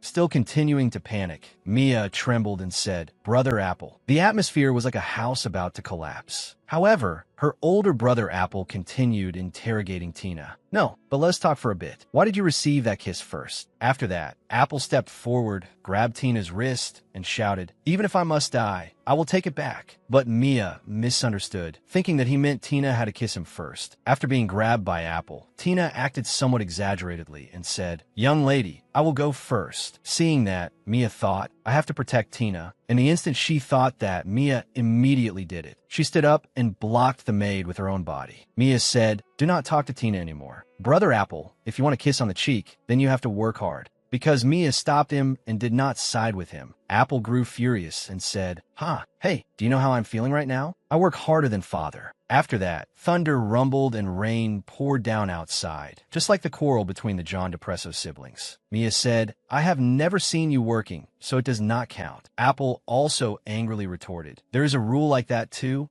After that, a long silence stretched on. Mia, while riding Sugar, anxiously thought, "What should I do?" It seems both of them are very angry. Is there a way to make father work without making him jealous of Tina? No. Then Mia came up with a way. The little girl raised her hand in AV sign and announced her idea. "Whoever works faster will get 2 kisses from me." After saying that, Mia, Tina, and the little horse all opened their eyes wide, awaiting the response from Duke John Depresso and her older brother Apple. Even so, another silence continued, and no one answered. No one reacted. In the end, Mia had no choice but to pout and continue. "Father, you have to work. It is not good for you to play with me every day." However, Duke John Depresso coldly replied, "I have finished all my work." Hearing that, Mia sulked and said, "Father, you are lying." After that, the little girl continued, "Then from now on, let's make a bet on who works more, father or brother Apple." This made Duke John Depresso start in surprise. Mia continued, "Only the winner will receive my kiss." This time, it was Apple's turn to be shocked and bewildered. After Mia finished speaking, the father and son, the Duke and Apple, silently stared at each other. Then, at the same time, both of them stood up from their chairs. Duke John Depresso said, "I will go work first." Apple answered, "I will as well." And just like that, everyone left, leaving behind the confused Mia, the little horse, and Tina. Before leaving completely, Apple still reminded her, "Eat all your fruit." Mia could only blankly say, "Yes." After that, with a click, both the Duke and Apple eagerly returned to their rooms to work. After seeing that the master and young master had both left, Tina in the dining room happily cheered and cried out,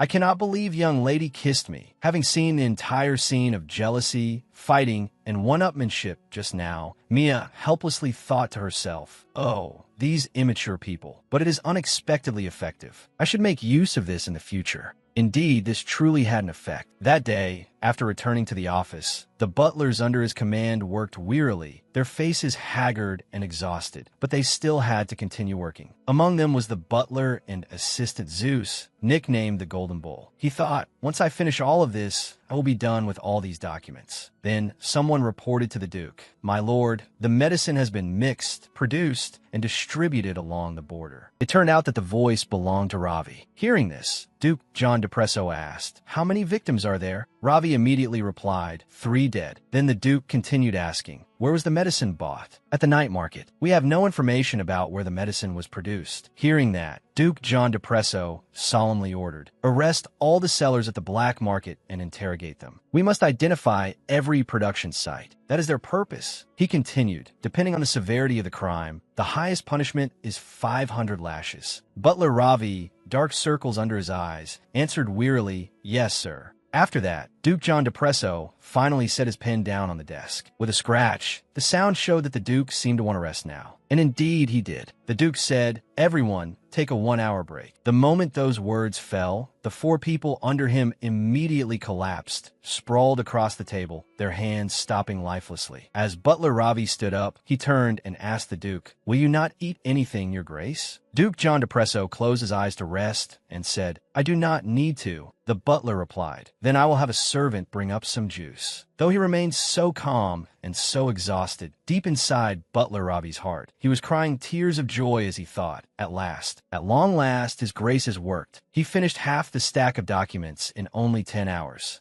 I'm so happy. Then, remembering Mia, the butler said inwardly, "Young lady, thank you. I trusted the right person." A few days later, while sitting leisurely and eating cake, Mia Evelyn thought in boredom, "I wonder if father is focusing on his work." Just as she thought of Duke John Depresso, a knock sounded from outside the door. It turned out the person who had come was Ben. He cheerfully raised the letter in his hand and said, "Young lady, the Grand Duke has invited you to his office." In the letter Duke John Depresso had written to Mia, it said, "I want to show you how a high-ranking demon works. Will you come to the office? P.S. from your father." And so, after receiving the letter, Tina dressed Mia in an outfit, a pure black checkered dress, her fluffy purple hair pinned at the sides with 2 pretty flower clips. Tina also said happily, "We should go meet His Grace the Duke, shouldn't we?" Then suddenly, Tina covered her mouth and exclaimed, "Oh my, young lady, it seems you have grown quite a bit taller." Mia let out a confused, "Huh?" Tina immediately pointed out to Mia. Her finger pointed to the part of Mia's legs above her knees. The dress had become shorter by a section. Tina explained, "This dress used to reach down to here." Tina continued, "Now the dress is above your knees. Young lady, you must change dresses." Hearing that, Mia happily thought, "Oh my, I was worried because I never seemed to grow taller." After that, Mia cutely waved her hands and said, "I want to get taller." Tina comforted her, "You will even grow taller than me, young lady." Then Mia thought to herself, "I hope I grow up quickly. I will become a wonderful, powerful demon." When they arrived in front of the door to Duke John DePresso's office, Ben assisted by knocking on the door and calling inside, "Miss Mia Yvelin has arrived." Mia, full of eager anticipation, thought it looked so mysterious. And when the door creaked open, Mia widened her eyes in surprise. At the same time, voices rang out in unison from inside the room. "It is a pleasure to meet you, young lady."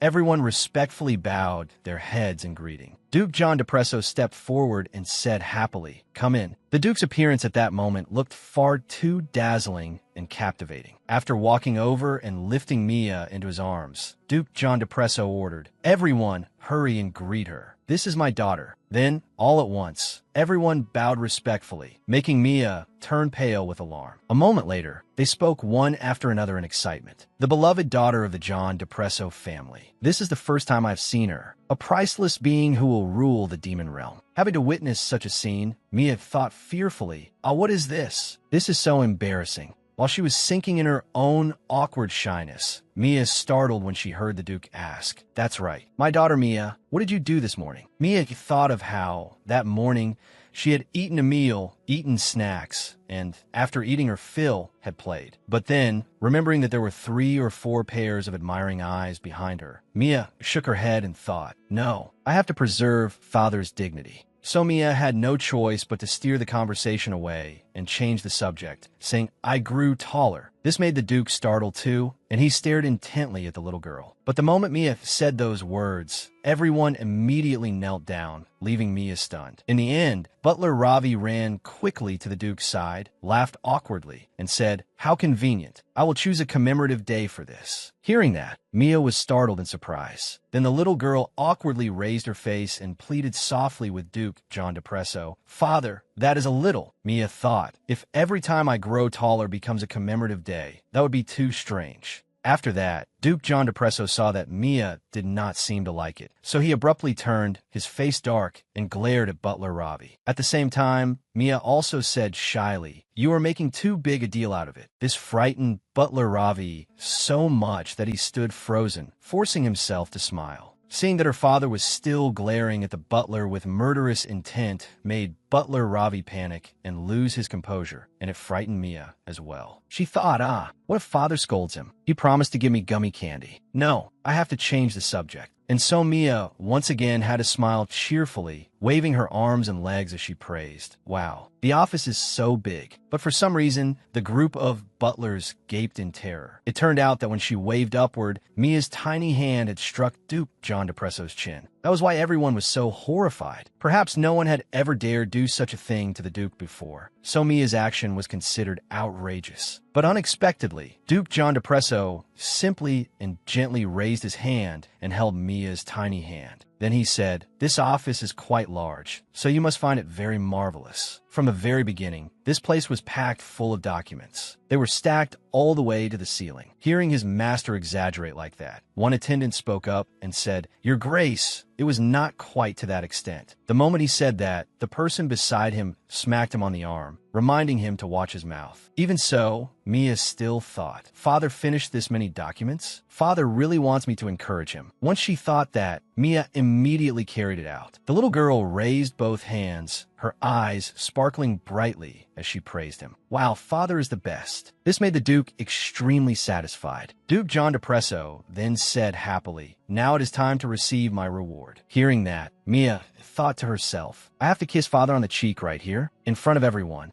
After that, Mia looked at each butler's bewildered face, their eyes round as they failed to understand what was happening. The little girl gave a helpless sigh and thought, did father deliberately call them here to show off? When she looked at Butler Ravi's face, Mia and he exchanged information through their eyes. Mia blinked, and what she meant was, Uncle Ravi, did my father work hard? Butler Ravi immediately raised his thumb with pride and joy, telling her, yes, yes. Seeing that, Mia went, ah, in her heart. In the end, Mia still decided to kiss Duke John Depresso on the cheek with a loud smack. What a warm scene it was. Duke John Depresso, taking advantage of the moment, turned his face and told the little girl, this side too. Mia kissed both of her father's cheeks evenly. Seeing that scene, the group of butlers cried tears and groaned, saying, I'm jealous. So jealous. So we truly lost. What a defeat. Seeing everyone react like that, Mia thought to herself, everyone is really expressive. Some people even. But while she was looking, Mia suddenly discovered something and let out an ah. Then the little girl said to Duke John Depresso, please put me down. The Duke immediately put the little girl down and said indulgently,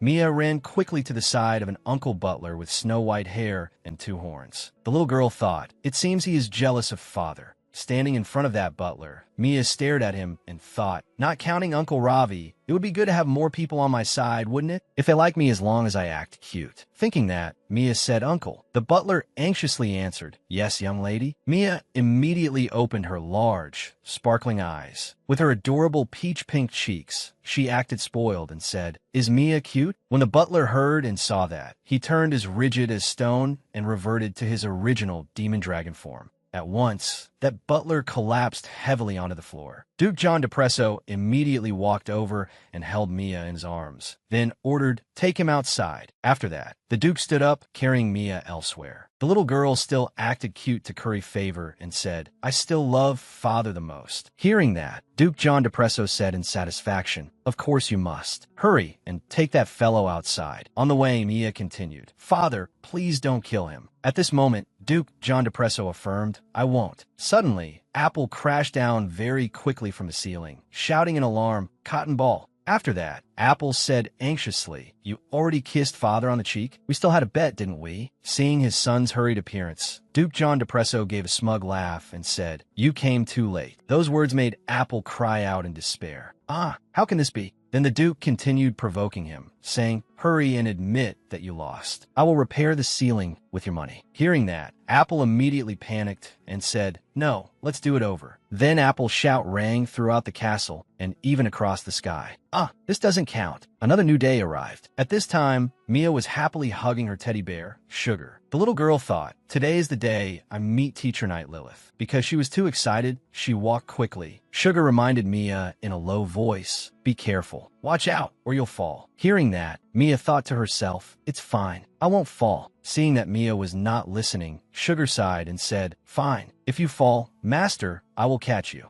After that, Mia smiled happily and said, hee hee, thank you, Sugar. Then she quickly stepped into the classroom. Seeing through to her teacher, Mia joyfully called her name, Teacher Night Lilith. As usual, Night Lilith was extremely happy to meet Mia again. She said, little princess, come in. Walking closer to Night Lilith's side, Mia asked, what are we learning today? The teacher immediately said, we are learning how to use energy. Hearing that, Mia's eyes shone brightly. The little girl thought to herself, I thought it would be a long time before I learned that. Seeing Mia's interested reaction, Night Lilith smiled gently, finding Mia truly adorable. And right away, Night Lilith instructed Mia. She raised her hand into the air, controlled the water element, and said, here, your innate ability has already matured, and you can naturally sense it. Mia answered, yes. Then Night Lilith continued, but before you mature, you must learn how to use your energy. As she spoke, Night Lilith moved her finger and drew a line. Following the path drawn by Night Lilith's finger, lines of water appeared with it. Seeing that, Mia cried out, it's water. The teacher said, that's right, I am a water-type demon. Mia said, and Brother Apple is a fire-type demon.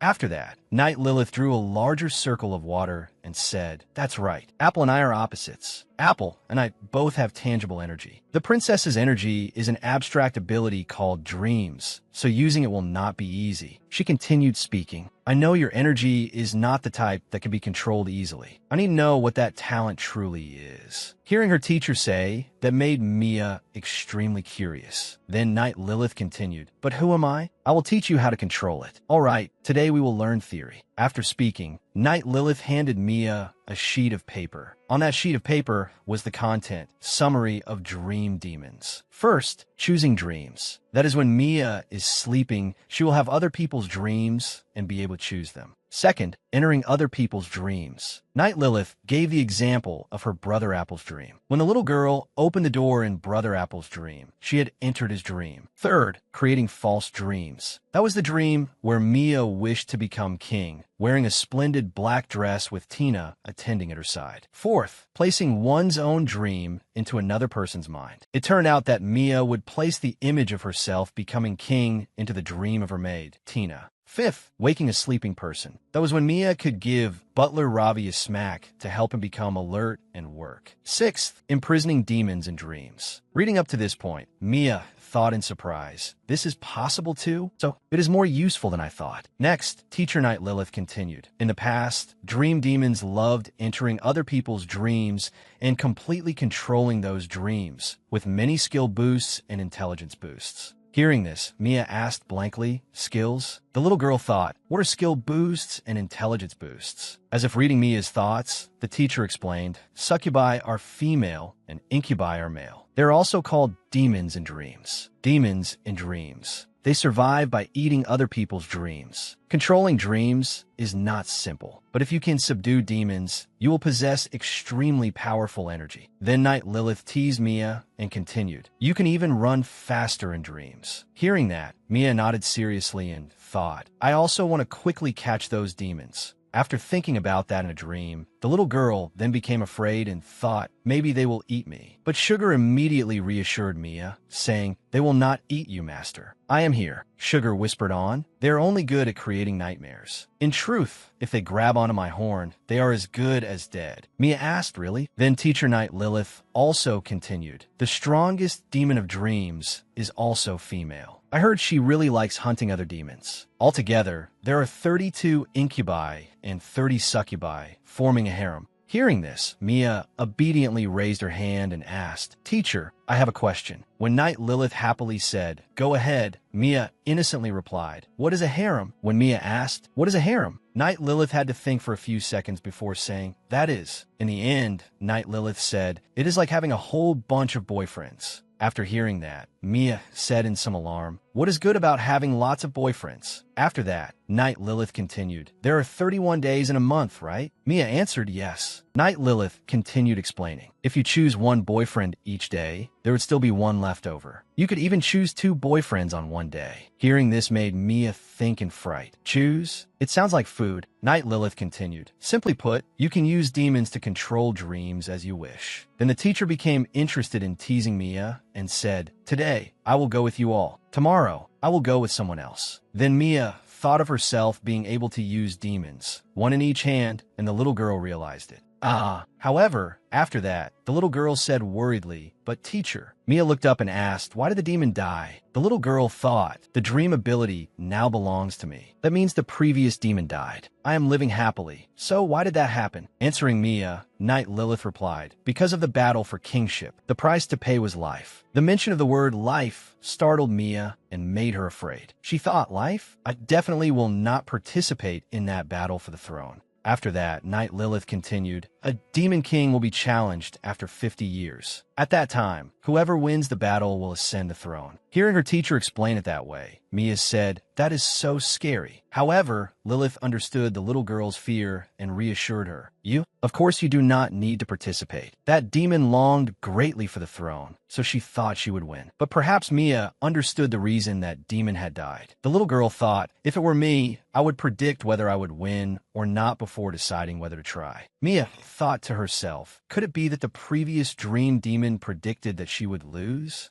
After that, out of curiosity, Mia asked, "Did you not participate, teacher?" Night Lilith replied, That happened before I was born. The Demon King had already been chosen." Mia asked again, "Who was it?" Night Lilith said, "The first and strongest queen. She was a woman with a beautiful figure, long black hair, a seductive dress, and a huge feathered cloak draped over her shoulders." Night Lilith said, "Kaguya, she is the mother of demons and the leader of armies of hundreds of millions of demons. That is why she is called the Demon Queen. I, your father, and the Asura family are all older than the current king, Sirathan. That is because we have lived since the era of Kaguya." Hearing the story, Mia thought blankly, "I'm so curious. What kind of person is she?" But then Night Lilith managed to bring the conversation back to the present. She said, "Let us return to your ability." Yet Mia was still thinking to herself, "Now I know what my ability is, but the thing I'm most curious about is this." So Mia turned and asked her teacher, "But, teacher, why am I not allowed to speak my predictions aloud?" Night Lilith pondered with a thoughtful hum. At last, she said, "More than anything else, all abilities have a price. That is called the law of compensation. To make it easy to understand, it is like a set of scales. To make it even easier to understand," Night Lilith said, "it is the price you must pay." She explained, "Knowing the future in advance is a wonderful thing. But what if everyone knew the dream that you had seen? Some people would be satisfied with that future, but others would not. What if everyone wanted the dream to go their own way? It would become a dream where everyone wanted lots of gold coins." Night Lilith continued, "For example, you were very proud of a dream in which you received many sweets. That was the dream Mia had shown Tina, where she had a chocolate collection and Apple was secretly watching from outside." The teacher continued, "If Apple had not been there, you could have eaten all the chocolate by yourself. Think about it. What if Apple took your chocolate?" Thinking of that, Mia exclaimed, "Oh." Seeing that, Night Lilith continued, "That is why you must not say it aloud. You're the only one who is allowed to know and choose the dream." Night Lilith reached out and stroked Mia's hair. The teacher warned her, "If you reveal your dreams again, the future will change, and you'll have to take responsibility for that." Mia then gave a simple example. "Is it like having my gummy candy stolen?" Hearing that, Night Lilith immediately continued, "It is worse than that. You could even be hurt. In many cases, you could lose your life." At that, Mia's face turned pale. She thought to herself, "I don't like that. I'm glad I've kept my mouth shut and haven't told anyone." Seeing that Mia seemed frightened, Night Lilith quickly comforted her. "Do not worry too much. You are a daughter of the John DePresso family, so you'll be fine. But in the past, a dream demon was kidnapped because her family's power was too weak." After hearing that, Mia's face turned even paler. She cried out in fear, "Oh no." And she thought, "I didn't know that, and I was even planning to live on my own." After that, they returned to the lesson. Night Lilith said, "Now I will teach you how to lull others to sleep." Only then did Mia's expression brighten, and she said happily, "Yes, teacher." Night Lilith took Mia's hand and said, "First, feel the energy inside you. You have not matured yet, so it would be very dangerous for you to live alone." Then the teacher continued, "I will do this gently. Follow me slowly." After saying that, Night Lilith closed her eyes. Then a horn grew from the top of her head. It was clear, glowing, and beautiful. Seeing it, Mia opened her eyes wide in delight and thought, "A horn? It looks different from the horns of lower-ranking demons." Then it was Mia's turn. Night Lilith gently raised her hand in front of the girl's face and said, "Can you close your eyes?" Mia obediently did as she was told and said, "Yes, teacher." Then Night Lilith's hand gently rested on the top of Mia's head. Suddenly, the girl's fluffy hair floated upward. The sound of rushing water echoed in her ears, making Mia think in surprise,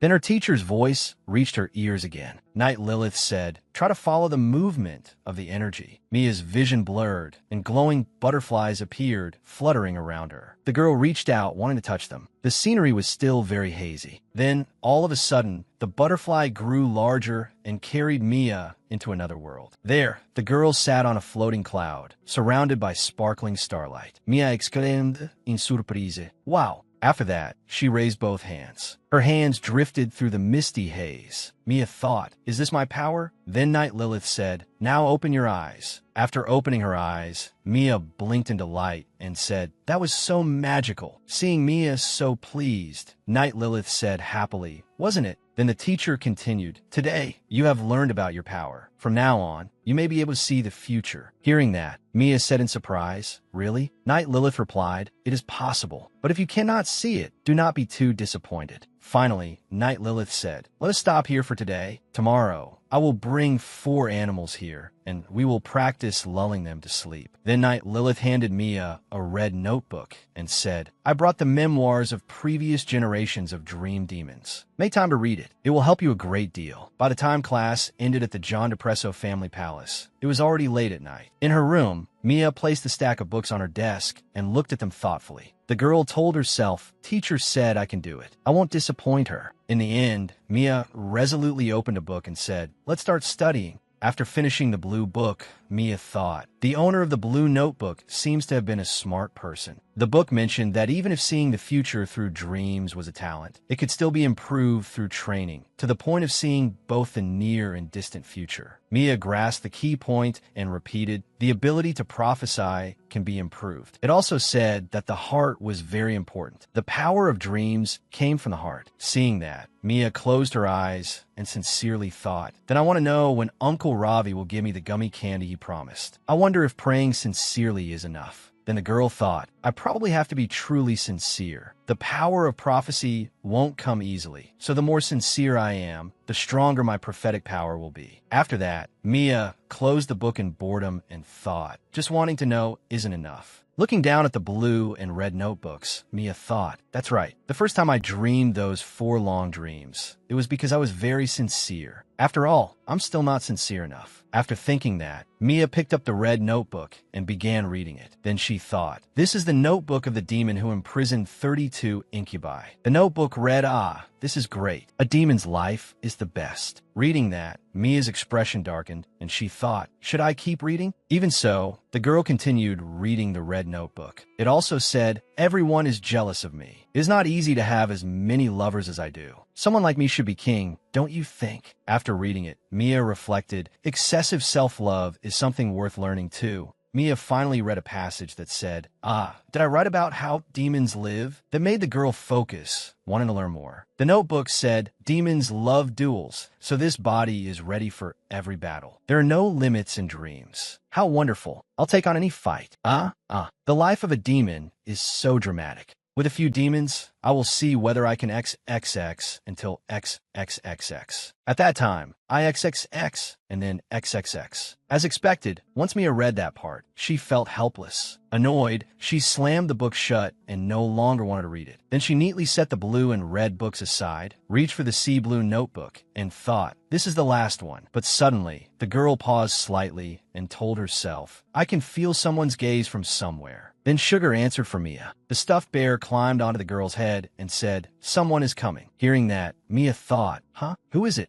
It was none other than her older brother. Sugar said, "The door is opening." Apple's face peeked out from behind the door. Seeing him, Mia called out, "Apple," making Apple shyly let out a small sound. Then Mia shouted, "I'm studying. I already know how to hold back." Only then did Apple turn and look again at the note stuck on the door. After realizing his mistake, Apple hesitated and stood awkwardly in the doorway, saying, "No, it's just." Since he took too long and still could not finish a sentence, Mia said, "Just what?" Only then did Apple blush and explain, "I've been working hard too. It's not fair at all. I've been waiting to talk to you." It turned out Apple still wanted kisses. Hearing that, Mia opened the door wider herself. Then she sighed and said to Apple, "Come in." Apple was stunned and asked, "Really?" Mia said, "If you don't want to, you can leave." After that, Apple excitedly bounced inside and said, "I want to. I'm coming in." Next, Mia took out a handkerchief and said, "Apple, stretch out your arm. I'll wipe it for you." It turned out there was a little red ink on Apple's elbow. The girl thought, "It's dirty. There's ink on him." But suddenly, Apple flinched and said, Don't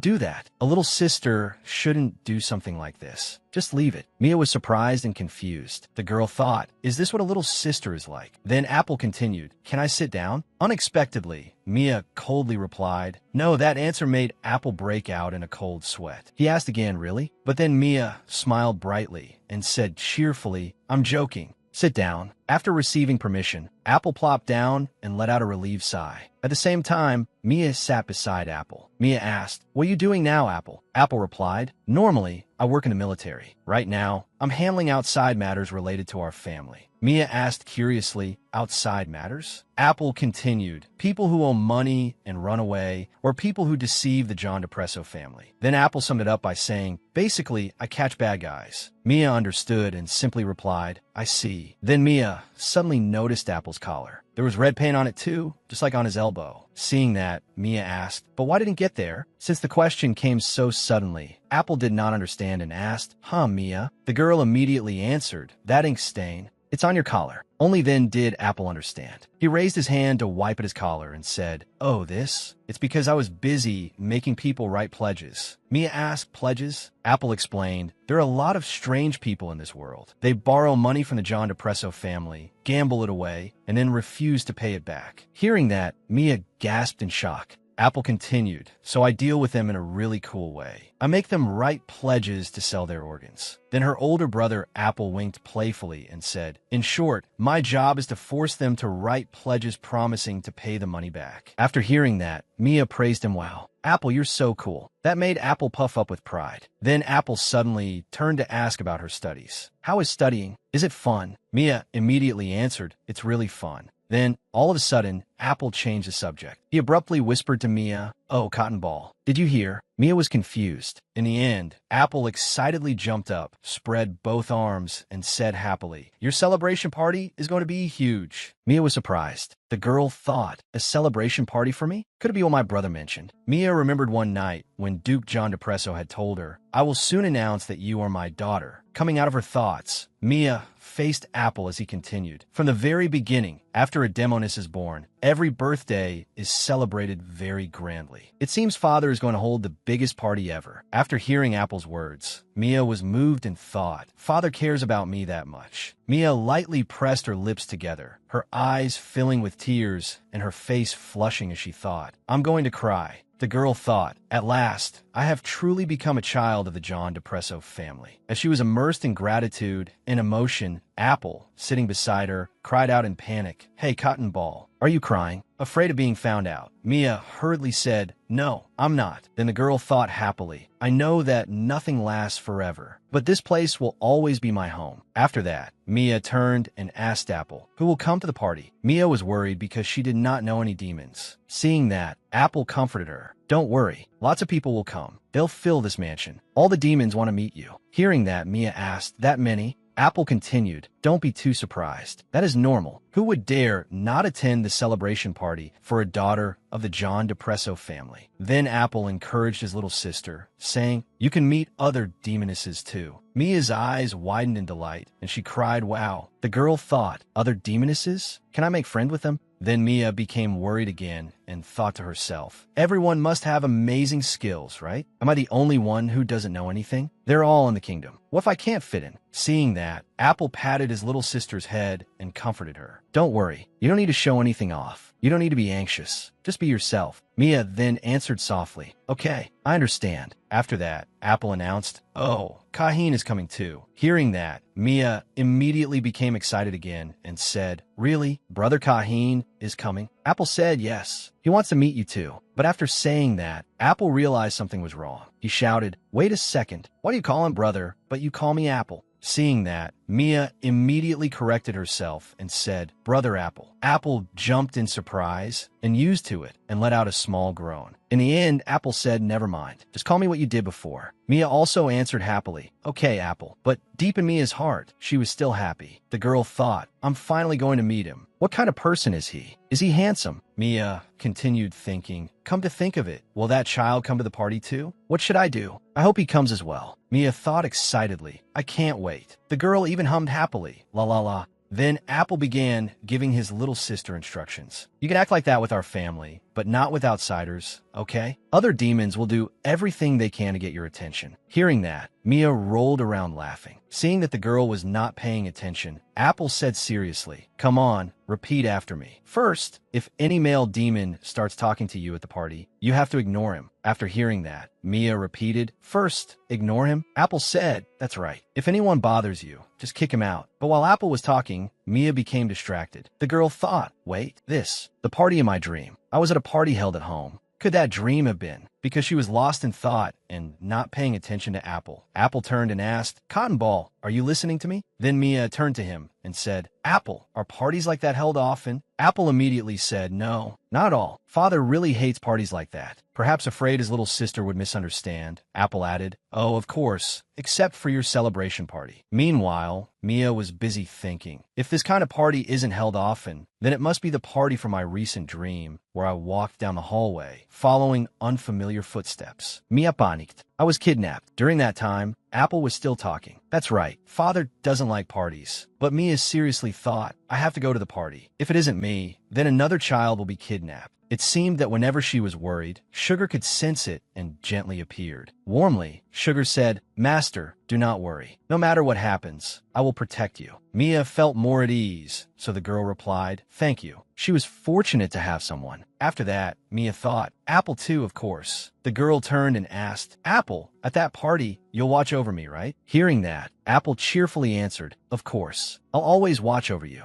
After feeling more reassured, Mia said, then that's settled. I'm going to study now, so you should go back. But Apple looked dejected and said, you're kicking me out? I came here because I missed you. How cold. Even so, Apple had to leave. Standing at the door of her room, Mia waved happily, while Apple responded reluctantly. After Apple left, Mia continued reading the sea blue notebook she had not finished earlier. Holding the notebook, Mia thought, maybe the answer is in here. Whether it's me or someone else, I won't accept anyone getting hurt. The notebook said, there are times when we know that even dream demons cannot choose the future. That is called fate. Even if it is a painful future, even if that future is so hopeless that one may die, that future cannot be changed. We must follow the future that is approaching. After reading it, Mia thought in panic. What do you mean you won't accept it? Were you a demon born on that day of emptiness? Then, after calming down, Mia thought further. This is the first party Father is holding for me. Who would do something so awful? The girl wished, I don't want the party to be ruined. After that, Mia thought to herself, what I need most is power. Of course, I don't think I could defeat demons bigger than me. But as if she had realized something, Mia said, all right, I found it. The girl thought, I just need to put them to sleep. So this was how Mia intended to deal with the bad people at the party. Night fell. On the door of Mia's room, the note was still stuck there. Father and Apple are not allowed in. She is studying. Inside Mia's bedroom, however, the adorable girl was fast asleep on her beloved pink bed. Standing outside the room at that moment was Duke John Depresso. He was wearing pajamas that made him look gentle. Smiling, he thought, that wicked little girl banned me from entering. She must be asleep by now. Then the Duke simply turned to leave. But he did not forget to give his daughter a sweet goodnight wish. Good night, my beloved daughter. At your welcome party, I will give you a new name. I hope you like it. Just as Duke John Depresso lifted his foot to leave, Mia, who was sleeping, frowned and groaned. It seemed the girl was dreaming of something. And indeed, she was. Mia dreamed that she had fallen somewhere into some kind of castle. After standing up, Mia boldly brushed the dust from her bottom and her dress. The girl thought, oh, so it's a dream. But why do I always land on but whenever I see the future? Then suddenly, right where Mia stood, light gathered and shone onto a single point, surprising her. The girl raised her hand to shield her eyes and thought, it's bright. It's too bright. Suddenly, whispers rang out all around her without stopping. The transaction with the demons is complete. Now we just have to wait. Someone else said, no matter what it takes, I must bring back a beast that will make Enrollment happy. It must have some use. Those voices came from a room. Mia suddenly found it strange. The girl thought, this pure white mansion clearly belongs to the Nephilim. The Nephilim joined hands with demons. Then the girl nervously approached and listened in. The closer she got, the more clearly Mia could hear. They were talking to each other. It is a little regrettable that we handed over the relic, but if we succeed, Yahello will be very grateful to us, so it is not much of a loss. Another person answered, I must obtain it. It will become the weapon that drives the demons to extinction when the end comes. Someone else said, our sacred mission is to rescue that weapon. There is no greater honor. That is right. If we can kidnap a demon child, it will raise our fighting spirit. Hearing those words made Mia tremble even more. The girl thought, wait, what? Could the mastermind behind the kidnapping be the Nephilim? What weapon are they talking about? What should I do? After that, Mia resolved, anyway, I should listen a little longer. But before she could hear anything more, the current of time transfer appeared. The scenery changed, making Mia cry out, ah, the girl wished. Let me see just a little more. Mia was transferred to a store. She looked around and thought, is this a stuffed animal shop? Mia immediately went exploring through the shop. The little girl ran around carefree, thumping along as she looked here and there. Finally, when she stopped in front of one shelf, she saw a unicorn plush. Mia silently cried out in joy. Ah, it looks just like sugar. It's so pretty. At that moment, in the distance, behind a curtain, a blonde-haired boy was secretly peeking at Mia. Then Mia suddenly turned around. Her eyes met the boy's, making him jump in surprise. Because of that, the boy hid back behind the curtain. Seeing this, Mia immediately ran over, reaching for the curtain as she thought, wait, who is that child? But by the time she opened the curtain, that was the end of it. Mia thought, it changed again.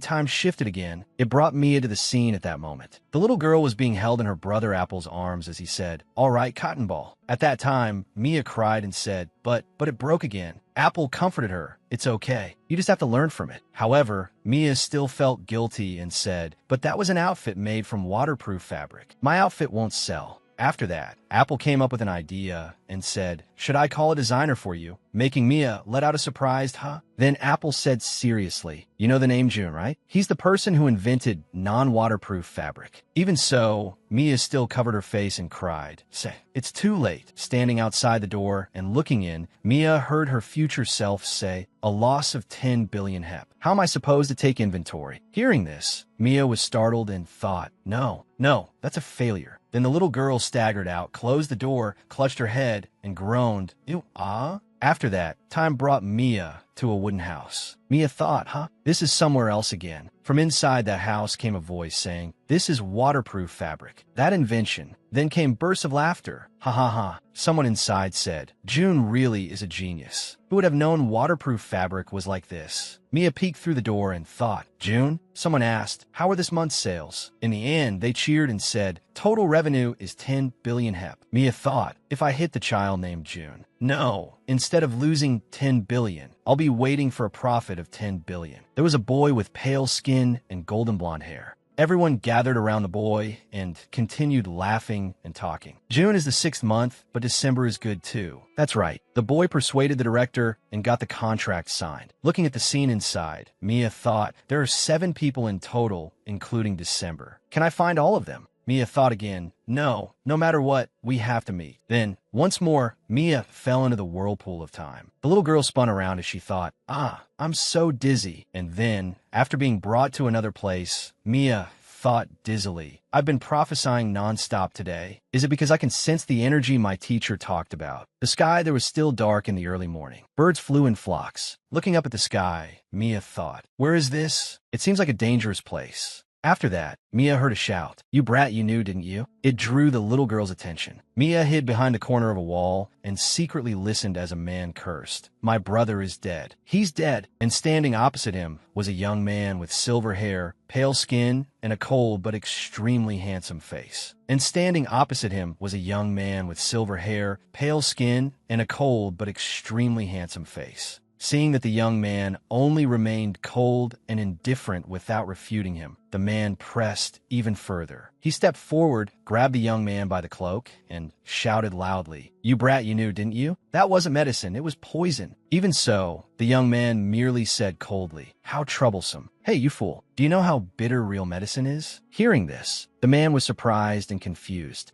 What? The young man continued contemptuously, If you buy cheap medicine, of course poison has already been mixed into it. I sold it to you, and I don't even get a word of thanks. Then the young man spoke rather shamelessly. Not being able to tell the difference is your fault. The man was so angry he choked out, How dare you? From the corner of the wall, Mia continued hearing the man's furious curses. You scammer brat. You knew something would happen if he drank that medicine. After Mia understood the whole story, the little girl thought, what a wicked scheme. The curses still did not stop. If you hadn't sold that thing. But Mia suddenly froze and thought, could that be what killed Apple? Then she remembered the image of Apple with tears streaming down, blood flowing from his mouth, his face twisted in pain. Mia felt heartbroken and terrified. In the end, that man also left. Only the handsome young man remained. He said so noisy, and then he took off the hood of his cloak and let out a sigh. But for some reason, Mia suddenly let out an ah. In the silent late night, that cry was very easy to hear. Although she quickly went silent again, the young man still discovered her. Mia thought, if he has platinum hair, he must be from the Nephilim family. Then footsteps came closer and closer. The young man said irritably, I hate sneaky rats. When the young man peered around the wall, he saw Mia hiding there. After that, the little girl fearfully covered her mouth, her cheeks red as she trembled. Seeing this, the young man said, "What's this?" "A rat." But Mia realized, wait, I don't think I've ever faced someone directly in a dream before. At the same time, the young man said, "How interesting. I had my guard up all around me. Who are you?" He did not let Mia speak. His sharp gaze said it did not matter either way. Then he drew his sword and said dangerously, "I can just kill you." But right at that moment, Mia let out a sob and woke up just in time. Still, the little girl's face was deathly pale with fear. Seeing this, Sugar beside her asked with concern, "Master, are you all right?" At that moment, in a castle somewhere on a certain land, the sky was high and the clouds were white. The place was truly dreamlike and beautiful. In the main building of that castle, inside a bedroom, a man had just woken up. He murmured, "How fascinating." Sunlight streamed into the room, shining on the clothes and the fair skin of that man. The scene looked very peaceful. It was pure and also very surprising. This man looked exactly like the boy from Mia's dream. White hair, glowing skin. He coldly curled his lips into a smile and said, "I deliberately wandered around in a child's appearance, but it seems even that wasn't enough to keep her from being overwhelmed by my gaze." A simultaneous prophetic dream, is it? Simultaneous prophecy is an extremely special phenomenon when two people's prophetic dreams synchronize at the same time in the same moment within the dream. After that, he pondered silently. This is a phenomenon that occurs when something major is about to happen to the world. But it seems that isn't the case this time. Could it be solely because of that little girl's talent? Then his eyes showed disgust as he said, "Demons really are pathetic." Then he stretched out his hands and touched a gleaming golden mask, saying, "It has been a long time since I felt interested. Perhaps that future will no longer exist." Remembering Mia's adorable face, the man said, "Even if it was our first meeting, behaving rudely was not right either." While putting on his mask, this man thought, "I want to meet her right now." But then he sighed. After that, someone suddenly called from outside the door, "Lord Inhala." So the name of this man with silver hair and pale skin was Inhala. Hearing this, Inhala put the cold mask on. His long hair covered his eyes, and the man's face was almost completely hidden. Walking down the castle corridor, wearing a white cloak like the one in Mia's dream, he thought, while acting as Inhala. Returning to the castle of the John DePresso family, Mia walked along the corridor, frightened and distracted as she thought about the dream. The little girl flusteredly thought, "This is strange. I've seen too many prophetic dreams. Phew, I have to get a hold of myself right away." And that was the corridor leading Mia to meet her teacher. Today was her third lesson. Night Lilith cheerfully said, "Come here quickly." Mia also obediently ran over and responded, "Hello, teacher." Behind Night Lilith were Ben and Tina. They were extremely tense and worried because they would be the practice subjects today. Night Lilith turned and said, "Today is the training session I mentioned last time." Mia immediately answered quickly, "Yes, I read the books." Night Lilith asked kindly, "You look tired. Did you read all the books?" After that, she turned back to Tina and Ben and said, "All right, you two lie down." Seeing the two of them so frightened they were sweating, Night Lilith encouraged them, "Relax. That way, the princess can release all of her power." Mia said sincerely, "I'll do my best." Hearing that, Tina stiffly replied, "I'm fine, young lady. Please go ahead." Seeing them continue trembling and worrying, Mia glanced at her teacher and thought, "Are they afraid of Teacher Night Lilith? The atmosphere isn't that scary." As if understanding Mia's worry, the teacher said, "Of course servants would be afraid of me. Don't think too much about it." After hearing that, Mia thought to herself, "So that's it." Then she wondered, can she read my mind? Next, Night Lilith began Mia's practice. She said, "Although the target you need to lull to sleep may be far away, you need to practice so you can lull them to sleep immediately." Hearing this, Mia replied, "Yes, teacher." While Mia closed her eyes and used her talent, Teacher Night Lilith guided her from beside her, saying, "If you can do this, you will be able to deal with every danger."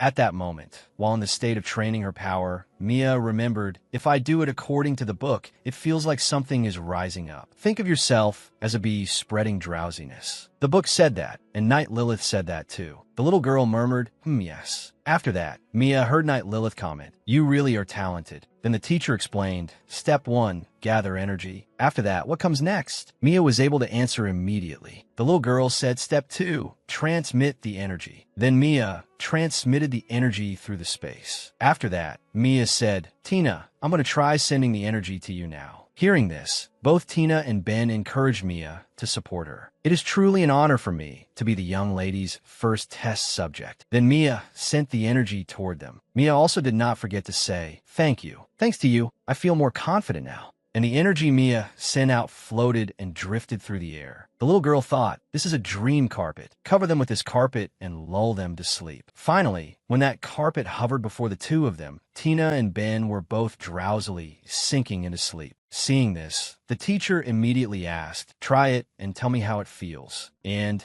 surprisingly, both Tina and Ben had already fallen fast asleep, drooling. Seeing this made Mia very happy. Her eyes sparkled brightly as she looked at her teacher. Teacher Knight Lilith praised her. Oh my, they're sleeping very deeply. You succeeded on your very first try. Both of them, too. You're amazing. But in truth, Mia asked, is this all right? Knight Lilith immediately said, that's right, they're only sleeping. Look, they're smiling, aren't they? Just as expected. They were chuckling and holding back laughter, acting out their sleep as perfectly as possible. At that moment, Knight Lilith asked Mia, do you know that many demons suffer from insomnia? Mia asked back, insomnia? The teacher immediately said, that's right. Many demons would be willing to pay gold and beg you to lull them to sleep. Hearing this, Mia's eyes shone brightly as she dreamed. Gold? Gold. Then Knight Lilith continued instructing Mia, according to statistics, as many as 80% of demons suffer from insomnia. Demons born on days of the month, like me, usually sleep very well. Suddenly, at that moment, Mia seemed to think of something. An idea appeared in the little girl's mind. Oh wait, is this something I can turn into a business? Mia thought happily, whether humans or demons, sleep is important, right? Demons with insomnia would love it if I lulled them to sleep, wouldn't they? In that case, I'll open a sleep salon.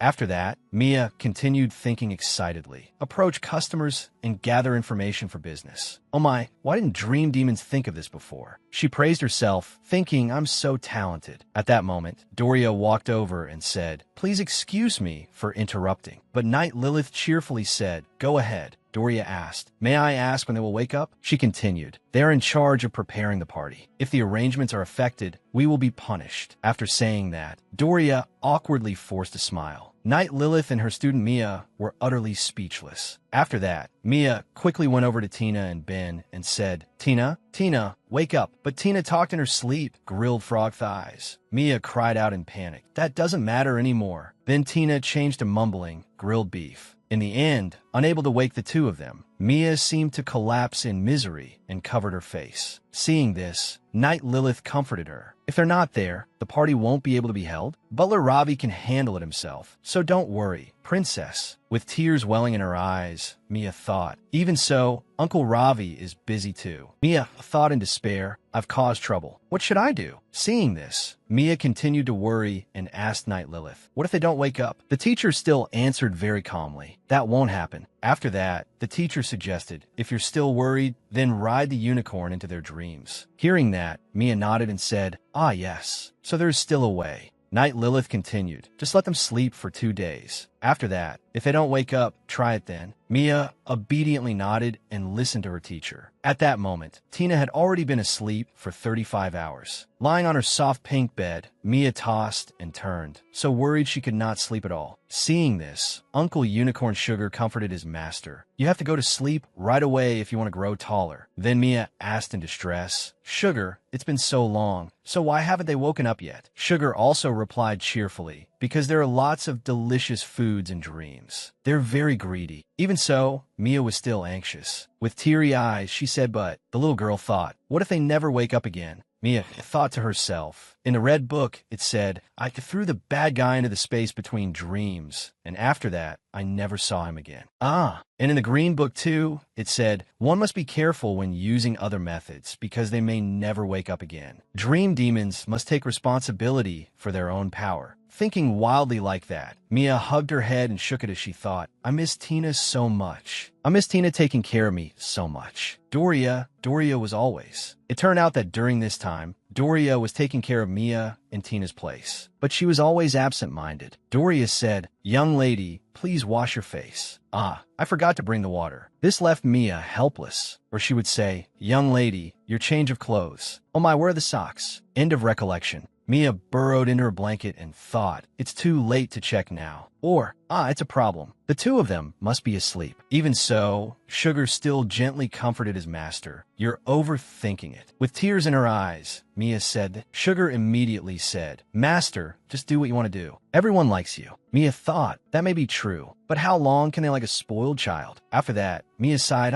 dreams are so chaotic and worrying. Seeing his master inside the blanket, Sugar sighed and said, Master has curled up again. Mia worriedly asked again, in the end, what do the Nephilim want to do? Are they doing something bad? Right at that moment, there was a knock on Mia's bedroom door, drawing the little girl's attention. When she went out to her bedroom door, Mia saw a gift box placed neatly in front of it. Mia said, what is this? After she brought it into the room, Sugar asked, what is this? Mia replied, open it. I don't think it's dangerous. As she opened it, Mia thought, if it were from Father or Apple, they would have given it to me directly. Inside the gift box were beautiful cookies, making Mia exclaim, wow. Looking at the cookies, Mia thought, they look a little rough. So they weren't made by Chef Yoden. At that moment, Sugar reminded her, there's a card. When she opened the card, it said, we heard from Doria that you were very sad today. We made these to cheer you up. Thank you very much for helping us back then. We hope a young lady likes them. From the servants of the John DePresso family. After reading it, Mia felt shy and stammered. They made them for me. Seeing this, Sugar comforted her. See, everyone likes you. Mia was so moved she could not speak. Like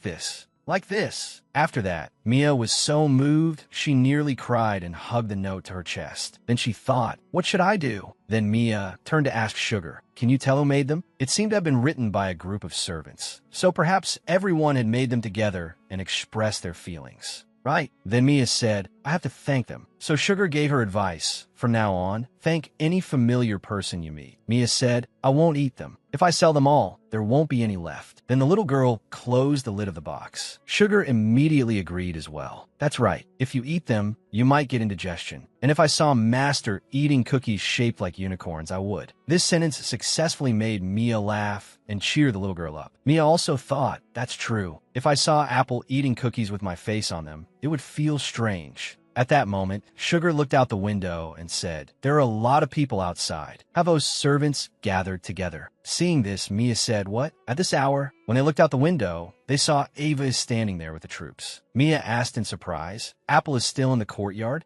Apple's dignified voice rang out. A total of 193 landmines have been completely buried. Then he asked sternly, hey, are you truly certain that every single one has been buried? The lower-ranking bodyguards answered obsequiously, yes, young Master Apple. Seeing them so frightened, Apple thought these cowards could not be trusted. This matter was extremely important because no one would dare sing at night in Mia's room during the party. Otherwise, everything would go boom. Then Apple pointed at one of them and said, an ordinary person should step on a few of them and see. The man panicked and shouted, what, sir? Apple repeated, I said, try stepping into the minefield and see what happens. The bodyguard trembled in terror and begged, why, young Master Apple, please save me. I'm the one who cleans the stairs you walk on every day. Hearing that, Apple pointed at someone else and said, oh, really? Then someone else can go. The man he pointed at also turned deathly pale with fear. He said, young master, I'm the one who prepares the young lady's outfits for that day and records important things, such as how adorable the young lady is, how many times she smiles, and so on. Please spare me. Then the others also said, me too. I clean the young lady's shoes. I observe which dishes the young lady eats the most and report it to the chef. I check the temperature and humidity so the young master can sleep comfortably. Apple's face darkened helplessly at last. He snapped irritably. Are you all trying to make excuses now? Is there anyone who hasn't said their piece yet? From the balcony of Mia's room, the little girl lowered her head and called down, Apple, what are you doing here? After that, the bodyguards burst into tears of joy and cheered. The young lady has saved us. Then Apple planted one foot against the wall and used it as leverage. With a whoosh, he launched himself up to the railing of Mia's room, startling the little girl, who had not expected it all. Under the bright moonlight, Apple looked dazzlingly handsome in his elegant suit as he said with indulgent affection, Cotton Ball, why aren't you asleep yet? Mia said sadly, I can't sleep. Hearing that, Apple said, is that so? Then this older brother will read you a book. She looked surprised and asked, Apple, you can read?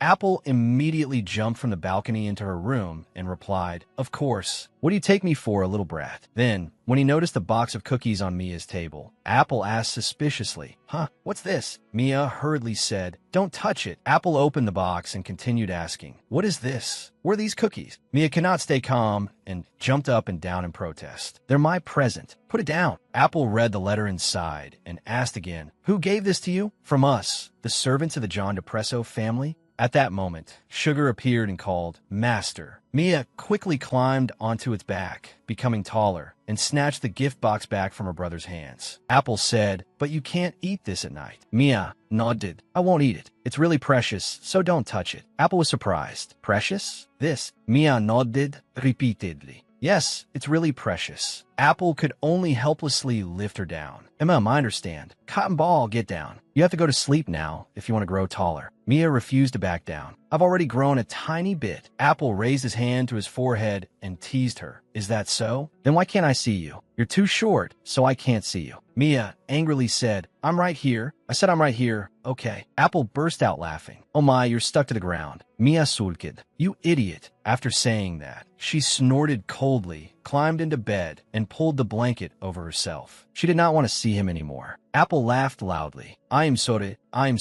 I won't tease you anymore." He walked over and poked the blanket wrapped around Mia. "I'll show you something very pretty." Mia said irritably, "I don't care." Apple coaxed her. "You really don't want to see my friend?" Mia could not hold back her curiosity and began crawling out from under the blanket. She lifted her face and asked, "Your friend?" Apple raised his hand, gathered a flame, and summoned his spirit creature. "Ethan, come out." After that, Mia crawled out from under the blanket and became wide awake. Looking at the cat from the other day, she asked in confusion, "What, your Apple's friend? Oh my goodness. It's been so long," she said, then happily squeezed Ethan's cheeks. Apple laughed. "Ethan says it's been so long, too. Ethan is a divine fire beast. Isn't that cool?" Mia smiled and answered, "So cute." Apple protested. "What do you mean cute?" Mia smiled and replied, "That's right, so cute." Apple could only helplessly indulge the little girl. "Fine, let's call it that. There will be times when I leave him here when I go far away. Think of him as me and trust him. All right." Mia answered happily, "Yes." Seeing the two of them playing around like cat and mouse, Apple said with slight discomfort, "Ethan, stand up. Hurry. This is embarrassing." "All right, now you really have to sleep. Otherwise, you'll be tired tomorrow and won't be able to get up." Mia asked curiously, "When do you sleep, Apple?"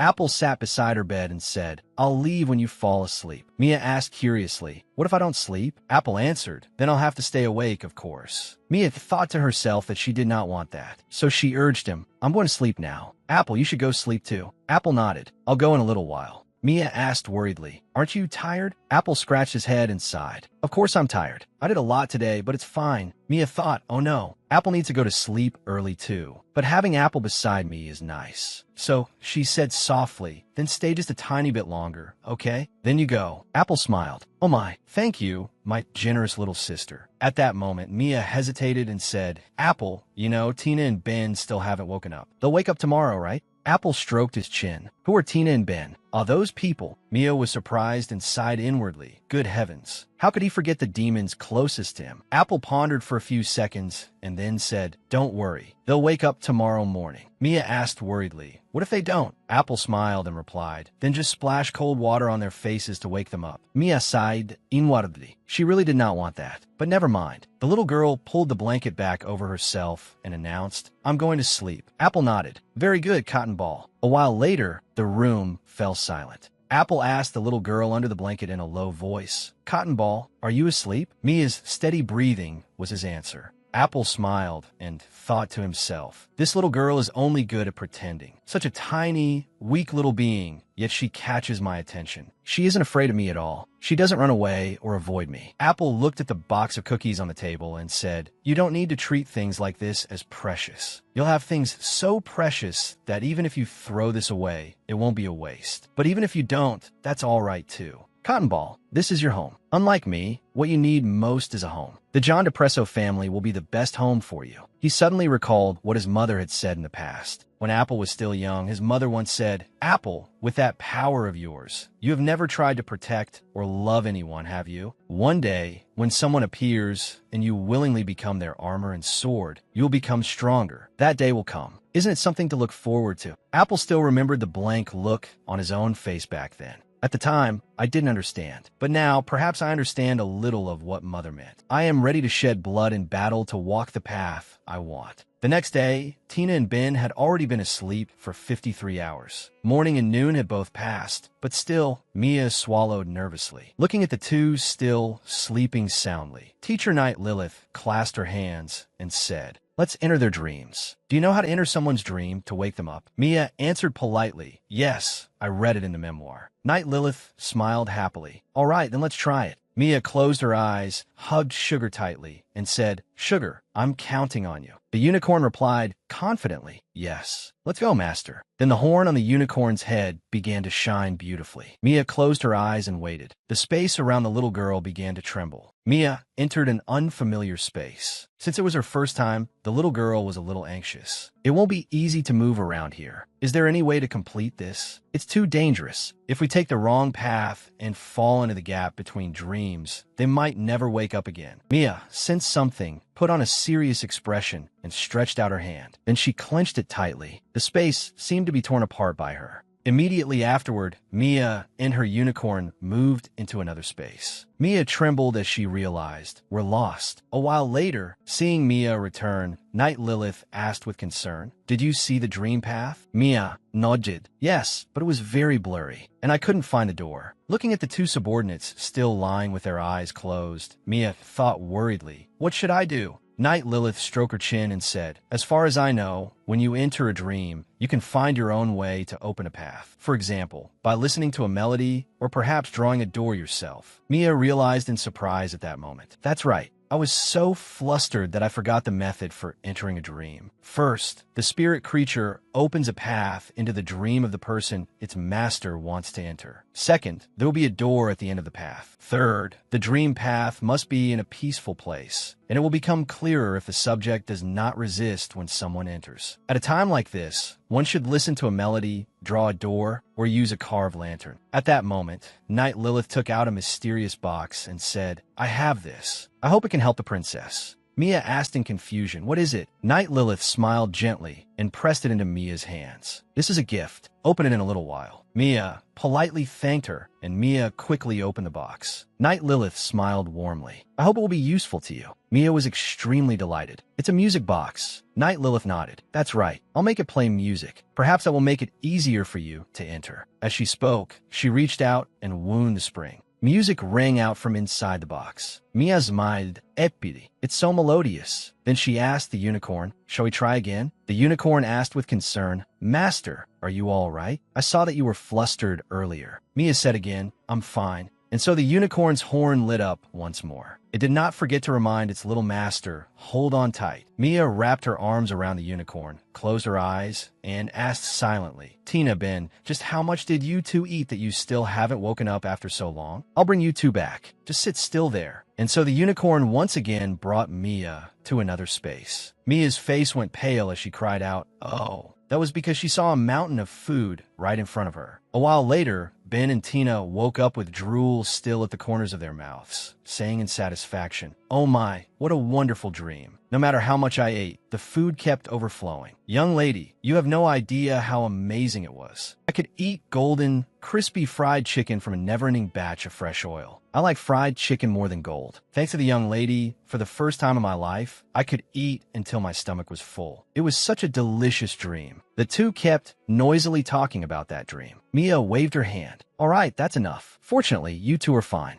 Anyway, for my first time putting someone to sleep and waking them up, it seems all right, doesn't it? You two wouldn't wake up for so long, so I was scared." Hearing that, Tina was startled. "We slept that long." Mia nodded. "That's right. More than 2 days, I think." Tina and Ben panicked at the same time. Oh no, the cake to celebrate the young lady. I was supposed to decide the design with Jotun. Wait, young Master Apple also wanted to discuss the security issue for that day with me. Mia kindly said, then I'll come along too. I'll help. The two were deeply moved. Young lady. At that moment, Night Lilith could not help patting Mia's head and praising her. Our princess succeeded after just one try. You're so impressive. Mia sighed and answered, no, teacher. It took 3 tries. The first time was a complete failure. The second time, I managed to get inside, but I couldn't wake them up. The third time actually wasn't easy either. Remembering the scene from just now, Mia became a little downcast. I'm so tired. Seeing that, Night Lilith smiled and said, it seems today's lesson should stop here. Princess, you did very well. And so Tina quickly carried Mia back to her room. Young lady, you must be exhausted because of us, right? Mia said tiredly, that's right. But I'm also happy that you woke up. Tina smiled cheerfully. We will prepare the celebration party for the young lady in 6 days perfectly. So please don't worry, young lady. Hearing that, Mia said nothing. She was secretly preoccupied. In 6 days, it will be the day of the kidnapping. I have to hurry and think of a plan. Starting the next day, the mansion became bustling with preparations for the party. Everywhere was decorated brilliantly and splendidly. Holding a drawing board in her hands, Mia looked stunned. I can't believe this mansion is this magnificent. The little girl said happily to Tina, it's so beautiful. Tina smiled brightly. This displays the prestige of our beloved young lady. We cannot be careless. As she spoke, Tina quickly used her gaze to warn the people over there. If any of you dare slack off, you're dead. Mia thought and moved a light. It feels so nice to be cared for like this. They even bought these precious things for me. Looking at the sparkling tree in the house, Mia asked, Uncle Ravius, what is this for? I hope my family can be happy like the other demons too. Now I've looked around the entire banquet hall area, and I've memorized the whole structure. And I won't let myself be kidnapped. I won't let any other demon be kidnapped in my place either. All right, I'll observe every corner of the mansion. And besides the kidnapping, I have to resolve another matter that is just as important. Mia folded the paper, raised her hand, and called Uncle Ravius. Ravius smiled. Yes, young lady. Mia immediately asked the gummies, when are you giving them to me? Ravius's face turned pale. Oh no. Mia quickly noticed and asked, you didn't forget, did you? Ravius hesitated. Well, Mia was extremely disappointed. Seriously? My gummies. The reward for my first contract. Ravius broke out in a cold sweat. No, that's not it. Young lady, don't worry. I will definitely finish them by the welcome party. I'll even make an entire table of gummies. Having lost faith, Mia turned her head away. How can I believe that? Ravius knelt and pleaded, please trust me just this once, young lady. Then how about this? I'll make a house out of cookies. Mia asked suspiciously, a house out of cookies? Ravius coaxed her. Yes, young lady. You can freely play in that house and eat it too. I'll design it so you can even sit inside that house and drink tea as long as you like. Mia became interested and cupped her face. Drink tea. You can also invite the demons you want to befriend to have fun inside with you. Mia was surprised and thought, demons I want to befriend? And so Mia was successfully coaxed by Ravius's sweet talk. Then all right, I'll trust you one more time. Ravius said happily, thank you. You are truly generous. Just then, a voice cut across the two of them. Mia, it's time to go out and play. Duke John Depresso smiled as he called his daughter. Mia ran over happily. Yes, she thought to herself, I'm going out with father, without Apple. I want to buy gifts for the demons who will attend the party that day. There are 3 kinds in total. First, gifts for grown-up demons. Second, gifts for young demons. And third, special gifts for demons. Demons I want to befriend. What should I buy? Especially gifts for people I want to become friends with. What kind of gift represents friendship? After Duke John Depresso took her outside, Mia happily realized spring has arrived. Duke John Depresso smiled. That's right, the season has changed. Mia excitedly kept saying, the flowers are so pretty. Duke John Depresso quickly lifted the little girl into his arms. Do you want to see them more clearly? Mia was extremely excited. So high. She felt that breathing had become much easier and that everything would be all right. Then Mia reached out, picked a flower, and gave it to her father. Father, this is a gift for you. After that, she happily tucked it into Duke John Depresso's hair. Looking at how her father had become much gentler, Duke John Depresso reached out and picked another flower. Then he said happily to his daughter, Mia, you should tuck one behind your ear too. Mia asked, me, father? Then we'll have matching flowers. Seeing that the little girl looked very happy, Duke John Depresso asked, do you like this flower tree? Mia smiled and replied, "Yes, I like it very much." Duke John Depresso immediately suggested, "Then I will build a garden in the mansion with many flower trees." Hearing that, Mia froze.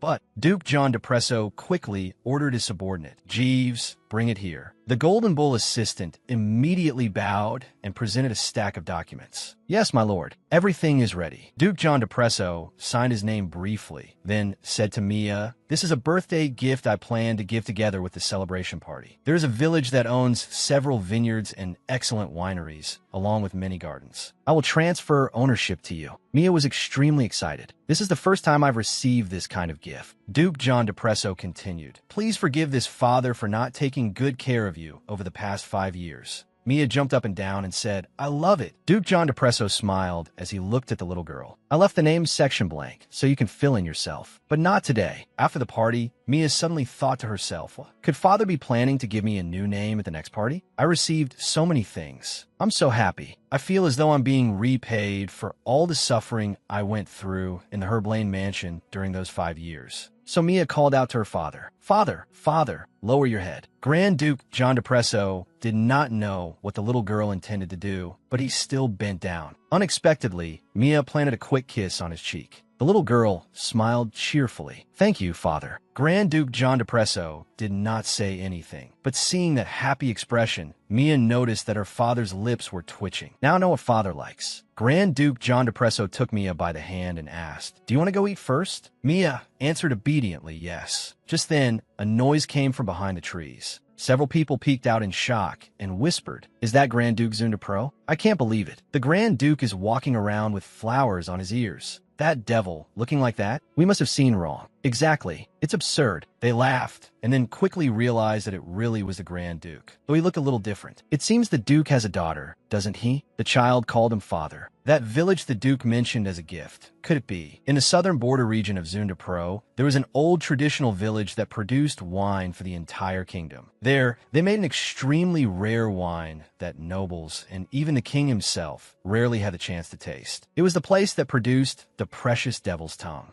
If it is the village of Ofishun, isn't that John Depresso's golden land? At that moment, they suddenly realized the wealth of the John Depresso family had become that child's. The people panicked. "We must gather information on that child. When did she become the daughter of that family?" "Immediately. Prepare a gift at once. Find out what children like. Find it immediately." Meanwhile, Mia and her father were happily having a meal in the restaurant. After finishing the meal, Mia thought to herself, "Good. I've decided. The gift for the big devils will be wine for them to drink like a little treat. I own a winery now, after all. And now, for the gift for the children. Come to think of it, there was a stuffed animal shop in my prophetic dream. If possible, I'll find that shop today." But a little while later, father and daughter arrived at the store. Then, afterward, they came back out without gaining anything. Mia shook her head in disappointment. "I don't like it." Grand Duke John Depresso nodded and said, "Then let's go to another store." Mia thought deeply. "This place is completely different from my dream. Or did I remember wrong? But I have to meet that child named June." After a while, Grand Duke John Depresso said to Mia, "This is the last store in the city." Hearing that, Mia fell into a panic. "Oh no, how am I supposed to find that boy now?" She pushed open the store door, full of hope. "Please let this be the right one." As soon as the shop owner saw her, he greeted her happily. "Oh my, welcome, esteemed guests." Mia looked at him and thought, "He looks just like my uncle, the Count." Seeing that she was a little silent, Grand Duke John Depresso spoke. "Look around as much as you like. If you don't like anything here either, I will summon every tailor in this city and have them make the exact design for you." Mia happily ran off. "He really is my reliable father. I want to give the little devils cute stuffed unicorns. I should say I have a friend. Unicorns never appeared before." Looking at the stuffed unicorn on the shelf, Mia was delighted. "I found it. It looks so much like sugar." As soon as the Golden Bull Aide saw that his young mistress liked it, he went over and asked the shop owner,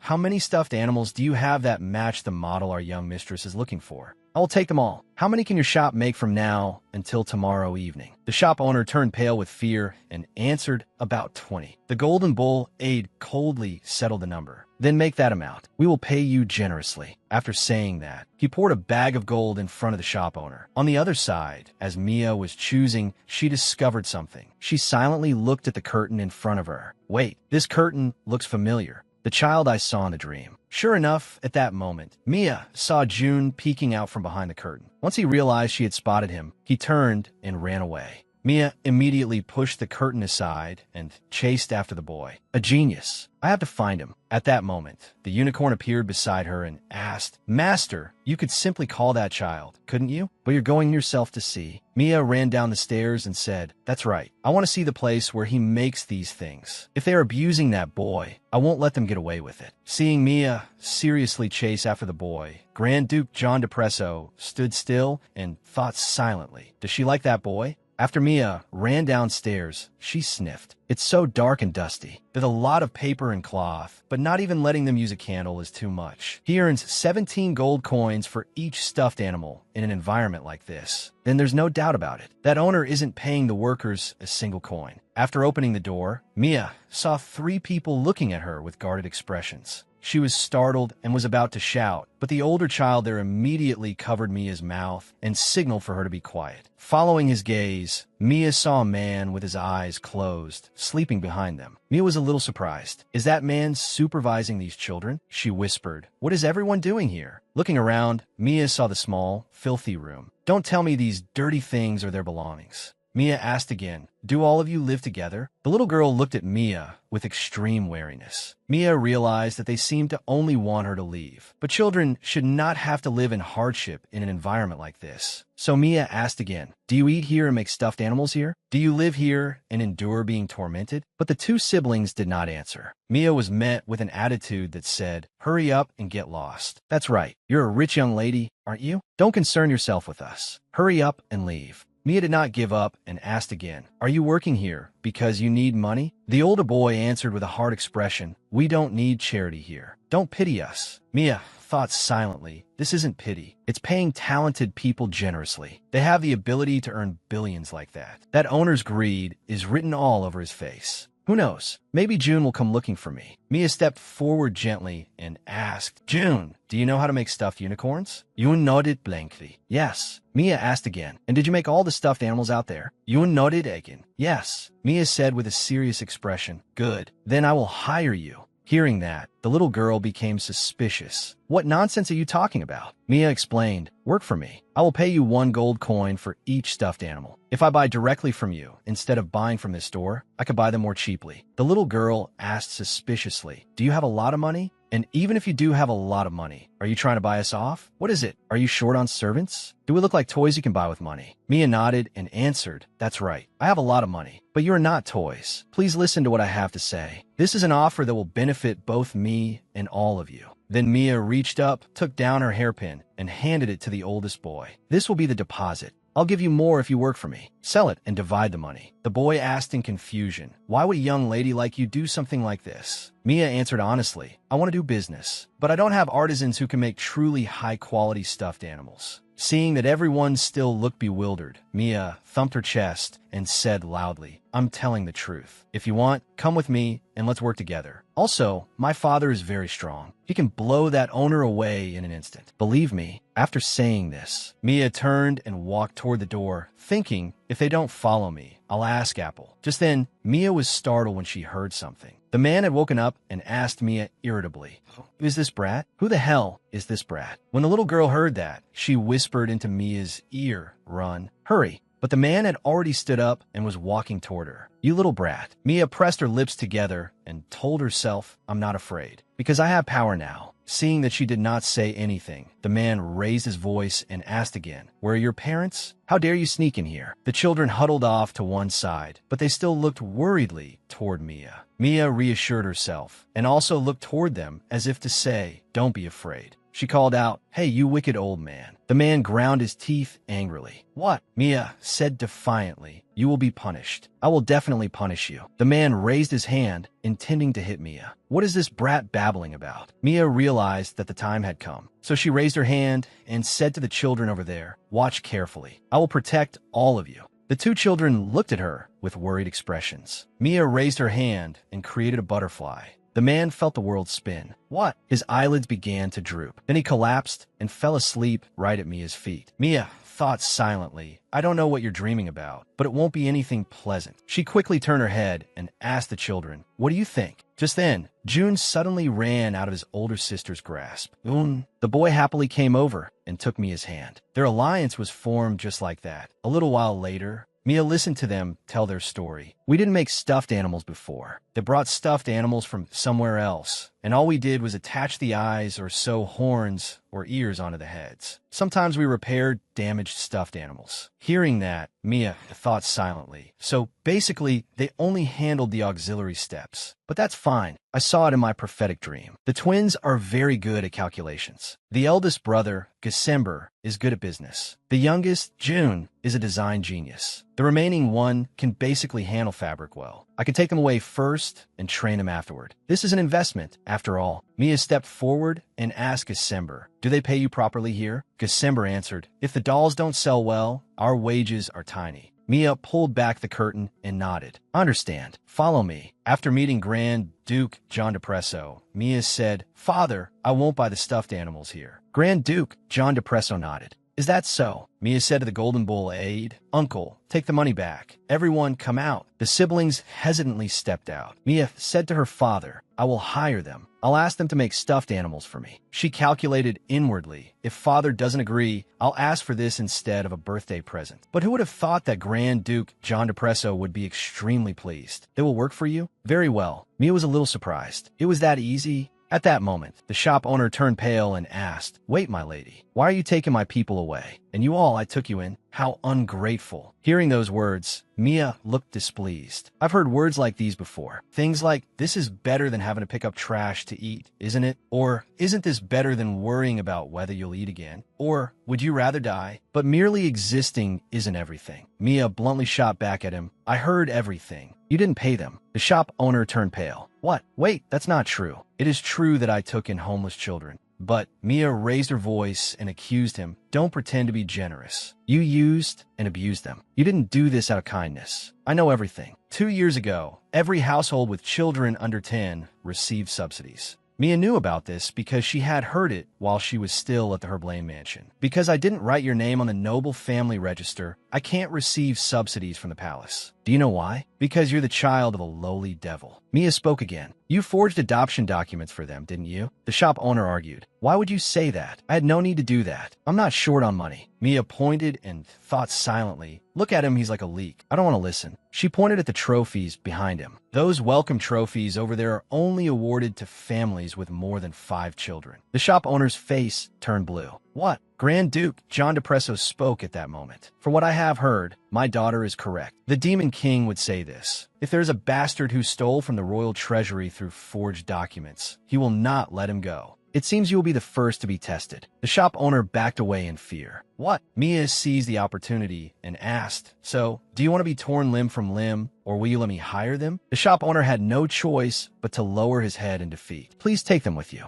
Mia thought excitedly, "I did it, but I don't know what being torn limb from limb means." A little while later, everyone returned to the mansion together. Ravius came out cheerfully to greet them. "Welcome back, Grand Duke, young mistress." "Young mistress, you did very well today." Grand Duke John Depresso asked, "What happened to the people I brought in?" Ravius reported, "Humans are adversely affected when they come into contact with devils. I placed them in the back room. Although all of them are malnourished, none of them are ill." Hearing that, Mia was very happy. "Thank goodness. If we take care of them from now on, they'll all be fine." Ravius continued, "So they can begin making stuffed animals. We have prepared all the cloth and sewing tools." Grand Duke John Depresso nodded in satisfaction. "Good. Select the most outstanding servants and have them learn their craft. And remember not to frighten them, because they are Mia's workers." Mia stepped forward and said to Ravius, "The unicorns should have eyes made of jewels, but right now, they only know how to do the finishing parts." Ravius nodded. "I understand. Then I will have them handle the final steps. As for the wages," as she listened to him say more, Mia thought excitedly, "I saved them. Now they can eat their fill. I can take care of them, pay them, and teach them skills too. I didn't do anything good. This is just for my own benefit. I did a good job as a devil. I've decided on gifts for my friends, especially necklaces. There are 3 of them. Can I do it?" The day before the party, Ravius handed a list to Mia. "Young mistress, please look this over for a moment. I have listed the people you should know before the party begins." Looking at the names written there, she saw Grand Duke Duff Khalid Pasa, Zunda Pro, Duke Patricia Rune Astaroth, and realized they were Apple's father, older brother, and mother. Duke Nikana Lilith was her teacher. And then there were devils that Mia did not know. After that, Mia wondered and asked her father, "But father, why do you have two names? The other household heads do too." Grand Duke John Depresso spoke. The first name, Khalid, was given by his parents. The second name, Pasa, was one he chose for himself after becoming the head of his household. In the ancient language, Pasa means genocide. Rune means massacre, the pair of genocide and massacre. Mia thought silently. Now I understand why they're married. Mia asked again, "Then why does the Demon King only have one name?" Grand Duke John Depresso answered, "Because the Demon King himself is already extraordinarily perfect. No family dares to regard the Demon King as their child. When he becomes the Demon King, he abandons the name and family name given by his parents. The Demon King's name is one he chose for himself. Moreover, no one else is allowed to use that name until the Demon King passes away. Kirito is the only one in the demon world." Mia pressed her lips together and thought silently. "I can feel the Demon King's authority." "I understand." Ravius continued. "Aside from the household heads, young mistress should also know the names of the children. Of course, if you do not wish to, you may ignore them." Mia thought silently. "Apple also often tells me to ignore everything." Ravius said, "Many people will." "No, because young mistress ignores them, they will do the same." Mia thought silently. "I suppose so. Anyway, I'll at least look through them once." Just then, she noticed one name, Kana Lilith. Ravius told her, "That is the daughter of the Lilith household head." Mia was a little surprised. "Teacher's daughter?" Mia asked. "But why is only this name written in gray?" Ravius explained, "That is because she ran away from home some time ago. It has been about 15 years. Mia was startled and thought, "Isn't that the same as being missing?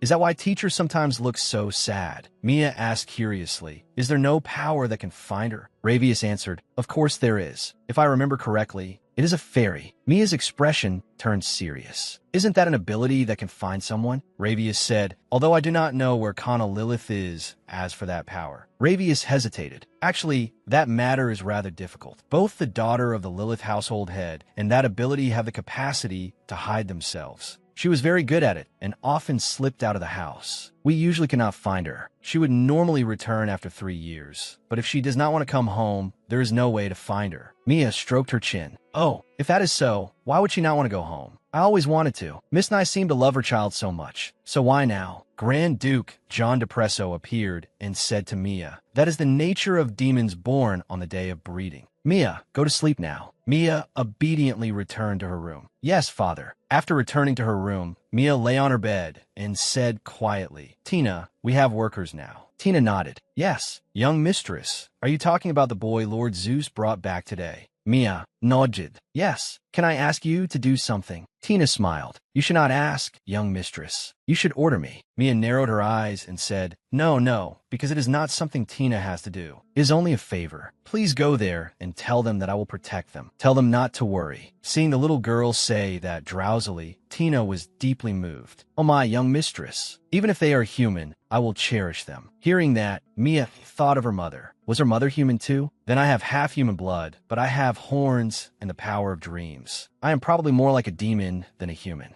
I'm not sure, but time flew by, and soon it was the morning of the party, the day the kidnapping would happen. After dressing Mia, Tina said happily, "Young mistress, you have grown a little taller." Hearing that, Mia was delighted. "Really? That's right. Tina, I think my cousin will also attend today's party. Valerie Astaroth of the Astaroth family, the daughter of the head of House Astaroth's older brother. She was Abel's cousin, so she was also family. What was more, she was around Mia's age." Tina smiled. "Oh my, that is wonderful. Young mistress, you will surely make a new friend." Tina nodded excitedly. "Maybe. The other children will be friends with me too, right?" Tina nodded. "Of course. Everyone will like you, because they have always wanted to get to know you, young mistress. So you must be confident." Mia smiled and nodded once, telling herself, "That's right. Forget about the kidnapping. Everything will be fine. I have been discussing it with Sugar, what a child like me can do. I will remember the faces of all the girls who come to the party, so I can know immediately who goes missing and stop the kidnapper from escaping. Right now, the most important thing is what Tina will say." Mia said with a serious face. Tina, I need your help during the party. Tina asked in surprise. My help? Of course I will help with anything. And so Mia leaned close to Tina's ear. She began to whisper, do you understand? For some unknown reason, Tina looked extremely surprised. Mia continued, other than Tina, Ben, and Doria, this is a secret. Tina answered solemnly, yes, young mistress. Please trust me. I will definitely keep it a secret. That afternoon, guests began entering through the front gate of the John DePresso family. Everyone was dressed in splendid, luxurious clothing. In the hall, the banquet began. They looked curiously at Mia's portrait hanging there. The unicorn beside her encouraged Mia. Do not worry. Everything will be all right. Today is Master's happy day. Just then, a hand suddenly appeared in front of Mia. Abel smiled and asked, are you ready? Cotton Ball, do not forget. I will always be keeping an eye on you. Mia was a little nervous as she followed her brother forward. The great doors opened before her. Mia took a deep breath, then walked in with a serious face. In truth, she was extremely tense. I'm so nervous. Do I look too anxious? The unicorn silently encouraged her in her mind. Not at all. Young mistress, you're doing very well. Whispers and murmurs rang out, along with countless gazes. Everyone's attention was focused on her. Mia was a little flustered. Oh no, everyone is looking at me. At that moment, Abel walked to a chair and called to her, Cotton Ball, sit here. Then Abel sat arrogantly with his legs crossed. Hearing him breathe as though he were judging everyone, Mia thought, you look so haughty, Abel. The little girl quickly plopped down beside her brother. As she was looking around, she heard Abel call out, Mia, look over there. There's a very familiar face. Following the direction of his hand, Mia looked over and saw someone holding a wine glass, looking very noble. It was Teacher Dina. She looked absolutely beautiful today. Was the turtle on the table her companion? I wonder what its personality is like. Seeing the turtle being fed wine by the teacher, then tilting its head back with a satisfied ha, Mia was extremely shocked. A drunk turtle?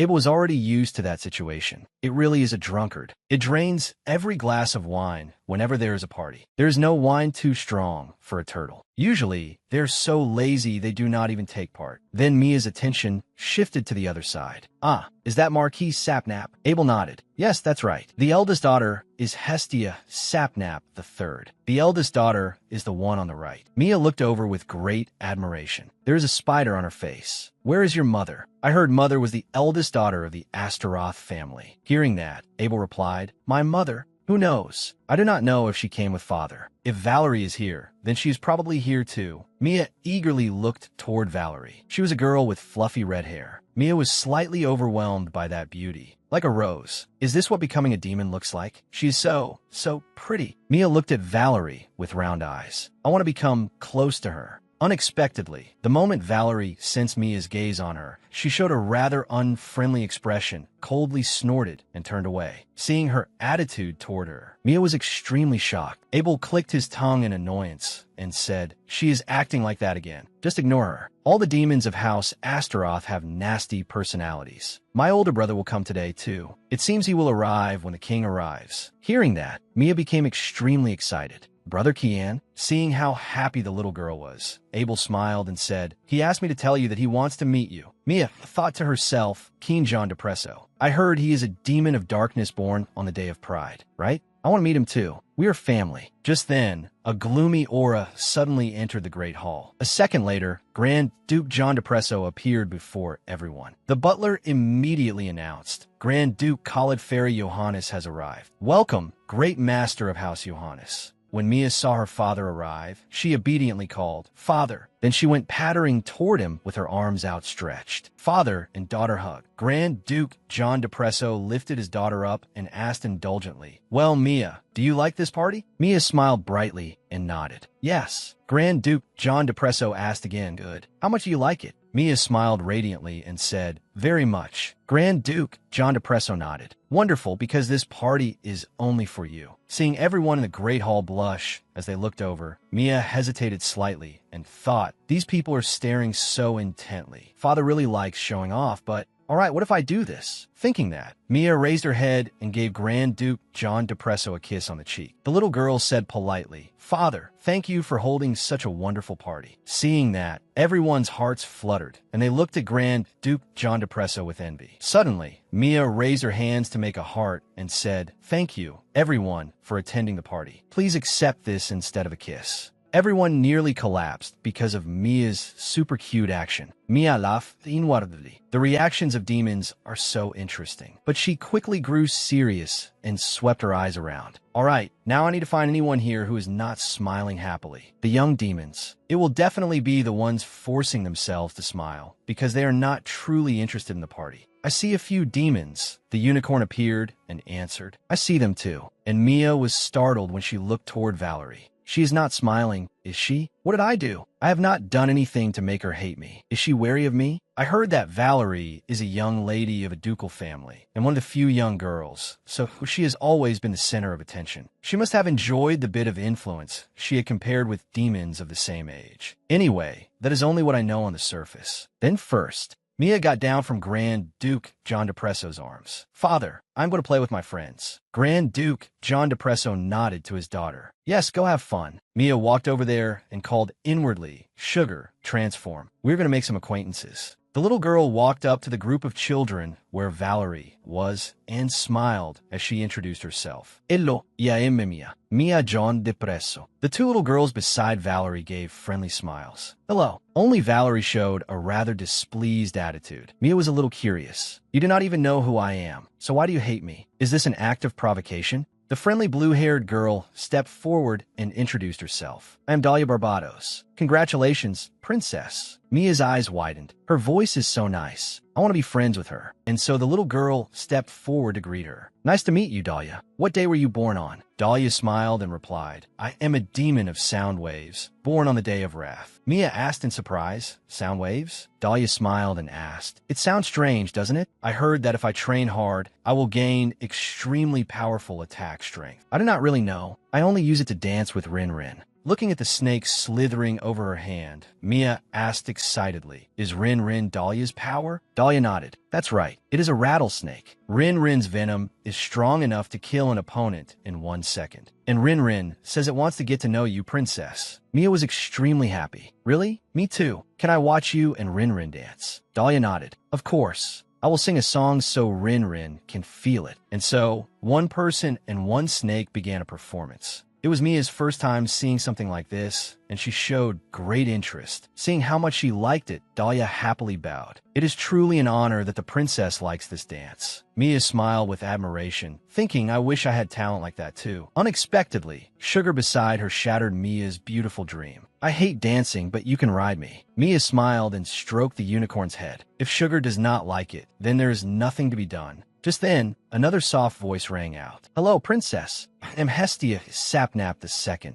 Please call me Hestia. Mia smiled brightly and greeted her in return. Hello, Hestia. She realized, I forgot to introduce myself. Mia said softly, I am a dream demon, born on the day of enchantment. Hestia smiled and asked, dreams? That is a very special and rare talent. I am so envious. My power is fireflies. Seeing Mia look a little stunned, Hestia immediately explained, not just one, a whole swarm. Would you like to see, princess? Hestia quickly summoned fireflies above her hand. Mia enjoyed it greatly. So many unusual talents. Hestia introduced them. The name is Nock. Interesting, isn't it? In the ancient language, it means darkness. But these fireflies shine. I like that better. It is hard to predict. Mia smiled. Epidi. That is wonderful. Hestia smiled. Princess, would you like to see another talent? Seeing them quickly become close, Valerie did not seem very happy. Mia noticed this. Valerie truly did not want to strike up conversation. At that moment, Valerie stepped over elegantly and called out to Mia. You seem to be new, don't you? You are so short. Or are you trying to look cute? The little girl leaned close to Mia's ear, asked that, and laughed quietly. Having had a sensitive issue touched on, Mia frowned and replied, I have not grown up yet, so of course I look like this. Valerie shrugged. The first growth happens around the age of 5. You grow to look like a 10-year-old child, just like everyone here. The second growth comes when you feel love. Not respect, not worship, but love. And the moment of awakening is when you conquer your greatest fear. That is how one becomes a complete demon. You are just a half-baked demon. Mia fell silent, displeased at those words. Why does she keep trying to act superior? She's just a child too.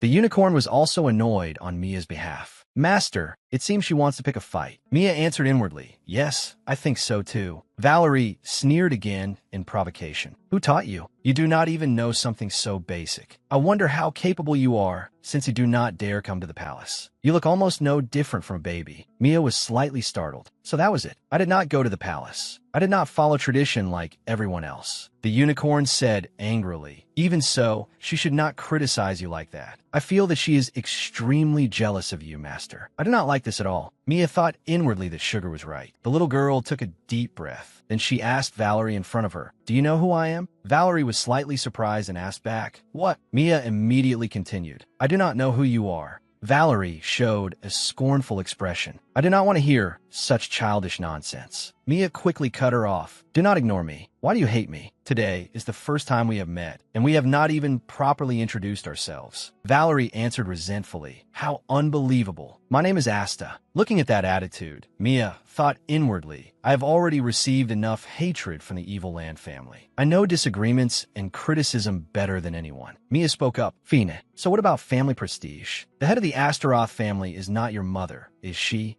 Valerie hurriedly answered, I am the heir. Mia crossed her arms and asked further, then is your father a duke? My father is a grand duke. Do you know what that means? Mia knew very well that bringing up her father's identity was a little cowardly, but she was the one who started it. And so the little girl patted her chest and continued, and my teacher is Miss Lilith. What about you? Who teaches you? Valerie widened her eyes in disbelief. What? Miss Lilith teaches you? What? Mia asked arrogantly. So what? Are you jealous? Valerie grew angry. Who will be jealous? Mia turned her face away and bragged. She loves me very much. Mia thought inwardly. Now her true nature is exposed. Hearing that, Dahlia and Hestia admired Mia greatly. Amazing. Miss Lilith only comes to the palace for about 1 month each year. That's right. We all like Househead Lilith very much, but it is very hard to see her often. Hearing that, Valerie grew even more jealous of Mia. The little girl said loudly, I am saying that you are not worthy to live in the palace. You have nothing at all. Is relying on your father so impressive? Valerie's familiar quickly appeared. Together with its master, it showed its anger toward Mia. When Mia saw the familiar, she was surprised. An owl? So soft and cute. Is this Valerie's spirit beast? Oh my, this is my first time seeing an owl. What is its name? What ability does it have? But asking that now would be too embarrassing. Mia tried to call herself back to restraint. She continued speaking. I can lull 2 people to sleep at the same time. What about you?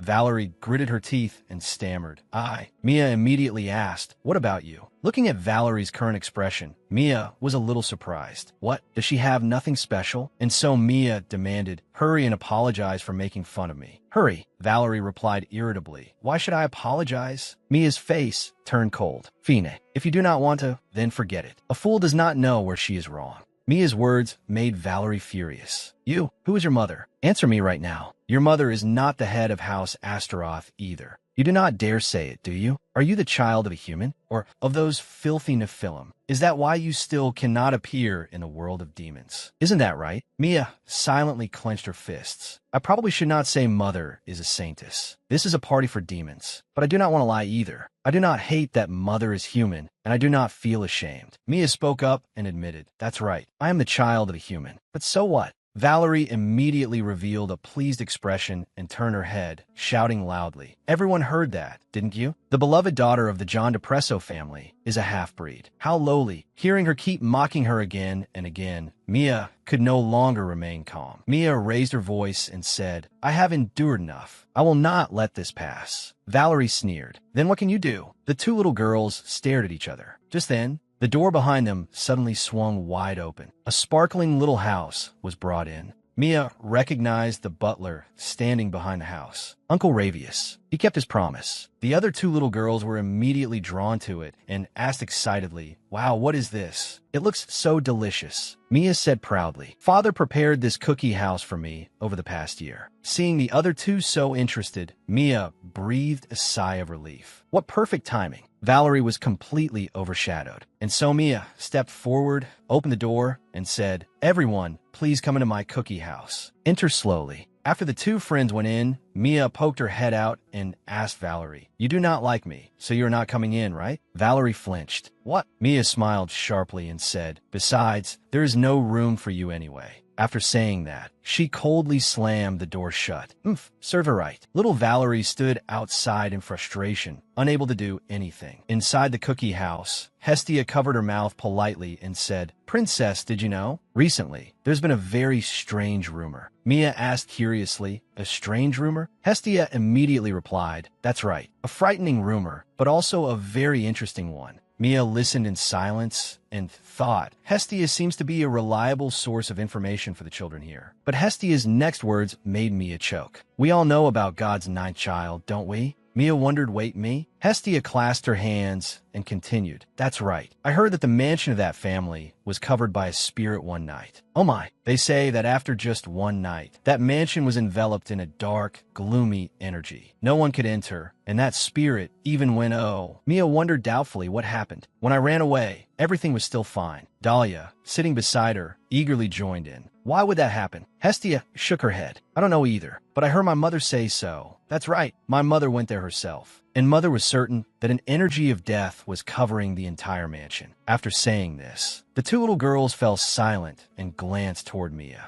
Mia was also somewhat doubtful. An energy of death? Could it be Father? Why would Hestia say that? Then what about the people living inside? Did they all die? Or did they turn into wandering ghosts? Mia turned pale and thought to herself, so Father attacked the Herberland family mansion? Why? Just then, her two friends asked Mia, "Princess, do you have anything to tell us? Princess, do you know about that matter?" Mia hesitated slightly and thought, "What should I do? I don't know anything. Of course, if I reveal Mother's identity, everyone will be very surprised. But I don't want to carelessly say it. I should change the subject." The little girl smiled and said, "Everyone." Just then, a loud trumpet sounded, making Mia jump in fright. "Long live the great demon queen." The other two little girls were extremely excited and sprang to their feet. "What? The demon queen is here? Hurry, let's go out." Seeing them rush off like that, Mia was a little puzzled. Don't they live in the palace, so they should see the demon queen every day? Why are they like this? But Mia quickly got her answer when she saw the demon queen. Her alluring shoulders and the reverence of everyone around her. Mia's eyes widened, filled with admiration. She is so powerful. The feeling was even more overwhelming than when she met Father. This was the power of the demon queen. Someone raised a hand as a representative and said, "We praise, extol, and admire your majesty. The demon queen always fights and advances forward, overcoming even death and never yielding to anything. We vow to offer our loyalty to you, the strongest demon." This made Mia extremely curious. What kind of power does the demon queen have? How strong is she? Could I become richer than the demon queen? Or is that just a foolish dream? Now that I think about it, I don't see Valerie anywhere. Mia felt frightened as she thought of one possibility. Was she kidnapped? She hurriedly turned away. I have to find her quickly. But just then, the announcement made Mia freeze and pay attention. The eldest son of the John Depresso family, Kian John Depresso, has arrived. Someone's footsteps rang out. Mia turned her head in shock. She saw someone incredibly cool. It was Brother Kian. The little girl was utterly overwhelmed at the sight of her eldest brother. Wow. At that moment, Abel appeared behind her. "Huh, Cotton Ball? Where did you go?" Mia's face turned deathly pale. This can't be real. Abel hurriedly picked her up and shook her to snap her back to her senses. "What? You mean our brother?" Meanwhile, Kian walked very close to the demon queen. This shocked Mia a little. Abel was also startled and asked, I haven't told you yet. He is the demon queen's fiancé. They are an extremely happy model couple, so everyone probably calls him her fiancé. The demon queen's fiancé, you know." Mia froze for a moment, then hit Abel several times. "Why are you only telling me something this important now?" Just then, Abel quickly caught Kian's gaze looking this way and said to Mia, "Hey, he saw you. Go and greet him. Why are you shy around your own family? You have to go say hello." The more Abel urged her, the more tightly Mia clung to him, flustered as she watched Kian approach. What should I do? Seeing their eldest brother walk over, Abel immediately smiled and introduced her. "Brother, this is Cotton Ball." Kian smiled. "It's been a long time, hasn't it? You always wanted a little sister, and now you must be happy." Abel smiled extremely brightly. "Of course. You have no idea how adorable she is. And she's extremely talented too. Who would dare say she isn't my little sister?" Hearing that, Mia felt somewhat inferior and thought, how can I compare to the demon queen? I'm not important to Brother Kian at all. Unexpectedly, at that moment, Kian sat down in front of Mia and said, "Hello, Mia. I've heard a lot about you from everyone. I'm your older brother, Kian." Kian reached out his hand. At that moment, Mia was so nervous she nearly fainted and she stammered. She shyly said, "Hello." Kian smiled gently. Hello. It's very nice to meet you." Seeing the little girl keep blushing shyly, Abel, standing beside them, showed a look of annoyance. He flailed around and asked, "When we first met, you weren't like this. Are you discriminating against me?" Mia said angrily, "Abel, get out of the way." Kian looked at the two childish siblings and could not help laughing. He asked his younger sister with concern, "Is anything inconvenient for you here?" Mia replied, "No, I like it." Kian reached out and touched the little girl's face. "That's good, my little sister. I'm sorry I haven't cared for you and looked after you much. After getting engaged, I haven't been home often." Mia smiled politely and answered, "It's all right." Just then, Kian suddenly remembered something. "Ah, that's right. I prepared a gift to celebrate our meeting. Will you accept it? I hope you like it." Mia was moved and accepted the gift. "Thank you, brother Kian." Kian gave a warm smile. Mia. Abel stood to the side and pouted. "The Demon Queen is looking for you." Kian smiled and teased. "You're jealous, aren't you? How cute, Abel. I'll bring something delicious to see you later." Kian patted Abel's shoulder once, then went over to the Demon Queen. That must be where Brother Kian belongs. Wherever the Demon Queen is, that is also his home. Watching the two of them embrace affectionately, Mia was filled with admiration. Will I be able to meet a partner like that in the future? Just then, Abel put his hands on his hips and said, "Cotton Ball, open the gift and see what it is. I'm so curious." Mia hesitated slightly and thought, but opening the gift right away seems a little. Abel urged her impatiently, "Hurry up. He gave you a flower to be used, not to be displayed." Mia nervously looked at the gift and thought to herself, "He has figured me out." A shiny bracelet lay inside the small box. Abel exclaimed, "It's an artifact." Seeing Mia's blank look, Abel explained to the little girl, "It's a piece of jewelry enchanted with ancient magic. It's a meaningful gift, isn't it?" Mia was still confused. "What is this? What is it?" You could tell just by looking at it. Then Abel continued explaining. "To put it simply, it has the ability to transmit your words to anyone, anywhere you want, or to any place you've ever been." Mia immediately asked further, "Then can I send my words to my room from here?" Abel nodded. "That's right. Here, put it on." Mia wondered to herself, why did Brother Kian give me such a unique gift? Still curious, she raised her head and asked Abel, "How do you know about it?" Abel smiled and replied, "Because I was beside him when he found it. He found it in an ancient dungeon. Whenever he argues with his wife, he goes to the dungeon to vent his anger." Mia thought to herself, in that regard, he's just like father. At that moment, the bracelet on Mia's wrist suddenly made a clicking sound. Then a screen appeared in front of her. Mia was extremely surprised. "Is this a map for transmitting words? My room, huh?" After selecting it and seeing the scene inside her room, Mia was extremely delighted. "This is so useful. Is this jade or stone?" "Ah, now that I think about it." Mia asked Abel, "Do you know what these are?" She showed Abel the two cufflinks in her hand. Abel replied, "They're yours. Those are protective artifacts. The one on the left protects against physical attacks, and the one on the right protects against mental attacks. Each one can only be used once a day." Mia happily put them away and thought, "At last I know what they are. These are the cufflinks Father gave me." The little girl mysteriously waved Abel closer. "Listen, I'll whisper this to you. How much are these things worth?" Abel was a little surprised by his younger sister's question, but he still answered, "Their value depends on the buyer." Hearing that, Mia's eyes immediately shone brightly. "Even if they wanted 2 billion hep?" Abel nodded. "Of course. Many idle rich people would snatch up these cufflinks. If I had to set a price, it would be around 5 billion hep. But even so, don't think about selling them." Mia happily shook her head. "I won't. If they're that precious, then I have to keep them safe." Just then, Mia realized someone on the other side had just turned away. The little girl immediately turned back, searching for the gaze from earlier. Mia keenly realized that someone had just been staring at her.